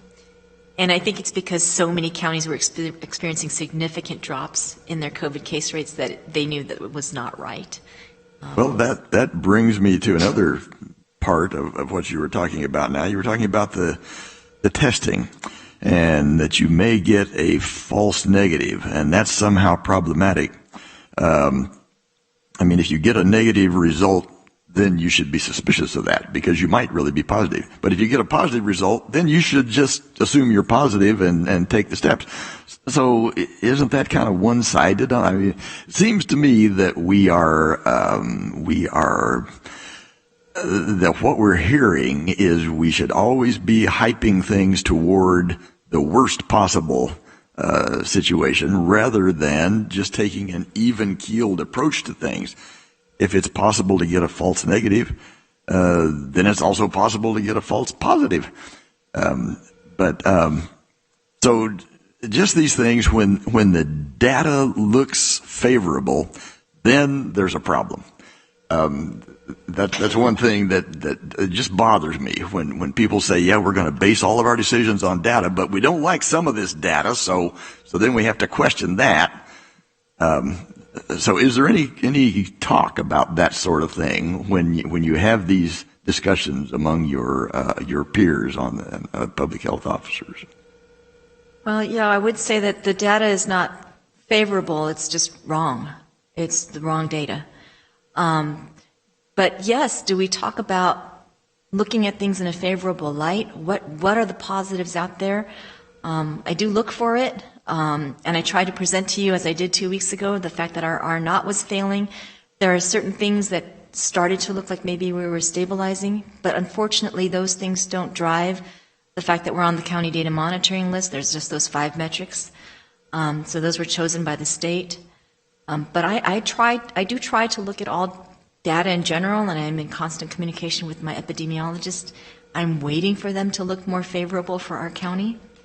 And I will share whatever does look favorable, because I know people like to hear when things look favorable. So before the weekend came, things were starting to look good, and I was looking forward to coming here and sharing the data because it looked like our case rates were dropping. And then I found out that it goes back possibly to July 20th, that the data is just wrong. So we'll see when in the end, when this gets fixed, what the data really shows. Okay, but nonetheless, that just casts a little cloud over all of this data. Yeah, I understand. Somebody is saying, well, this data now, even though it's starting to look good, it's wrong. Right, and it's depressing, but the false negative is something that I said in reference to Supervisor Patty's question about a specific point of care type of testing, not the kind that we're doing right now. Right, okay. Now on this, I'm reading this thing that came out of the Joint Information Center on the health order regarding public and private schools, says that until the county's been off the monitoring list for 14 days, or the school has requested and been provided a waiver, then we have to conduct distance learning. Now, in your discussions among the public health officers, has there been any clarification to that point I brought up on a previous call? I can't remember now whether I brought it up during one of our Board of Supervisors meetings or a different call. But there had been a statement to the effect that, at least at that point, that once you're on the monitoring list, you're on it, and you can't get off it until the governor comes up with some new proclamation that changes the playing field somehow. Has there been any discussion of that? I mean, can we in fact get off the monitoring list once we're on it? No, I do recall you asking this question on a call, Supervisor Elliott, but I don't think it's been brought up on any of the state health officer calls, because the assumption is that the state will be fair and you will come off the monitoring list as long as you get a check box in each of those 5 areas. So there are some counties that are really literally only on for one of the 5 metrics. So the question has been brought up, what happens when we come off? And the answer is yes, if you can come off and be off for 14 days, then you're good. But even one check mark means you have to go to distance learning. So that's been brought up in that sense for counties that are very close to coming off, or that come on and come off, come on and come off. But if you've been on at any point in the last, what was it, 14 days before that order was made, then you were to go to distance learning. Right, okay, but at least what you're hearing is that you can get off the list. Because I remember, and I think I told you about that when I heard that statement, I think it was Dr. Galley who said that well, the state is going to assume that the reason you've met these prerequisites now is because of these additional restrictions that the state has implied, and therefore you can't get off the list. And I asked him, is that what you really meant? And he said, yes, that's what he meant. Yeah, but it depends on who you speak to sometimes, and sometimes they are not really understanding the question. So maybe I would assume that he meant what he said, but I would think that people would, I think all hell would break loose if you got off the monitoring list and they didn't let you open up your schools. That would be utter chaos. So that can't happen. The goal is to get off and stay off for 14 days, and then I would demand that we then reopen our schools, because that would absolutely not be fair. I'm glad to hear that, because I just want to make sure that once we meet the criteria, then we're off the list and we can start getting things back to normal. Now, has there also been any discussion here about just the relative intensity with which we look at the COVID infection rates versus regular influenza? And we just don't hear about the flu anymore. Now it's all COVID. And there was a media interview not too long ago where one of the doctors made some statement to the effect that children are more susceptible to influenza than they are to COVID-19. Okay, so nobody has considered going to distance learning because kids are getting the flu, but we are doing it because they're getting COVID, and we don't seem to have, and of course we certainly don't want to have any deaths as a result of COVID, but it's extremely seldom that we get any children who are dying from COVID. So is there any balance in these discussions here when these decisions are being made that, okay, so we've got the flu over here, and yeah, every year people die from that, and every year people get the flu even though we have a vaccine, but we never close the schools for that. But on the other hand, we have COVID, which is something new, and we're going to shut things down for that. Is there any balance in these discussions here about, is this really the right thing to do? Well, therein again lies that moral ethical dilemma. Yes, kids have died much less this year than kids who have died of the flu, kids who have died of COVID. But adults, there have been more deaths from COVID than from the flu. So again, you have to answer, what will be the transmission within the school to teachers, janitors, secretaries, and then from the school to your community. And therein lies the problem. Yes, we've never closed schools based on the flu until there's an outbreak, but yes, public health does close schools when there's a flu outbreak. That is something that public health has done year after year. When there's a widespread outbreak, schools do get closed. But do we close them ahead of time as a protective measure? You're right, we don't. So this is all being done because we just don't have enough data and enough knowledge to know, and we're just not willing to take that risk. And it's state by state, it's different. So who knows who's making the right decisions at this point? It's very hard, but again, there's no way to guarantee that you're not going to have an adult at the school get COVID from a child, and it could happen. So I understand what you're asking. The discussions were circulating about the comparison to flu months ago when COVID was new, and now health officers are no longer debating the difference between flu and COVID. We're just getting ready for flu season, and we're terrified that it's coming. So the flu gets transmitted kind of the same way that COVID does. It's all respiratory, right? It's through cough and sneeze, and so that's why there needs to be research. Why is it that kids transmit the flu so easily? They are known to be the primary spreaders of flu every fall. It's children who we know are the primary spreaders, but with COVID, they just don't seem to be that. even though the mechanism is largely the same. So it still needs to be studied. But yeah, flu season's coming, and that's a completely different conversation based on the fact that we're just going to have a confusing illness with some similar symptom patterns. Okay, well, I would just urge that we continue trying to keep a total focus on the total health of the community as we have these discussions about what's the right thing to do, and I think you're doing that, so I appreciate that.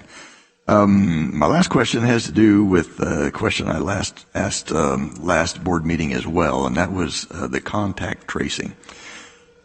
So then, and again today, I've heard that, well, it's just the more we find, the more we decided that it's just community spread all over the place. We don't know what's really causing it. So it's just out there. So have we backed off of all this effort to do all this contact tracing? Because it seems to be pointless. We should just assume it's there. And if we do the contact tracing, we'll find it. So why don't we just assume it's there and spend the money somewhere else, like more testing?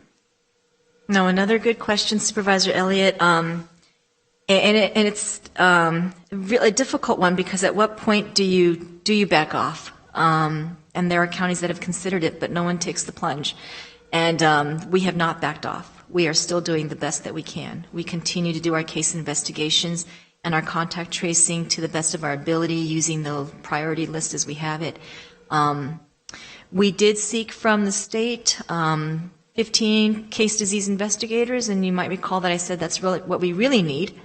And the state said, if you want to get those people that you requested, you need to work with the CalConnect system. You cannot drop out of it. So we made the decision that we're going to continue to do our contact tracing, and we're going to continue to use the state's data software system. At this point, that's the effort we're making, with the hope that the state does indeed supply us with 15 new trained case disease investigators when they've been trained and ready to go.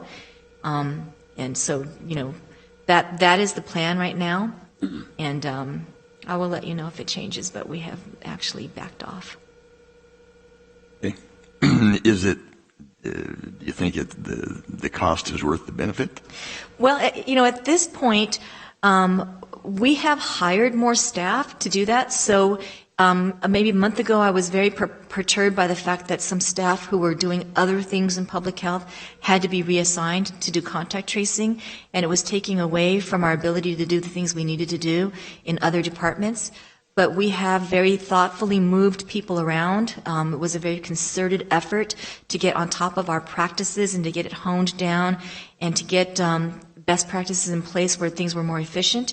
And we were able to hire 26 people in several months, specifically 6 new contact disease investigators in the last month. And so we're now kind of moving and shifting people around and getting them trained in the most efficient way possible. So at this point, I don't think it's having a huge impact on the programs that we need to continue to do. All right, thank you. Well, keep up the great work here, and let's continue to advocate for policies that will do the most good. Sometimes I think that we have from what I hear from the governor and from others, that we're focusing on trying to eliminate COVID-19 and preclude the possibility of anyone ever contracting it in any form. And that's just not practical. We need to look at what is going to be the best outcome for our entire community and focus on programs and policies that will bring that about. Thank you. Dr. Park, I want to double back onto the testing. It appears that there's a lot of testing efforts going on. We're talking about starting some new ones, some enhanced testing programs. Is there a group of you that get together? I'm just going back to with our Children and Youth Task Force and also the Homelessness Task Force.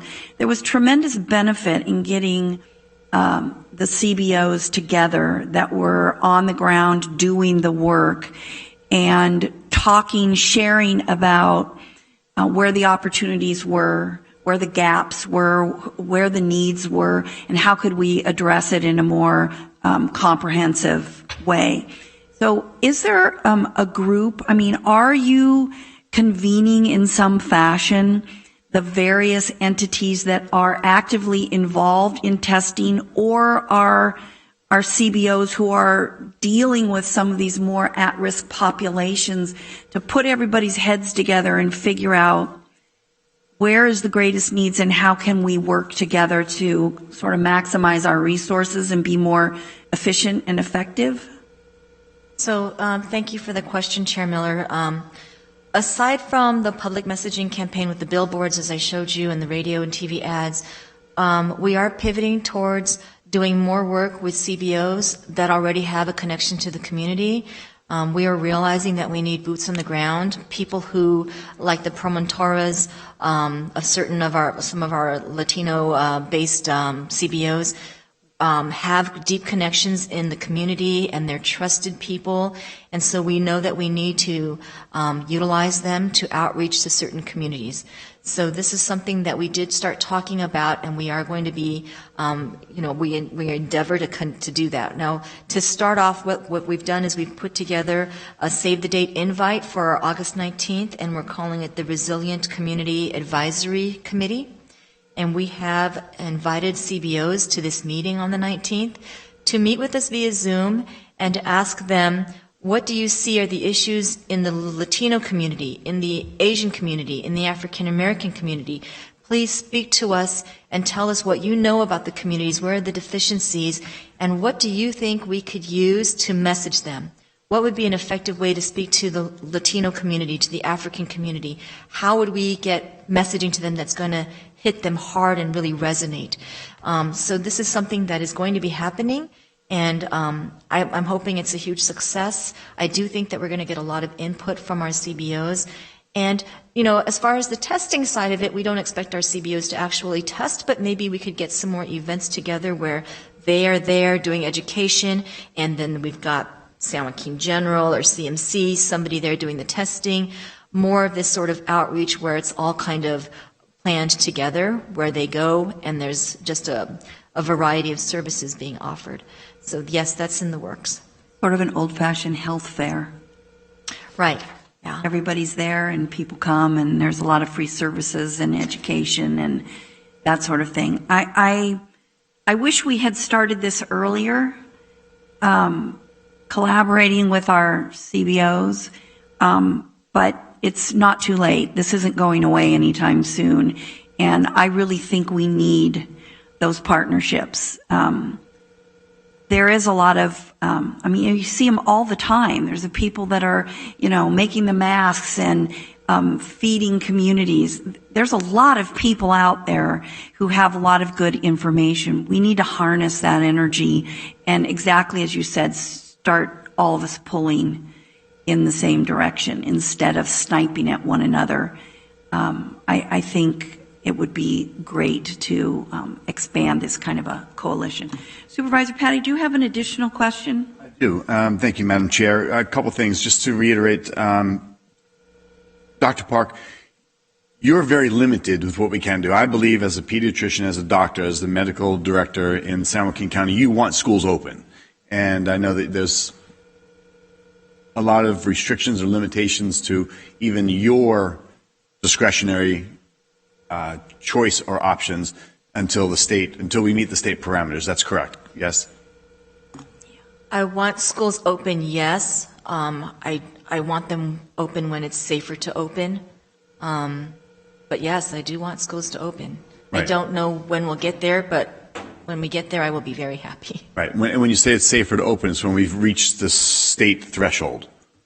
Exactly. All right. Now, what happens if we just get there and we're 14 days under and we spike back up? Are we supposed to shut down schools midstream? Because here we have the flu season upon us. We're going to have the fall, and there's dire predictions of what may happen. So, what happens if we leave that safety measure? No, once you are given the go-ahead to reopen your schools, there's separate guidance as to when to close back down again. So they've created that already.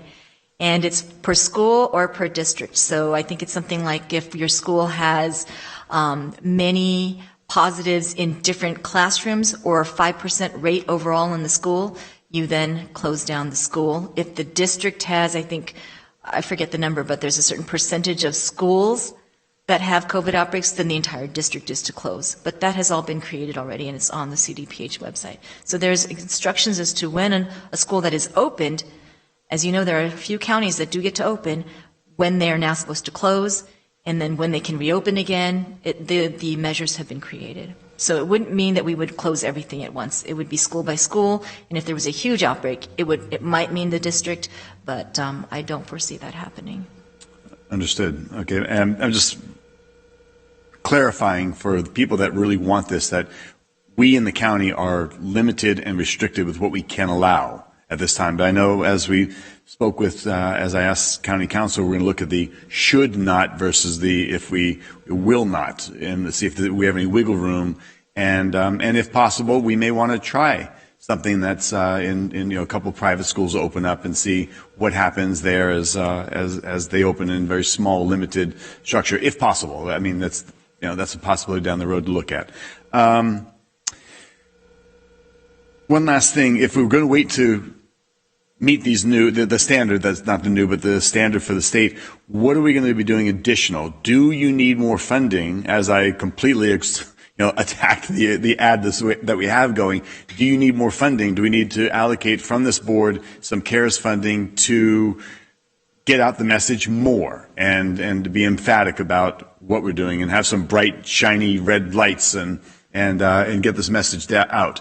What's our budget? Have we exhausted the budget? Can we maximize it? Can we quadruple the budget to get the message out? So, Supervisor Patty, I think there will be an ask at the next board meeting, and you will see that coming up. So, I'll just preface by saying that it's coming, and so if you are looking forward to entertaining that, we would be pleased. So, yes, we are seeking. We will be seeking that. Okay, so might I suggest that between now and then you might consult a couple of marketing companies and see what they would do for us, for what kind of amount. So when you come back to us, let's really get it out there. I'm no expert on how much a marketing company costs and whether that's already been put into the ask that's coming on the 18th, but I will look back and see how do we reconcile the request we're making with possibly the cost of a PR company. Well, the cost is measured by results, and if I don't like the results of what I saw, just my personal opinion, and again, I'm one supervisor, other people may love it, I don't know, but if I were to look at an effective messaging, I didn't see it. So if we can maximize the budget, bring in some professionals, I think it's money well spent, because as Supervisor Wynn points out, as we all note, we've got businesses that are closing, we've got families that are devastated, we've got rents and mortgages and bank loans that are all going into default. This is a really critical issue for us. So I'm in favor of using CARES funds and really getting this message out as you want. We want the buy-in. We want the mass. We want people curtailing the activities that are expanding this the virus contamination. So I'm in favor of bringing forward a professional presentation of what we can do to really curb this, and I think that can happen through a marketing agency. Thank you. Thank you. All right. Dr. Park, we appreciate your updates as always. Thank you. Ms. Nino, you want to give us a brief update on what we can expect at our next board meeting? Because I know we have our more in-depth CARES Act plan coming forward. Thank you, Madam Chair. Board members, we plan to bring on the 18th an update on where we are to date and what has been obligated in the CARES Act money. Just for some rough numbers for perspective, you're going to see a lot of individual items come before this board that will be making some formal requests, some significant ones from healthcare services. I will have one in regards to our farm labor to pay for those wraparound services. But so far, just from an estimate perspective, we're at about $93 million that have been spent. And when I say spent, planned to be spent from the CARES Act dollars. We also gave the department heads the ability to provide additional information. We had a good department head meeting where we were able to share the information we had so far to date from our internal expenses. The reason why we had that discussion is because I think we're under recovering. I'm just sharing with you. Through the end of June, the numbers were less than $20 million. But from July 1 through the end of December, those jumped close to the $60+ million range. And so departments had an opportunity to reconsider what is, and we reminded them, CAO staff have done a phenomenal job and spent a lot of time getting updates and getting that information out to departments. But it's important departments provide us with the appropriate backup for those expenses, because of course, as we all know, it's on a cost reimbursement basis. But we're probably to about $93 million. We gave the departments another stab at it until August 7th. We will have that current information, and that's the reason why we're coming back on the 18th. And then will you also bring us an update in terms of going forward if we sense that there's going to be any change from the federal government in terms of the timeline to expend those dollars, or if there's going to be another round of more dollars and what timelines might be? I think that's going to be important for the board to hear so that we have a good understanding of where we're at with the spending and what we're likely to incur by December, and how do we align all of those? Definitely, and we will have those, and also we have those 2 days with the state strike team, as Yes. Dr. Park mentioned. That will be really important. It's about investigation. I believe a number of us watched Monday's discussion with the governor, along with last week. It's very much about investigation and the contract tracing. And so we'll bring any of those anticipated expenses also. And also, we have not heard any follow-up relative to the extension of the December 30th date for the ending of the CARES Act dollars. But we are coming across some resources, in particular with community development, that's dealing with some of the housing that is going beyond that December date. And so hopefully, I remain hopeful, based upon that second stimulus package, that's where I heard back and forth that there may be some extension of that December date, but nothing definitive so far today. But we will bring to this board whatever we have at that point. That's great. And then I think you heard loud and clear from the board today that a high priority is being able to speed up getting the test results. Not only the testing, but getting the results. So any proposals that will be coming along those lines, I think the board would be really pleased to hear about that. Thank you, Madam Chair and board members. We did make that request as part of our last CDFA for the migrant farm workers to get the results, because as we heard from Dr. Park and others, and we've been hearing for weeks, the 5 and 7 day turnaround is not getting it for our community, especially from a prevention perspective. Right. Okay, thank you. Are there any final comments or report outs from the board? Otherwise, okay. Okay, because otherwise we still have closed session go to. All righty. Madam Chair, I'd like to make mention of U.S. Navy Corpsman Doc Christopher Nem, 22 years old, of Stockton, who perished with 9 Marines off the coast of Southern California in a training mission last week. At this time, I'm sure we're all joined in prayer for his family and friends during this difficult time. On an upbeat note, of course, we are lucky to have celebrated retired United States Marine Major Bill White, turned 105 years old this past Friday. As a resident of Stockton, he's known as the world's oldest living Marine. Happy birthday to Mr. White. I was going to ask CAO's office for an update on Air Park 599. We might want to schedule that at a future meeting so we can maybe get up to speed on what's happening. I know at some point it was going to be Prologis, and now it's Catellus, and then maybe some changes or shifts, but I think it'd be nice to have an update on that. I also think it's worth mentioning, I think that our emergency our Director of Emergency Services, Ms. Lima, was unfairly targeted by our Stockton Mayor, Tubbs. I think he's out of place in his comments about Ms. Lima, blaming her for a failed mask initiative that was, he calls inappropriate. I think things are bad enough, and I think it's unnecessary to make remarks during a time of a crisis.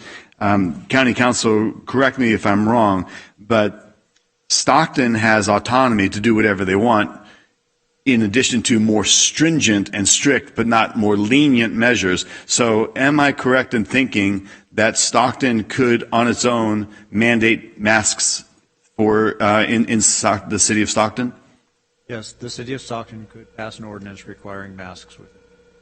Great. So for Mayor Tubbs to single out San Joaquin County as if we've held back the city of Stockton, I think it's wrong. I think he's playing politics. I think it's unfair to Ms. Lima. So I'll say that on record. That was that's uncalled for. And by all means, Chair, Mr. Mayor, if you want a mask ordinance in the city of Stockton, have at it. Thank you. Thank you. Any other final comments? Supervisor Elliott.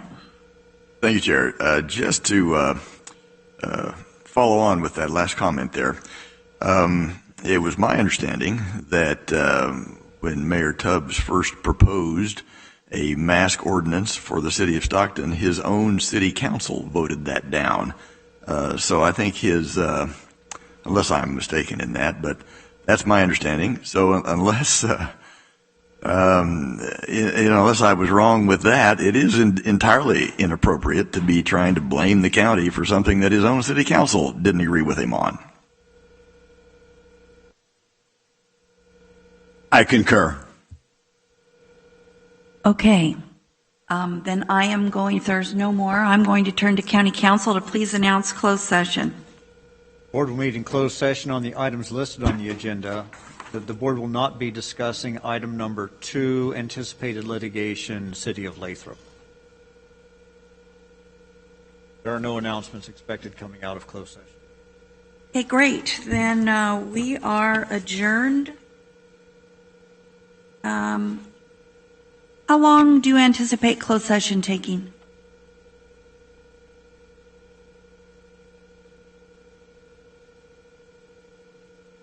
Do we have anyone waiting for us for closed session? Just us? Okay. Let's go ahead and power through it. How does that sound? Get it done. All right. So we are then adjourned until, what are we? August 18th at 9 a.m.